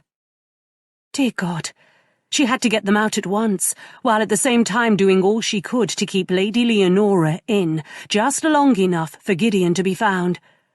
Lady Leonora would try and escape through the passageway, but if it were sealed and she became trapped, it would put an end to the White Lady haunting Darlington Castle. Cecilia turned and fled back down the passageway, her footsteps echoing on the stone floor. She was breathless by the time she burst back through the door into the still room and ran into the kitchen. In a stroke of good luck, Duncan was sitting at the kitchen table, stuffing a piece of buttered bread into his mouth. "Duncan, thank goodness." Cecilia fell against the table, panting. "Miss Cecilia, you near scared the life out of me." Duncan shot to his feet, his eyes going wide. "What's wrong? You look peculiar, like you seen a ghost." "Not yet, but perhaps soon, with any luck. Come with me." Cecilia took him by the arm and dragged him to the back of the still room, where the crates were stacked near the open door. "Listen to me carefully, Duncan. There's a passageway on the other side of this door. Follow it to the end, and you'll find a door set into the ceiling. It's held open with a branch. Go through that door and see to it it's sealed from the outside. Once you've done that, go and find that is, Lord Darlington, and bring him back to the castle at once. Tell him it's urgent." Duncan gaped at her with his mouth open. "But, quickly, Duncan!" Whatever Duncan saw on her face made him snap his mouth closed. He turned without a word and disappeared into the passageway at a run. Cecilia bolted the door behind him, cutting off access to the still room, then ran for the stairs. Isabella and Amy were likely in Isabella's bedchamber, readying for her nap, and Mrs. Briggs— she hadn't the vaguest idea where Mrs. Briggs was. She could be anywhere in this enormous castle. If she was alone and Lady Leonora caught her unawares— Cecilia sucked in a ragged breath, panic threatening, but she shoved it down and forced herself to focus on one thing at a time. First, she'd find Isabella and Amy. Once she did, Amy could help her push the clothes press in Cassandra's dressing room flush against the wall to block that escape into the secret passageway. Then they'd find Mrs. Briggs and leave the castle together. With any luck, Duncan would return with Gideon soon afterward, and all would be well. She rushed up the stairs to the second-floor landing, but stopped there, a strange feeling sweeping over her. Later, she wouldn't be able to say if she'd simply sensed something was amiss, or if she'd heard something, nor would she recall making her way down the corridor to Cassandra's bedchamber. But she would remember the sickening drop of her stomach when she opened the door. The White Lady was hovering in the archway that led to Cassandra's dressing room, the candle in her hand casting a pool of light around her, lending an unearthly glow to her painted face. She wore the white nightgown the villagers had described, her dark hair hidden beneath a silvery white wig. But it wasn't her gown, or her wig, or even her ghostly white face that caught Cecilia's attention. It was her blue eyes, as cold as ice and glittering with madness. A blinding diamond, so bright it hurt to look at her. "Good evening, Cecilia. It's kind of you to come, rather than making me search for you." Lady Leonora's scarlet lips split into an arrogant smile. "Then again, you are a servant, after all." Cecilia couldn't have said why, but instinct urged her to drop into a respectful curtsy. "Good evening, Lady Leonora." Lady Leonora's blue eyes flashed. "I'm the 6th Marchioness of Darlington, and mother to the future heir, while you're nothing but Gideon's whore." Cecilia's head snapped back at the ugly words. Lady Leonora knew Gideon had taken Cecilia to his bed? Oh God, had she seen them together? Had she watched? "Did you think I didn't know?" Lady Leonora's red lips curled in a sneer. "I confess, I was fooled at first. I didn't realize Gideon wasn't in love with that foolish Honeywell creature until after I chased her off. It's been you all along, hasn't it?" Cecilia opened her mouth to reply, but no words came out. "The trouble with you, Cecilia, is you won't leave," Leonora went on, edging closer to Cassandra's bed as she spoke. "I thought a night spent freezing in the kitchen garden would do it, but you're cleverer than that Honeywell chit, and you found a way out. You understand, then, that I have to find another way to get rid of you." With that, Leonora lowered her arm, and casually, as if she were buckling her shoes, she touched the candle flame to Cassandra's coverlet. "No!" Cecilia screamed, but before she could move, before she even had a chance to draw a breath, the heavy silk coverlet caught fire. "Oh, yes, I'm afraid so." Leonora turned to the windows and brought the candle within inches of the drapes. "Wait!" Cecilia thrust her hands out in front of her. "I'll leave Darlington Castle, just as you want." "No, I don't think so. I don't believe you will, and in any case, it's too late for—" Lady Leonora broke off, her gaze darting to the door. Cecilia dimly registered the sound of feet pounding in the hallway. The lock on Cassandra's door rattled, and in the next moment someone threw the door open. "Cecilia, what in the world—" "Don't come any closer, Amy." Cecilia never took her eyes off Lady Leonora, but she held out her hand behind her, a warning to Amy to stay back. "Fetch Isabella and Mrs. Briggs, and leave the castle." "No, I can't. I won't leave you." "Listen to me, Amy." Cecilia heard the thread of hysteria in Amy's voice and struggled to keep her own voice calm. "You and Mrs. Briggs must take Isabella out of the castle at once. Do you understand me? I'll be right behind you." Amy was sobbing now, but after a pause in which Cecilia prayed harder than she'd ever prayed before, she heard Amy's retreating footsteps and a door being thrown open at the other end of the hallway. "See? Clever, just as I said." Lady Leonora's smile was strangely benevolent, but her eyes were pure blue ice as she hovered the lit end of the taper inches away from the silk drapes. "I think it's best if we keep this business between us." Chapter 24. "What will you do with yourself once you've caught your ghost, Darlington?" Hazelmere blew on his gloved hands to warm them, releasing a cloud of frosty breath. "Kent will be dull enough without a haunting to keep you busy." They'd ridden out early to the northernmost edge of the grounds in search of the ghost. Gideon didn't expect they'd find her so far from the castle, but this morning they'd sent Hazelmere's men out in pairs to search the western, eastern, and southern borders of the property nonetheless, with orders to reconvene at the edge of the forest this afternoon. By the time the sun set this evening, not a single acre of Darlington earth would remain unturned. If the White Lady was on his grounds, they'd find her. Gideon released a breath, some of the tension in his shoulders easing as they neared the tree line leading to the formal grounds.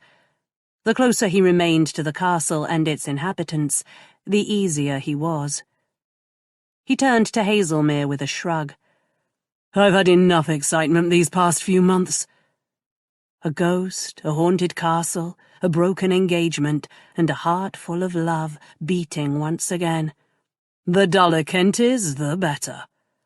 "Oh, I imagine you'll find some way to pass the time." Hazelmere darted a sly glance at Gideon. "Tell me, how does Cecilia do this morning, Darlington? She's recovered from last night's ordeal, I hope?" "More than recovered, judging by her—" Enthusiasm this morning. Gideon's cock ached every time he thought of her soft lips and the brush of her hair against his skin. So he did his best not to think of her, as he didn't choose to spend a day in the saddle battling a persistent erection. She seemed well enough. I only saw her for a moment. Hazelmere snorted. A memorable moment by the looks of you today. I have no idea what you mean, Gideon replied, pinching his lips together. There were times when Hazelmere's acute powers of perception were a great nuisance. Not a thing. Hazelmere gave an innocent shrug. Unless it's that you're a damned fool if you don't declare your love for her, make her your marchioness and be done with it, that's all. A half-hearted protest rose to Gideon's lips, not because he didn't intend to make Celia his marchioness, but because she should be the first person to hear him say it, not Hazelmere. I wasn't going to— Of course you were. For God's sake, Darlington, do you think I don't recognize that absurd, besotted expression on your face? Hazelmere laughed. We've known each other since Eton. You're a bloody menace, Hazelmere. You do know that. I'm aware, yes. It's good fun being a menace. Gideon's lips twitched. Your talents are wasted in Kent. London must miss their most dashing rake by now. I thought I'd take Cecilia there after we're married. He was looking forward to exploring the city with her. He used to love London, before he became the murderous Marquess. Perhaps if he saw it through Cecilia's eyes, he could learn to love it again. She's never been. Hazelmere shot him an uneasy look. Yes, about that, Darlington. Gideon frowned. What is it? Well, the thing is— Damn it, this is deuced awkward, Darlington, but Cecilia is— that is, she isn't quite who you imagine she— Lord Darlington! Gideon was staring at Hazelmere, but now he snapped his head around, his brow furrowing. That had sounded like Duncan's voice, but he'd given explicit orders for Duncan to remain at Darlington Castle today. Lord Darlington, the voice called again. My lord, wait! Gideon caught a glimpse of red hair, and alarm rose in his chest. It was Duncan, in the last place he should be, galloping toward them from the direction of the castle, waving his hat over his head to catch Gideon's attention. Something's wrong, Hazelmere. Miss Cecilia sent me, Duncan panted, leaning over his horse's neck and struggling to catch his breath. She bid me to fetch you at once, my lord. There's something amiss up at the castle and— Christ, Darlington, look! Gideon turned at the cold dread in Hazelmere's voice and found his friend staring at the castle in horror. What? I don't see— But in the next breath, he did see, and his heart gave a sickening lurch in his chest. Smoke was issuing in a thin, black stream from one of the second-floor windows. Cassandra's bedchamber window. Her apartments— the apartments attached to Cecilia and Isabella's bedchamber— were on fire. For a frozen moment, Gideon could only gape at that ominous thread of smoke, his throat working. Where is everyone, Duncan? Are they— They've all gotten out, my lord. I looked back when I rode off to fetch ye, and I saw them all gathered on the drive. Gideon snatched up Duncan's reins, jerking his horse closer so he could look directly into Duncan's eyes. All of them? Are you absolutely certain of it, Duncan? Duncan swallowed. I didn't get a close look, but I think so, my lord. Fetch the rest of your men, Hazelmere, and bring them back to the castle to help us fight the blaze. Hazelmere shot off in the direction of the woods, snow and bits of torn ground flying from his horse's hooves. Gideon took off toward the castle at a flat run, Duncan right behind him, but the castle seemed to recede into the distance with his horse's every stride. His gaze was locked on the window, his lips moving in a prayer to a god who'd taken his wife and son from him, a god Gideon believed had long ago forsaken him. "Please, please don't take them too." As they drew closer, he began counting heads, the frantic prayers still pouring from his lips. Mrs. Briggs and Amy, with Isabella clutched in her arms, and Fraser behind her. Yes, they were there. 4 of them were there, but Cecilia, she was missing. Gideon leapt from his horse before he'd brought him to a stop. "Cecilia, where is she?" Amy whirled around at the sound of his voice. She was sobbing as if her heart were torn apart, tears streaming down her cheeks. "The White Lady! She's got Cecilia trapped with her in Lady Cassandra's bedchamber. I didn't want to leave her there, my lord, but she begged me to get Isabella and Mrs. Briggs out." Gideon didn't wait to hear more, but burst through the doorway and into the entrance hall. The fire hadn't spread to the ground floor, and there wasn't much smoke yet. Wild hope flared in his chest. There was still time to get Cecilia out. "The White Lady's got Cecilia trapped." But there was no White Lady. She was an illusion, a ghost born from a rumour, the rumour born from lies, lies told by those who didn't understand the truth could be far uglier than the worst thing their imaginations could conjure. He'd known Leonora would come back, despite her promises to stay away.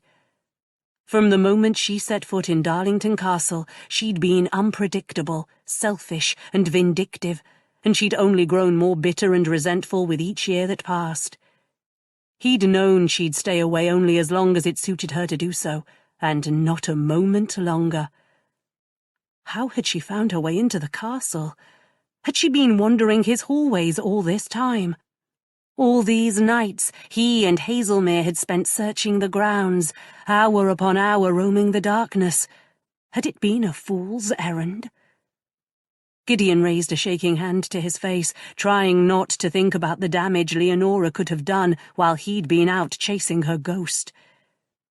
He slowed his steps to a crawl when he reached the 2nd-floor landing and crept silently down the corridor. The stench of burning, of a life going up in flames, grew stronger as he neared Cassandra's bedchamber. Wisps of smoke were drifting from the narrow crack under the door, and he heard female voices. One was Cecilia's. The other... It had been months since Gideon had heard it, but he knew that chilly voice, the sharp edges of it that cut like broken glass. Leonora had ruined Nathaniel with that voice, chased him from Kent back to London. Even then he hadn't truly escaped her. And now she'd turned it on Cecilia. Gideon's hands fisted with the effort it took not to crash through the door and throw himself between Cecilia and Leonora, but he had no idea what was happening inside that bedchamber. If he startled Leonora, it might lead to disaster. So, instead he crept to his own bedchamber, then through the connecting door into Isabella and Cecilia's room. The haze of smoke was thicker here, and there was an ominous crackling sound coming from the other side of the door, as if flames were licking up the drapes or burning through the carpet. And above it, Cecilia's voice, threaded with panic. The door between the 2 rooms should have been locked, but the latch turned easily in Gideon's hand. He eased it open, just a crack at first, then wider, wide enough for him to slip through, and... He froze on the threshold, panic swelling in his chest. The coverlet spread over the bed was on fire, and the heavy silk window drapes were smouldering. If the walls hadn't been made of stone, the bits of charred silk and the showers of sparks raining down would have set them ablaze already, and there would have been nothing left of the bedchamber. Even now, if a stray spark should catch the bed hangings, it would only be a matter of time before the carved wooden posts went up in flames. In the middle of this nightmare stood Cecilia, the hems of her work dress scorched and ragged, as if she'd been stomping down flames. Facing her, dressed in a white gown and wig, Her face painted a ghastly white, stood Leonora, waving a candle in her hand threateningly, as if she were about to hurl it onto the bed. Both women noticed him at the same time. "Gideon!" Cecilia took a quick step toward him. He'd never seen her so pale, and her fear tore at his heart, but he turned all his attention on Leonora, circling her warily. "Back so soon, Leonora? I'm surprised to see you here again." Leonora threw her head back in a laugh. "Come now, Gideon. We're old friends, aren't we? You knew I'd return to Darlington Castle to take back what's mine. Why pretend otherwise?" "What's yours? I don't know what you mean."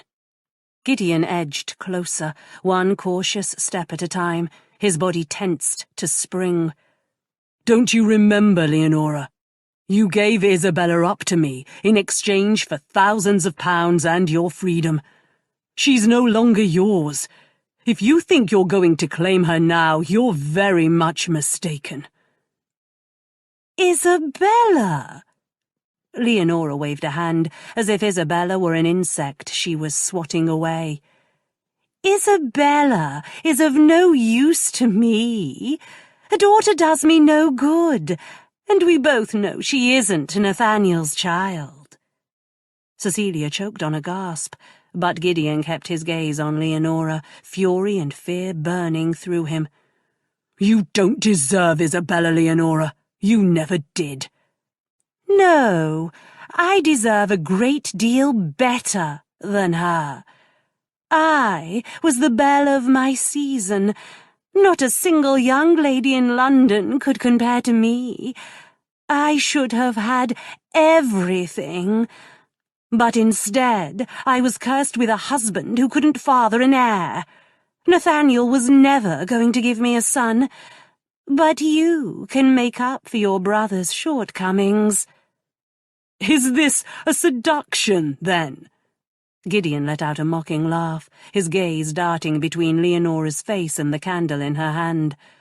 "I can't say I'm much tempted. What's become of the Marquess of Aviemore, Leonora? Does he approve of his betrothed attempting to seduce her brother-in-law?" Leonora paled at mention of Aviemore. "Aviemore hasn't anything to do with it. My son will be the future heir of the Darlington title and fortunes.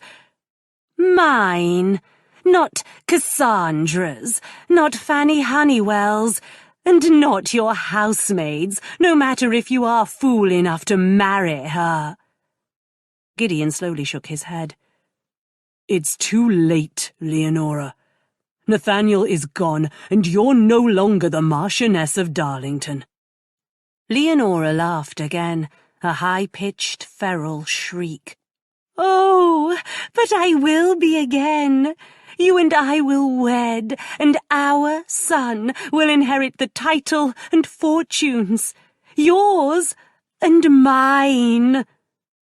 "Wed?" Gideon stared at her in shock.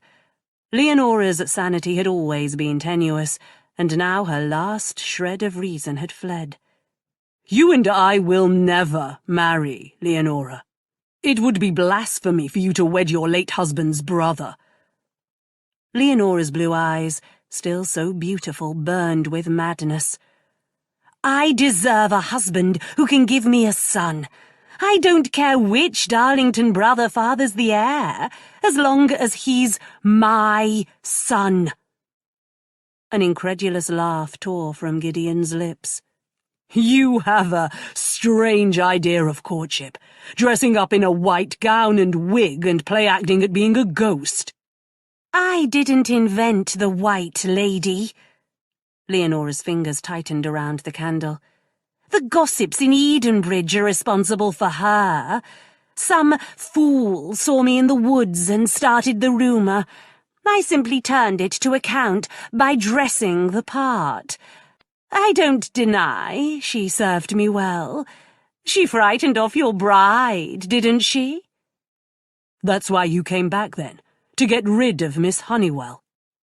Gideon had suspected Leonora wanted to put an end to his betrothal, But to find she'd done so because she believed he'd marry her was unbearable, as if he'd been sucked into a nightmare. "I didn't expect to have to return at all. I never thought you'd find another bride after I turned you into the murderous Marquess." A hysterical laugh spilled from Leonora's scarlet lips. "I should have known there'd be some witless girl eager enough to marry a wealthy nobleman, even if he's rumoured to be a monster." Cecilia gasped. You started those rumours. You turned your brother-in-law into a murderer and your own cousin into a ghost." Leonora shot her a look of malicious glee. "Well, I couldn't let him marry Miss Honeywell, could I? You're going to marry me, Gideon. It's the only way to ensure my son becomes the heir." "Marry you?" Gideon's laugh was bitter. "I can't stand to look at you. Go back to Aviemore, Leonora. Become his marchioness and give him a son and heir. You'll get nowhere with me." Underneath the thick layer of white paint, Leonora's cheeks burned. "I'm afraid that's impossible. Aviemore's gone." "Gone?" Gideon stared at her. "Jesus, Leonora, what have you done?" "I've done only what I had to do." A strange look crossed Leonora's face. "And you see, I did the right thing. If I'd permitted Cassandra to give birth, her son would have become the Marquess of Darlington." Gideon went cold at her words, so cold and numb he couldn't breathe. "If I'd permitted Cassandra to give birth." He sifted frantically through his memories of the months of Cassandra's illness, but his brain was sluggish with shock. All he could recall were flickering visions, each one more heartbreaking than the last. Cassandra too ill to eat, growing weaker by the day. And his son, his eyes forever closed, laying on his dead mother's breast. And blood. Blood everywhere. Gideon lifted his gaze to Leonora's stark face, her fevered blue eyes, her livid lips. If Leonora's madness had driven her to hurt Cassandra, there was nothing she wouldn't risk, nothing she wouldn't do. "Go, Cecilia," he choked out, smoke searing his lungs. The drapes were engulfed in flames now, and they were devouring everything in their path. Cassandra's mahogany dressing table would be next, and soon the carpet would catch.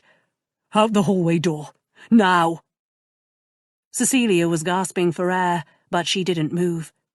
"No, I won't go without you." "Cecilia, please." Gideon glanced away from Leonora for an instant. "I'm begging you." But Cecilia didn't meet his gaze. She was watching Leonora over his shoulder. "You can't escape down the passageway, my lady. I've had it blocked at the other end." Gideon jerked around and saw Leonora was skirting the edge of the bed, moving toward Cassandra's dressing room at the far corner of the bedchamber. Her arm was raised, as if she were prepared at any moment to light the bed hangings on fire. "You're risking your own safety as well as ours." Cecilia was tracking the movement of the candle in Leonora's hand. "I'm telling you the truth, my lady. There's no longer a way out that way." "The truth?" Leonora spat. "Do you suppose I'd believe a whore?" She pointed a shaking finger at Cecilia. "I know you were in his bed last night. I saw you." The colour drained from Cecilia's face, but she held her hand out to Leonora. "Neither Lord Darlington nor I want to see you get hurt, my lady. There's still time for us all to get out the hallway door. Give his lordship the candle." Soon it would no longer matter whether Leonora lit the bed hangings on fire or not. The bedchamber was almost entirely engulfed in flames, the smoke growing thicker by the moment. Gideon held out his hand to Leonora, beckoning with his fingers. Give me the candle, Leonora. Leonora backed away from him. Gideon tensed, about to leap on her and tackle her to the floor, when Leonora let out an inhuman shriek that made the hair on his neck stand on end, and touched the lit end of the candle to the fragile silk bed-hangings. They caught at once, and within seconds the flames were crawling up the carved wooden bedposts to the canopy above. No!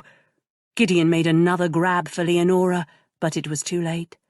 The candle fell to the floor behind the bed. Gideon prayed the flame was snuffed out before it dropped, but a second later the thick carpet under their feet caught fire. Leonora whirled around and somehow vanished into the clouds of smoke billowing toward the ceiling, as if she truly were a ghost. Gideon stared with his brain frozen in shock. He took a step toward the empty place where she'd been moments before, but Cecilia grabbed his arm. She was shouting something at him, but Gideon couldn't hear what she said over the roar of the fire. Something about a blocked passageway and getting trapped inside the castle. "Gideon!" Cecilia clawed at his arm. "Listen to me!" He jerked his attention back to her, dazed, but as he stared into her dark eyes, the fog dissolved and his brain snapped back into focus. Cecilia. The only thing that mattered now was Cecilia. Without a word, he swept Cecilia into his arms, but just as he turned toward the door leading into the hallway, the beam above exploded in a shower of sparks, then collapsed to the floor with a thundering crash. Their only hope now was to flee through Cecilia's bedchamber. The connecting door itself was on fire, the hungry flames devouring the wood, but for the moment the beam was still sound. Gideon rushed toward it, and with Cecilia still in his arms, kicked the burning door open and flew through it. "Isabella!" Cecilia screamed. She struggled to get free as they ran through her bedchamber, but Gideon held her fast. "She's safe." The flames hadn't reached this room yet, but the smoke was so thick Gideon could hardly make out the door. He staggered in that direction, his head going dizzy as his lungs burned for air. But just as he was certain he couldn't take another step, that he'd fall to his knees, he was through the door and into the hallway, Cecilia clutched in his arms. They were both choking and gagging on the smoke, but Gideon kept running, the fire at his back and a desperate prayer on his lips. He ran down the stairs and through the entrance hall, sucking in breath after greedy breath as they left the worst of the smoke behind them. His eyes were burning and stinging, but as he stumbled through the entrance hall, he could see Mrs. Briggs, Amy, and Isabella on the other side of the door. Duncan and Fraser stood behind them, and Hazelmere and his men were just thundering up the drive, Hazelmere's face as white as death. Gideon burst through the door, and a shout went up when they staggered onto the drive. He fell to his knees, still clasping Cecilia against his chest. A second shout went up, Hazelmere and the men, and then everyone was rushing upon them at once. Gideon didn't know how long they sat there in the drive, with everyone crowding around them. All he knew was he had Cecilia in his arms, and she was holding him tightly against her, as if nothing in the world could ever make her let him go. Chapter 25. Lady Leonora, the 6th Marchioness of Darlington, and Edenbridge's notorious White Lady, died in the fire at Darlington Castle, overcome by the smoke billowing into the secret passageway. Alerted by the smoke pouring into the sky, a group of men from Edenbridge arrived at the castle soon after Cecilia and Gideon escaped, and worked alongside Gideon, Hazelmere, and their men to battle the fire. By dawn the following morning the flames were out, but the entire eastern wing of the castle, where Cassandra's bedchamber had been, had collapsed into rubble. Cecilia, Amy, and Mrs. Briggs were sent to the dower house with Isabella, who, after a warm bath and much petting and soothing, had at last been coaxed into bed.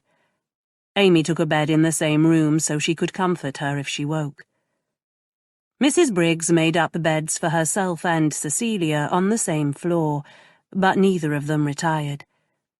Cecilia had been standing at the window in the front parlour since they arrived at the Dower House, gripping the windowsill with white knuckles. "Go to bed, Cecilia." Mrs. Briggs stood behind her, wringing her hands. "You need to rest, child." Rest.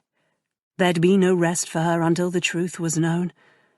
Not just the truth about Lady Leonora, but the wicked, ugly truths behind all of Darlington Castle's secrets.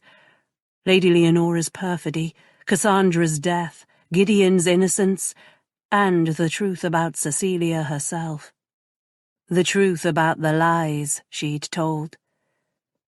She wanted to blurt it all out to Mrs. Briggs, to unburden herself with a confession and weep on that motherly shoulder. But Gideon had to be the first to hear those truths. Cecilia pasted a trembling smile on her lips and turned to face Mrs. Briggs. "You go ahead, Mrs. Briggs. I need to have a word with Lord Darlington before I retire." Gideon would come to her. Sooner or later he'd come, and when he did, she'd tell him everything. Until then, there was nothing for her to do but wait. Mrs. Briggs studied Cecilia in silence before taking both her hands. "A fire is a terrible thing.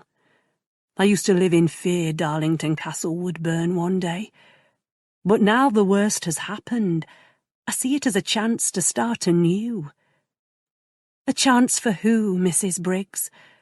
Not Lady Cassandra, and not her infant son." Cecilia wanted with all her heart to believe hope could rise from the ashes, but the frightened, defeated part of her wondered how one could overcome such devastation, such loss. "For Lord Darlington, Cecilia." Mrs. Briggs squeezed her hands. "He's a young man, one I hope will have years of happiness ahead of him. He never deserved to suffer as he has." "No, he didn't." Angry tears flooded Cecilia's eyes. An innocent man who'd borne unimaginable loss, then been victimized a second time by his own sister-in-law, someone he should have been able to trust. The murderous Marquess. Whatever else happened between her and Gideon, Cecilia would see to it that malicious slur was consigned to the flames. If nothing else, she could do that for him. "Oh, my dear." Mrs. Briggs patted Cecilia's cheek. "It will be all right in the end. You'll see. Now, promise me you'll rest after you've spoken to Lord Darlington." Cecilia swiped the tears from her cheeks. "I will." "Good girl." Mrs. Briggs didn't say any more, but left Cecilia alone by the window, waiting. By the time Gideon appeared hours later, the haze of smoke rising from the charred remains of Darlington Castle had turned the sky above a steely grey.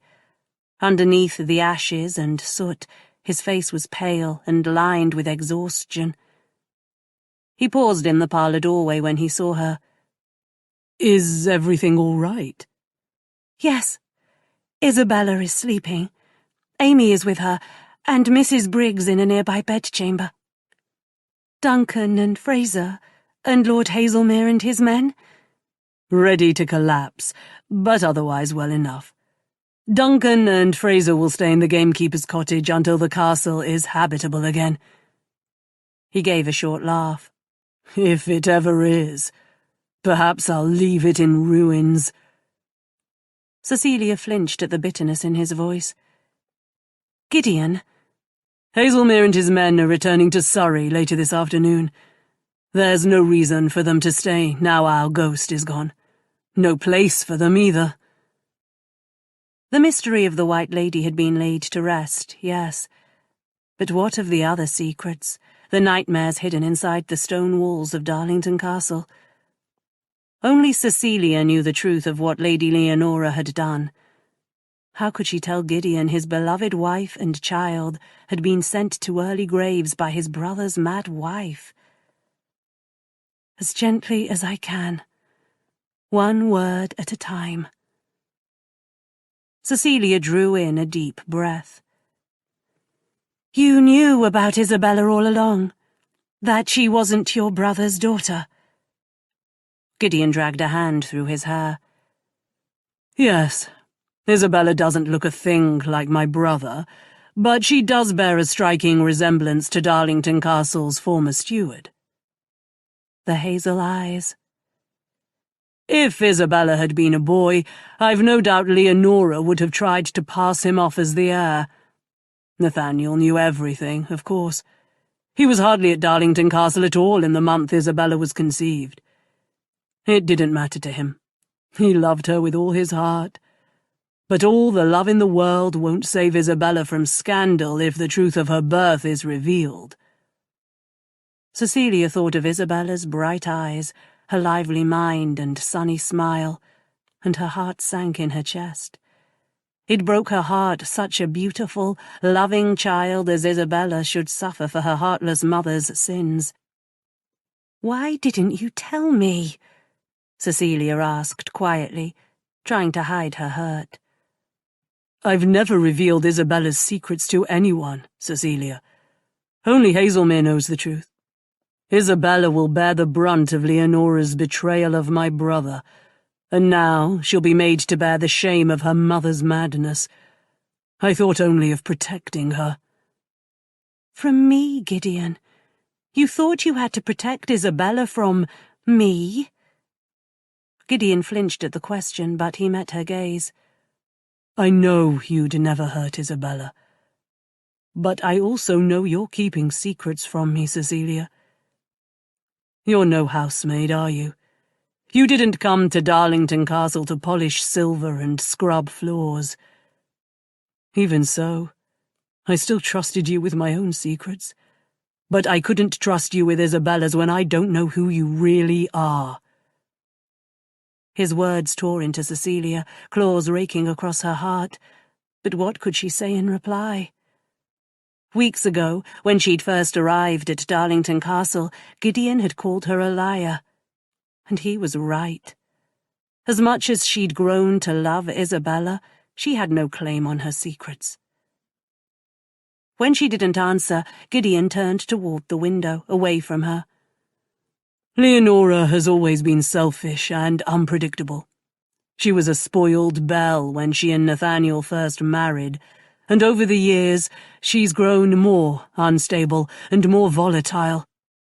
I knew she was unbalanced, but this... I never imagined she'd go this far. But you did suspect she'd come back someday. Cecilia pushed the words through numb lips. That's why you turned the sitting room into Isabella's bedchamber, and put Amy in there with her. To protect Isabella from Lady Leonora. I thought Leonora would try and take Isabella away from me, yes. Not because she wanted her. Isabella has never been more than a means to an end for Leonora. She would have ruined her if given the chance. The thought of Lady Leonora having control over Isabella chilled Cecilia to her bones. Is that why you sent her away from Darlington Castle? To protect Isabella? I never sent her away. A few weeks after Cassandra's death, Leonora came to me demanding money so she could escape Darlington Castle for a new life as a merry widow. I agreed to give her the funds she demanded, but only if she left Isabella behind with me. A few months later, she was betrothed to Aviemore, and I hoped we'd seen the last of her. God only knows what's happened to him. Gideon's blue eyes were bleak. Leonora didn't put up much of a fight over leaving Isabella. She didn't come back for Isabella. She's been roaming freely through the castle since she returned to Edenbridge. If she'd wanted Isabella, she could have taken her at any time. Cecilia swallowed. She came. For you. As if I could ever... She was my brother's wife, and Leonora expected me to... Gideon's hands clenched into fists.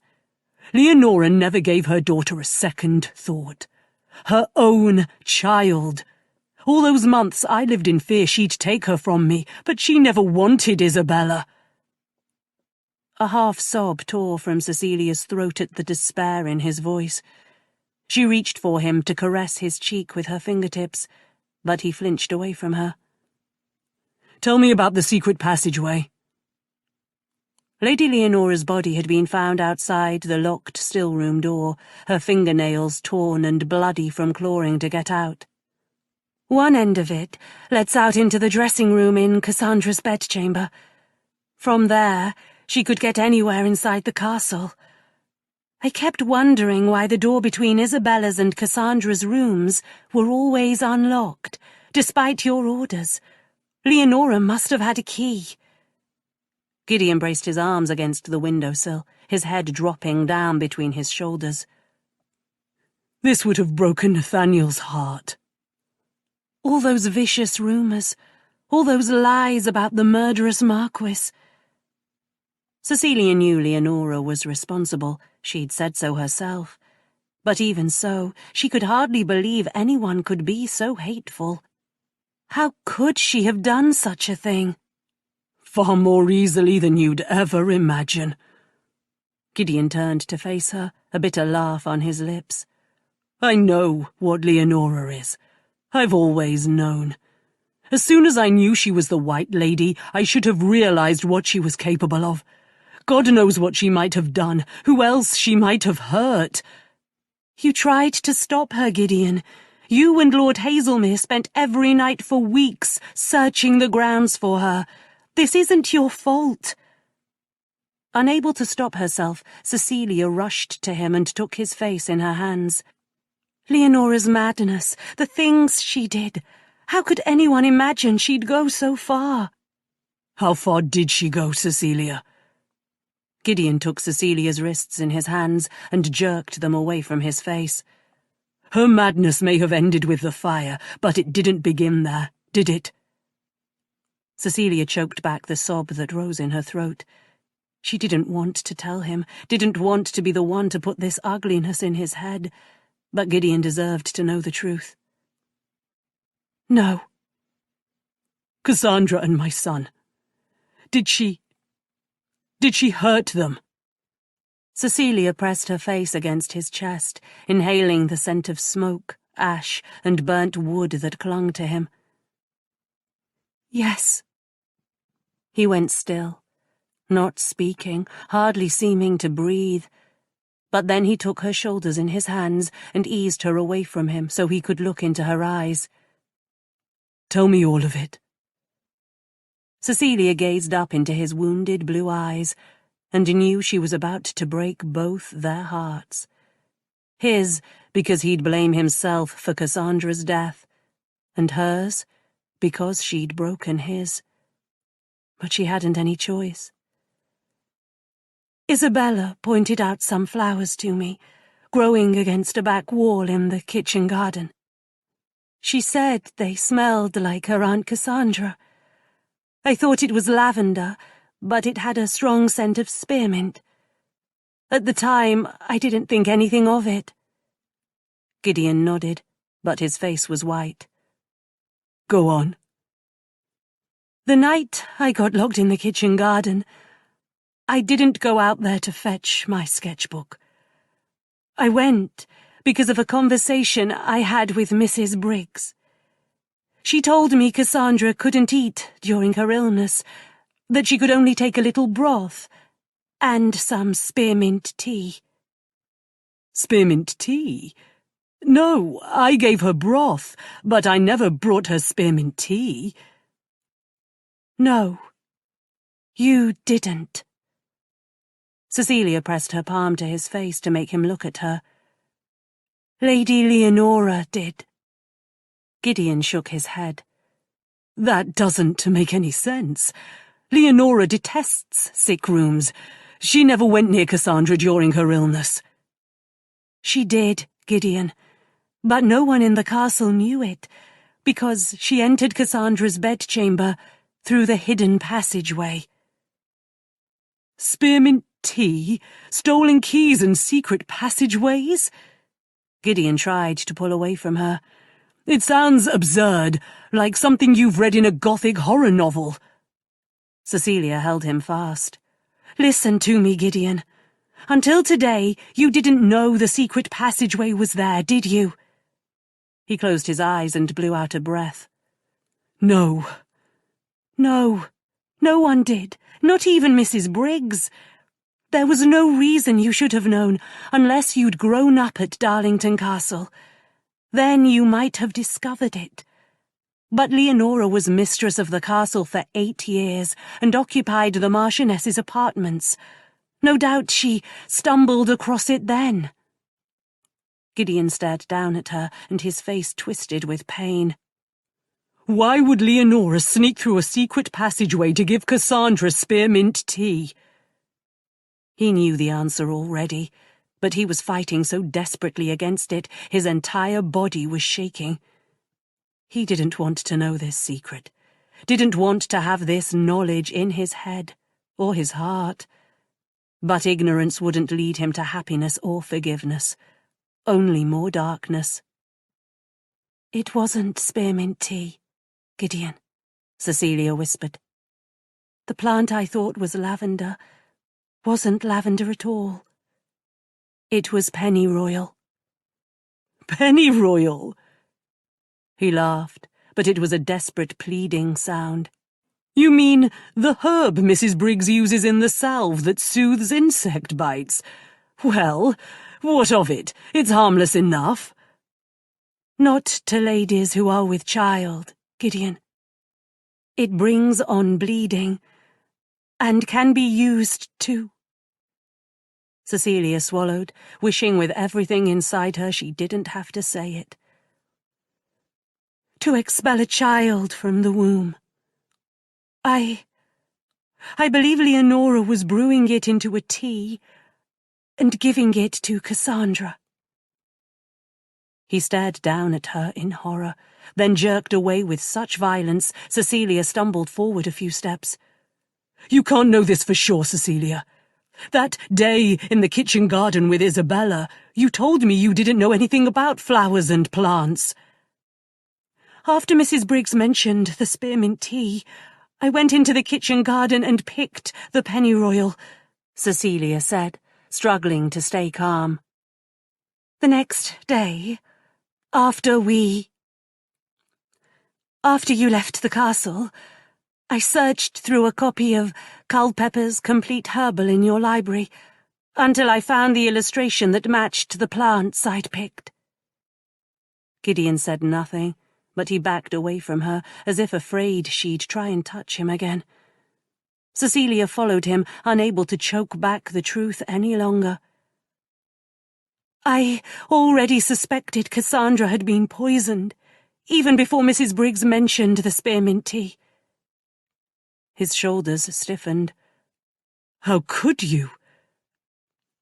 I found Cassandra's diary on the bottom shelf of her clothes press. It occurred to Cecilia to tell him about Seraphina and the unusual way in which she'd led Cecilia to the diary. But strangely enough, it felt private, as if she'd be betraying Seraphina if she did. Or perhaps not Seraphina so much as Cassandra. You read my wife's private diary. The shard of ice in his voice pierced Cecilia's chest and lodged in her heart, but she and Gideon were long past denials now. Yes. Her description of her illness seemed strange to me. I became convinced she'd been poisoned, and once I found the secret passageway, I realized Lady Leonora must have done it. Gideon's face was as blank as stone, and the blue eyes that had looked at her with such heat just hours before had turned as cold as ice. Who are you? You're no ordinary housemaid, that's certain. Is your name even Cecilia Gilchrist? Cecilia twisted her hands in her soot-stained skirts. This was the moment she'd been dreading, but there was nothing for her to do now but face it. My name is Cecilia Gilchrist, But I'm not a housemaid, and I didn't come here from Stoneleigh. I live in London, at the Clifford School, with Lady Amanda Clifford. Lady Clifford is— I know who Lady Clifford is, and I know what she does. Gideon's voice was hard, flat. She sent you to Darlington Castle to prove I'm the murderous Marquess all of London believes me to be. It hadn't been as simple as that, but Cecilia didn't try and explain herself. She sent me to find out how Lady Cassandra died. My task was to uncover the truth before your marriage to Miss Honeywell could take place. If anything, his eyes grew even colder. So, I was right about you that first day we met. You are a liar. Cecilia's eyes dropped closed, pain pressing down on her, stealing her breath. She knew the worst of his anger and bitterness wasn't truly directed at her. He was in shock, exhausted and devastated by the fire, and heartbroken over his wife's death all over again.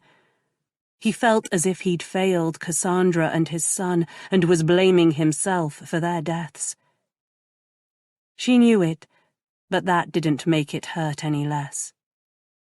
But she'd told him everything now, just as she'd promised she would.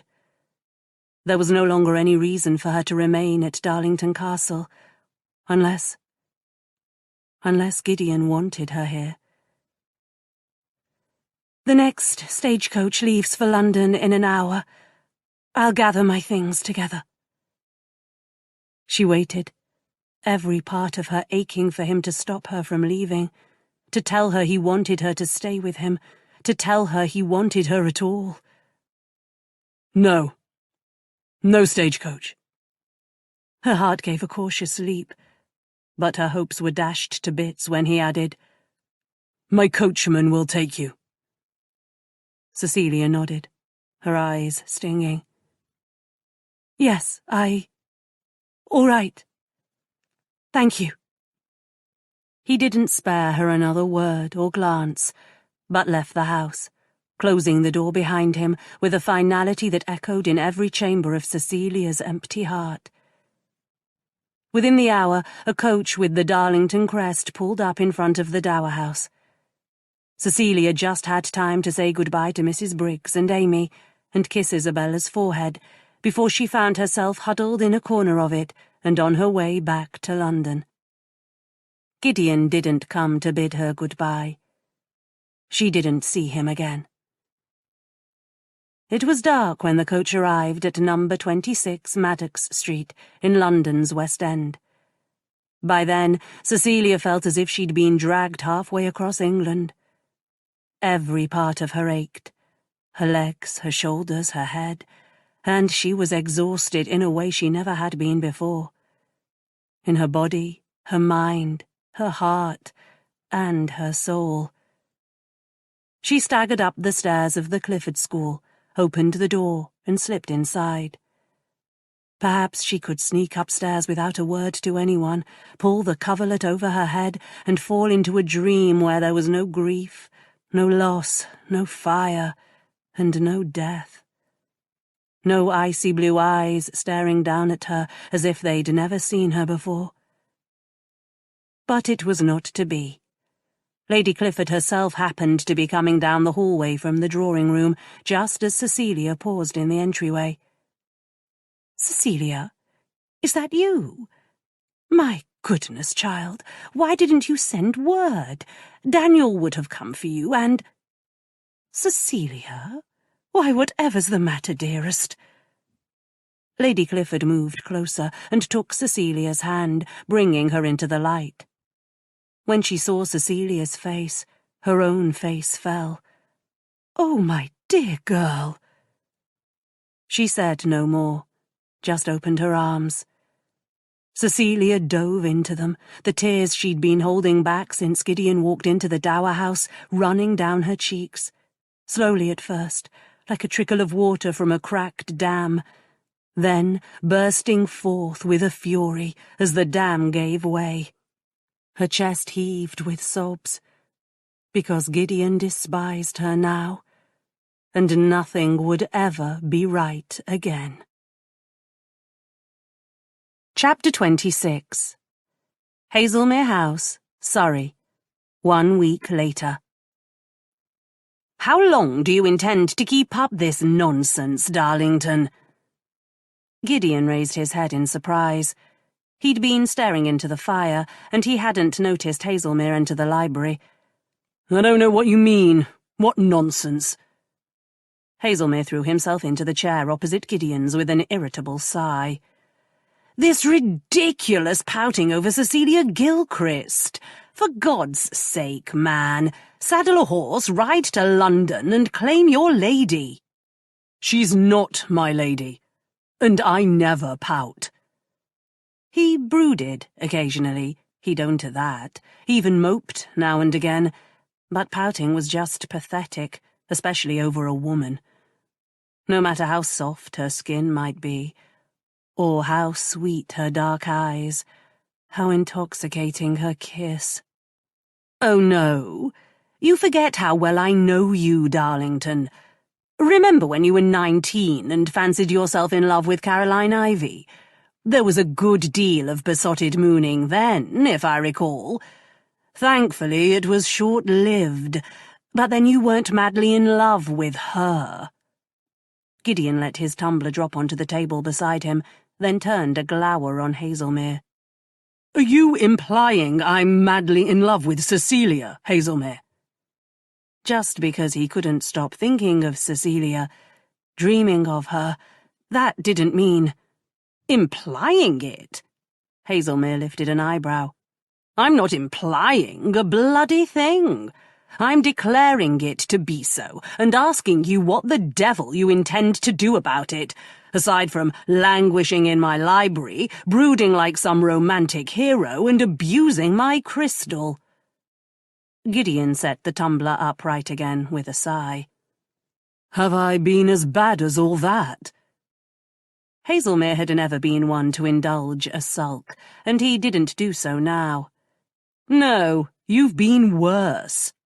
We both know you're not going to let her go, so why not get her now and put us both out of our misery? She lied to me, Hazelmere. Hazelmere rolled his eyes. Yes, yes. She lied to you, entered your home under false pretenses, and pretended to be someone she wasn't. What of it? I lied to you too, and it hasn't stopped you from drinking all my port. That caught Gideon's attention. You lied to me. When? Hazelmere dropped his booted feet onto the leather ottoman in front of his chair. I told you I didn't know who Cecilia Gilchrist was, and I did. The moment I heard her name that first morning, I knew she was one of Lady Clifford's girls. Gideon gave him an incredulous look. You knew? Why the devil didn't you tell me who she was then?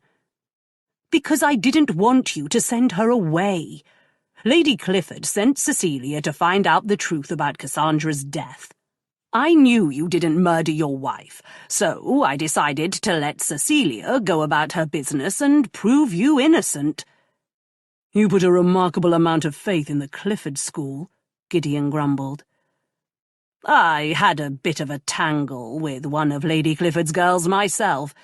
Impertinent little chick named Georgiana Harley. Dreadful nuisance of a girl, with a tongue that smarts like a whip, but not lacking in wit. She despises me, Hazelmere added, an oddly satisfied grin crossing his lips.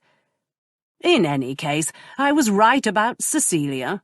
No one in Edenbridge is calling you the murderous Marquess anymore, are they? It was true. The villagers who'd helped contain the fire had seen Leonora in her white gown and wig when her lifeless body was removed from the castle. The rumours of the notorious White Lady had come to an end after that, and with it the worst of the gossip about the murderous Marquess. There would always be people who believed he was guilty. Nothing would change that. But there were more of them who believed him innocent now, and they were willing to shame those who continued to spread the rumours. Cecilia had done that for him, had fought to prove his innocence. She'd kept prodding, kept digging until she got to the truth. So far buried beneath the rubble, Gideon had long since despaired of it ever coming to light. Everything had changed when Cecilia came to Darlington Castle.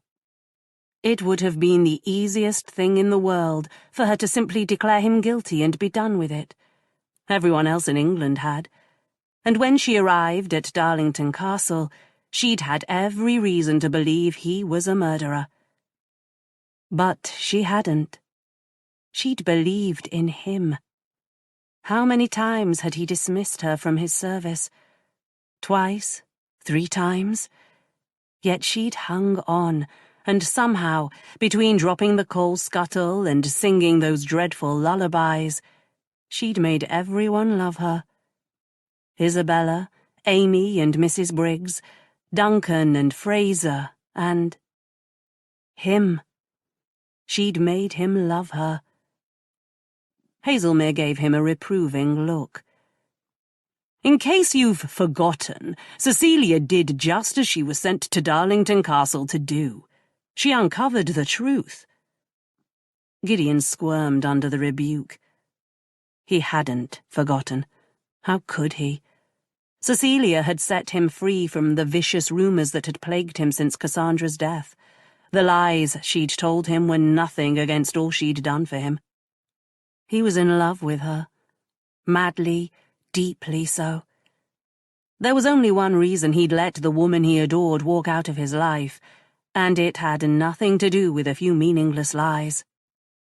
"Let's have it out, shall we, Darlington?"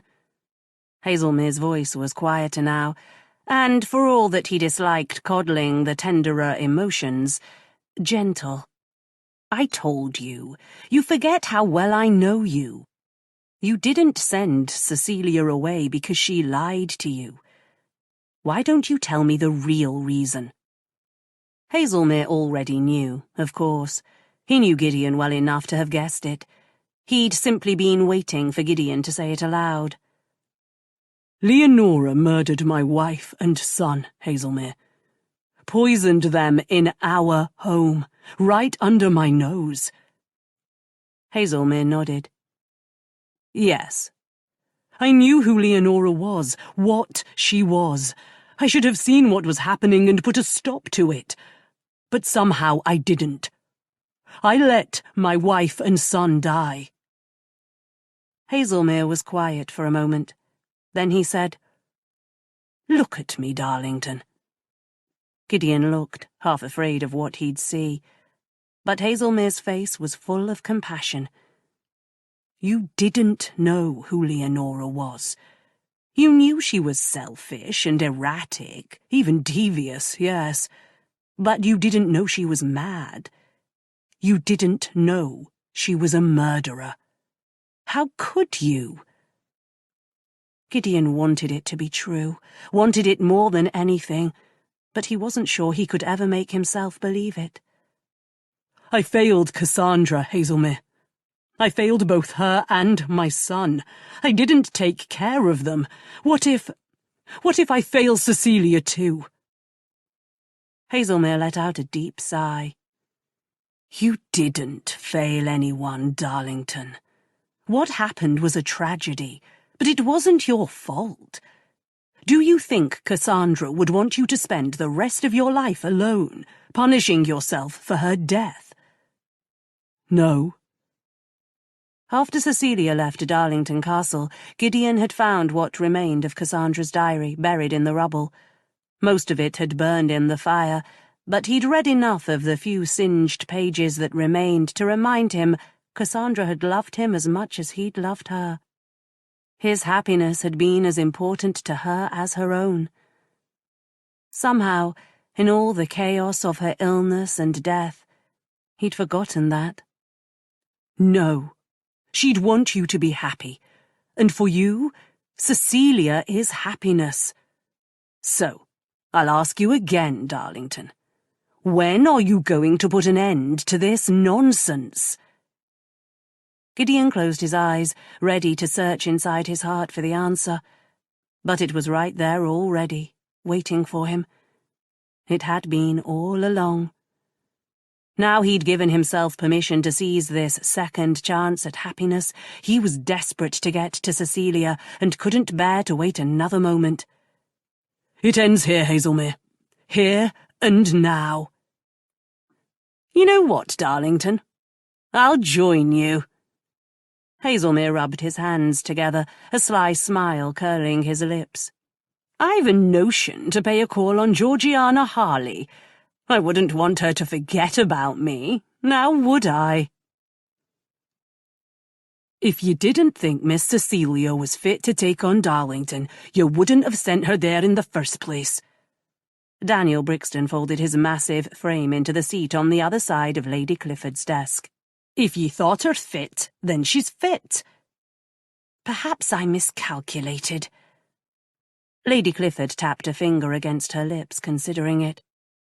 She'd realized any number of scenarios could play out in this case, including the Marquess of Darlington chasing Cecilia from his castle and right back to London the day she arrived. But she hadn't anticipated this. "What does Lord Darlington mean, sending Cecilia back to me with a broken heart?" Daniel grimaced at that. He didn't believe in broken hearts. "She'll be all right. That lass is as strong as any of the others." "Yes, she is. Not in the same way, of course. She's always been the tenderest of my girls." It was the very reason Amanda had sent Cecilia to Darlington Castle in the first place. Even now she couldn't regret it, as Cecilia had done just what Amanda hoped she would. Yet she couldn't deny her plan appeared to have gone awry in one respect.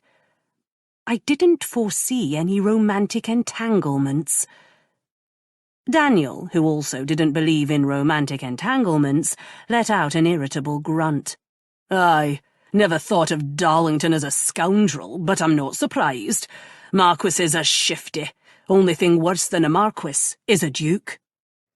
"To be fair, Daniel, we don't know Lord Darlington is a scoundrel. If you recall, most of London thought him a murderer, and he's never been that. Perhaps we should give him the benefit of the doubt." "Don't see why." Daniel didn't believe in giving anyone the benefit of the doubt, especially a man who dared trifle with one of his girls.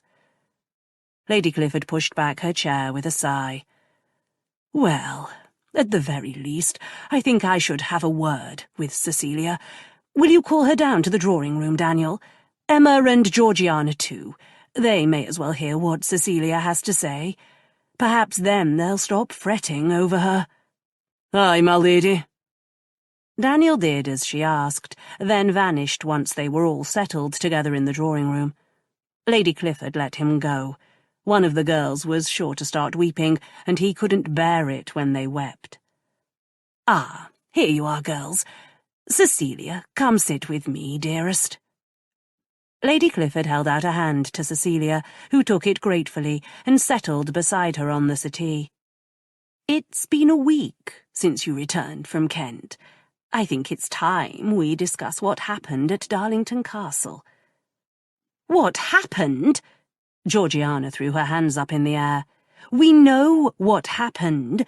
Cecilia went to Kent, proved Lord Darlington innocent of murder, and he thanked her by breaking her heart, the villain." Cecilia turned red-rimmed eyes to Georgiana. "That's not what—" "Now everyone in London is prattling on about how ill-used poor Lord Darlington's been." Georgiana rolled her eyes. "Mind you, these are the same people who spread the rumours in the first place and called him the murderous Marquis behind his back." "They should all beg his pardon." Cecilia's face flushed with anger. "It's a horrible thing to—" "He may not be the murderous Marquis, but he's certainly a cold-hearted rake, and that's not much better," Emma declared, sprawling in the chair beside the settee. Cecilia shook her head. "He's not a rake, Emma. He's—" Of course he's a rake, just like his friend Lord Hazelmere. Dear God, what a pair they are. Georgiana shuddered. I hope they both stay in Kent, or Surrey, or wherever it is, and we never lay eyes on either of them again. Girls, if I could have a word. Lady Clifford held up a hand, and everyone went silent. Thank you. Now, I didn't bring you downstairs to discuss Lord Darlington. Emma sat up. You didn't? No. As far as Lord Darlington himself is concerned, the matter is closed. You'll have your wish, Georgiana. There's no reason for us to see him, or Lord Hazelmere, ever again. Never again? Georgiana deflated. Are you certain that's the best— what I mean is, I'm vastly relieved to hear it, my lady. I certainly haven't got any use for either of them. Lady Clifford's lips twitched. Yes, well, our concern is Cecilia, not Lord Darlington, or his friend. Cecilia, dearest, do you know why I sent you to Darlington Castle, rather than Georgiana or Emma? Yes, because Georgiana and Emma are both busy with other tasks. Otherwise, I'm certain you would rather have sent either of them. Indeed, you're wrong. Even if I'd had Georgiana or Emma at my disposal, I still would have sent you. Cecilia blinked. Me? But why? Lady Clifford smiled. For the same reason I always choose to send any one of you over the others. Because you were the best suited to this particular task. But I'm the worst one of all of us. I mean, well, you know what I mean, my lady. I'm too soft-hearted, too romantic, too apt to try and find reasons to excuse someone, rather than think the worst of them. Lady Clifford sighed. My dear child, you're not too anything.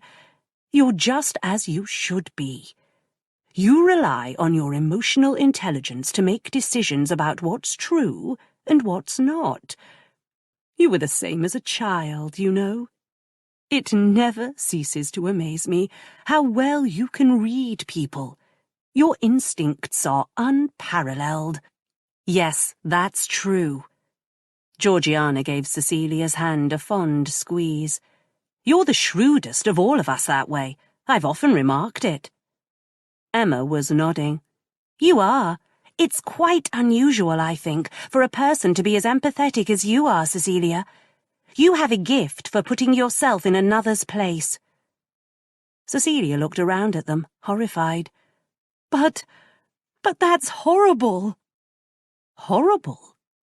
Lady Clifford raised an eyebrow. My dear girl, why should that be horrible? Because I'm supposed to be clever and logical like Georgiana, and— Cecilia waved her hands about, searching for words. Brave and shrewd like Sophia, and wily and cunning like Emma. I'm not supposed to be— me. Both Emma and Georgiana stared at her, flabbergasted. But that's nonsense, Georgiana managed at last. Why, you should be just who you are. Of course you should, Emma exclaimed. You're perfect just as you are, Cecilia. It's rare for a person, especially one as young as you, to read others so accurately, Cecilia, Lady Clifford said. I don't mean to say you're illogical or discard evidence and facts. I only mean you're apt to give your instincts equal weight. You're right to rely on them as you do. But I still don't understand why you sent me to Darlington Castle, my lady. I let my emotions overrule my better judgment when it came to Lord Darlington. If he'd been guilty— But he isn't guilty. If he had been, you would have found him so. Tears gathered in Cecilia's eyes. You don't understand. All the evidence pointed to his guilt, yet I kept refusing to accept it. Precisely. Lady Clifford smiled at Cecilia's expression. You only prove my point, dearest. Remember, Lord Darlington is innocent. He has been all along. Your instincts told you that, and so you kept prodding, even when the evidence pointed to his guilt. That's how you discovered the truth. I never believed Lord Darlington was guilty. That man's no murderer. Indeed, I sent you there to prove him innocent, and that's just what you did. Cecilia glanced from one beaming face to the next, and a watery smile curved her lips. I did make a terrible nuisance of myself. Gideon, that is, Lord Darlington dismissed me 3 times. Lady Clifford laughed. Did he indeed? He did. I managed to talk him out of it each time. Well done. But I'm afraid he's broken your heart, Cecilia, and I am sorry for that. Lady Clifford's smile faded. I didn't anticipate that would happen. Perhaps I should have. Cecilia lay her head on Lady Clifford's shoulder. I'll be all right. But tears started to her eyes again, and Emma, seeing them, leapt up from her chair and squeezed onto the settee on Cecilia's other side. Don't cry, Cecilia. Georgiana rose as well, but before she could squeeze in next to them, there was a loud knock on the entryway door. What spectacularly bad timing! She glanced at the mantelpiece clock with a frown. Who's calling at this hour? I'll go and send them away. Gideon tensed as the echo of footsteps marching down the corridor met his ears. He'd spent the carriage ride from Surrey to London imagining Cecilia would turn him away at the door. Now the moment had come, he was caught in a purgatory of hope and dread. But it wasn't Cecilia who flung open the door. It was a tall, cross-looking young lady, her mouth already open as if she were ready to launch into a lecture. But she snapped it shut again when she saw Gideon and Hazelmere standing there. Whoever she'd been expecting to find on her doorstep, it wasn't them. Miss Harley, what a tremendous pleasure it is to see you again. Hazelmere swept his hat off his head and offered her a bow too extravagant to be anything other than mocking. I hardly recognized you with your mouth closed. Last time I saw you, you were shouting at me. Miss Harley recovered quickly from her shock. Indeed. Well, Lord Hazelmere, I'd be pleased to shout at you again if you like. I'm certain you've done something to deserve it. Likely as not. Hazelmere gave her a devilish grin. Not that it matters much. You were perfectly willing to shout at me the last time we met, and I hadn't done anything wicked. Miss Harley snorted. Don't be so modest, my lord. You might not have done the thing I thought you had, but I'm certain you'd committed a number of other sins unworthy of a gentleman that day. Choose one of those. Hazelmere chuckled. You bring out my ungentlemanly side. He braced an arm against the door and leaned in, which put him much closer to Miss Harley than was proper. I wonder why that is. She drew in a breath, as if preparing to deal Hazelmere the set-down he deserved. But before she could say a word, Gideon cleared his throat. I beg your pardon, Miss Harley, but may we come inside? I'd like very much to have a word with Miss Gilchrist. She turned to him in surprise, as if she hadn't even noticed he was there. Lord Darlington. Her gaze was cool as she considered him, but he must have looked as miserable as he felt, because she sighed. Oh, very well, if you must. I'll ask Cecilia if she'll see you. She stepped away from the door so they could enter, but cast a dark look at Hazelmere. Wait here. Good Lord, Hazelmere, Gideon muttered when she was out of sight. What did you do to make her so cross with you? Hazelmere's eyes were glinting with humour. Nothing much, I assure you. She's just remarkably bad-tempered. I like her immensely. Gideon didn't get a chance to answer because Miss Harley was coming back down the hallway toward them, and behind her. His heart leapt, hope and love and anxiety all tangling together in his chest. Cecilia! He removed his hat, clutching it in his hands as he took a step toward her. I beg your pardon for calling at such an hour. That is, Isabella misses you. Hazelmere snorted, and Miss Harley turned a quelling eye on him. Despite my strenuous objections, Lord Hazelmere, Lady Clifford says I must bring you to the drawing-room for refreshments. Cecilia, go along with Lord Darlington to Lady Clifford's parlour. She gave Cecilia an encouraging smile, then turned to Hazelmere with a grimace. Come on then, my lord, and do try your best not to behave like an utter savage, won't you? Cecilia waited until Georgiana and Hazelmere were gone. Then she glanced up at Gideon from under her dark eyelashes. This way, Lord Darlington. He followed her down to a cosy parlour tucked at the back of the house, overlooking a small, neat garden.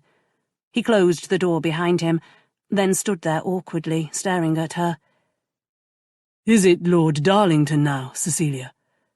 Not Gideon any longer? Her cheeks flushed scarlet. I didn't mean to cause offence, Lord Darlington. I wasn't sure. I know you're not sure, and I'm so sorry for that, sweetheart. Gideon drew closer, close enough so he could see the faint light from the hallway shining in her dark eyes. God, he loved those eyes. Loved every part of her. He took her hand in his. There are so many things I want to say to you. But first, I want to thank you for what you did for me. I never thanked you that last day at Darlington Castle, and it was unforgivable of me. It's haunted me ever since. You don't have to thank me, Gideon. I only did what Lady Clifford asked me to do. You don't owe me anything, no matter what we... She dropped her gaze. You don't owe me anything. So if that's why you're here... He touched a fingertip to her lips to quiet her. It's not why I'm here. I'm here because I love you, Cecilia. I'm madly in love with you. She was quiet for a moment before raising her gaze to his. You still love me. I never stopped loving you, Cecilia, and it's not because you saved me or proved my innocence. Gideon took her hand and pressed a dozen tiny, ardent kisses on her palm. I've loved you since the first day I met you, when you scolded me for being ungentlemanly and told me I didn't look fashionable enough to be a marquess. Her lips parted in surprise. You fell in love with me because I was rude and impertinent and refused to leave when you dismissed me. Gideon laughed softly. No, sweetheart. I fell in love with you because you told me the truth and reminded me I'd once been a better man than the man I'd become. I fell in love with you because you dropped the coal scuttle in my bedchamber and shook me awake, and I've been awake ever since. And because you sing bawdy songs to Isabella, and because you love and protect her. I fell in love with you because you believed in me, Cecilia. Do you still believe in me? Yes, she whispered. I've always believed in you, Gideon. He tipped her chin up and gazed into her eyes. Can you forgive me for letting you go and for hurting you? I never should have said those things to you. I was cruel. And worse, I was a coward. You weren't a coward. Her dark eyes turned fierce. "You were afraid, Gideon. It's not the same." "I was afraid, yes. Afraid I wasn't worthy of you, or that I'd fail you somehow. But I'm not afraid of anything anymore, except losing you, Cecilia. I can't lose you, sweetheart." "You haven't lost me, Gideon," Cecilia whispered, laying her hand on his chest. "I'm right here." Love and gratitude swelled inside Gideon, nearly bringing him to his knees. He leaned closer, hovering his lips over hers. "May I kiss you?" "Yes." She gave him a shy smile. "I really think you must." It started as a sweet, chaste kiss, but her scent and the taste of her soft mouth soon had him wild. He swept his tongue between her parted lips with a groan, and she returned his kisses with a passion that set his blood on fire. "You told me you loved me once, Cecilia," he murmured. "Do you love me still?" "Yes," she choked out on a sob. "So much, Gideon." He slid his lips down her throat, groaning when she arched her neck in offering. "Marry me, Cecilia. Become my Marchioness. Come back to Darlington Castle with me and help Isabella and me make it a home again." "Yes." She pressed closer, stroking the skin at the back of his neck until he eased away from her, afraid her teasing caresses would drive him so mad he'd forget himself. "Does Isabella truly miss me?" Cecilia asked when he drew away. Gideon traced his thumb over her lower lip. "Very much, yes. Every day she demands to know when you're coming back, and every night she becomes cross with me because I don't know all the words to The Fair Maid of Islington." Cecilia laughed. "Oh dear, I'll teach it to you if you like." "I would," he whispered, touching his forehead to hers. "I'd like it more than anything." Epilogue. Darlington Castle, Edenbridge, 3 months later. The sunrise peeked through the canopy of trees, dappling the patch of ground with its gentle rays. Cecilia sat with her knees drawn up and her head resting on top of them, enjoying the warmth on her back and the stillness surrounding her.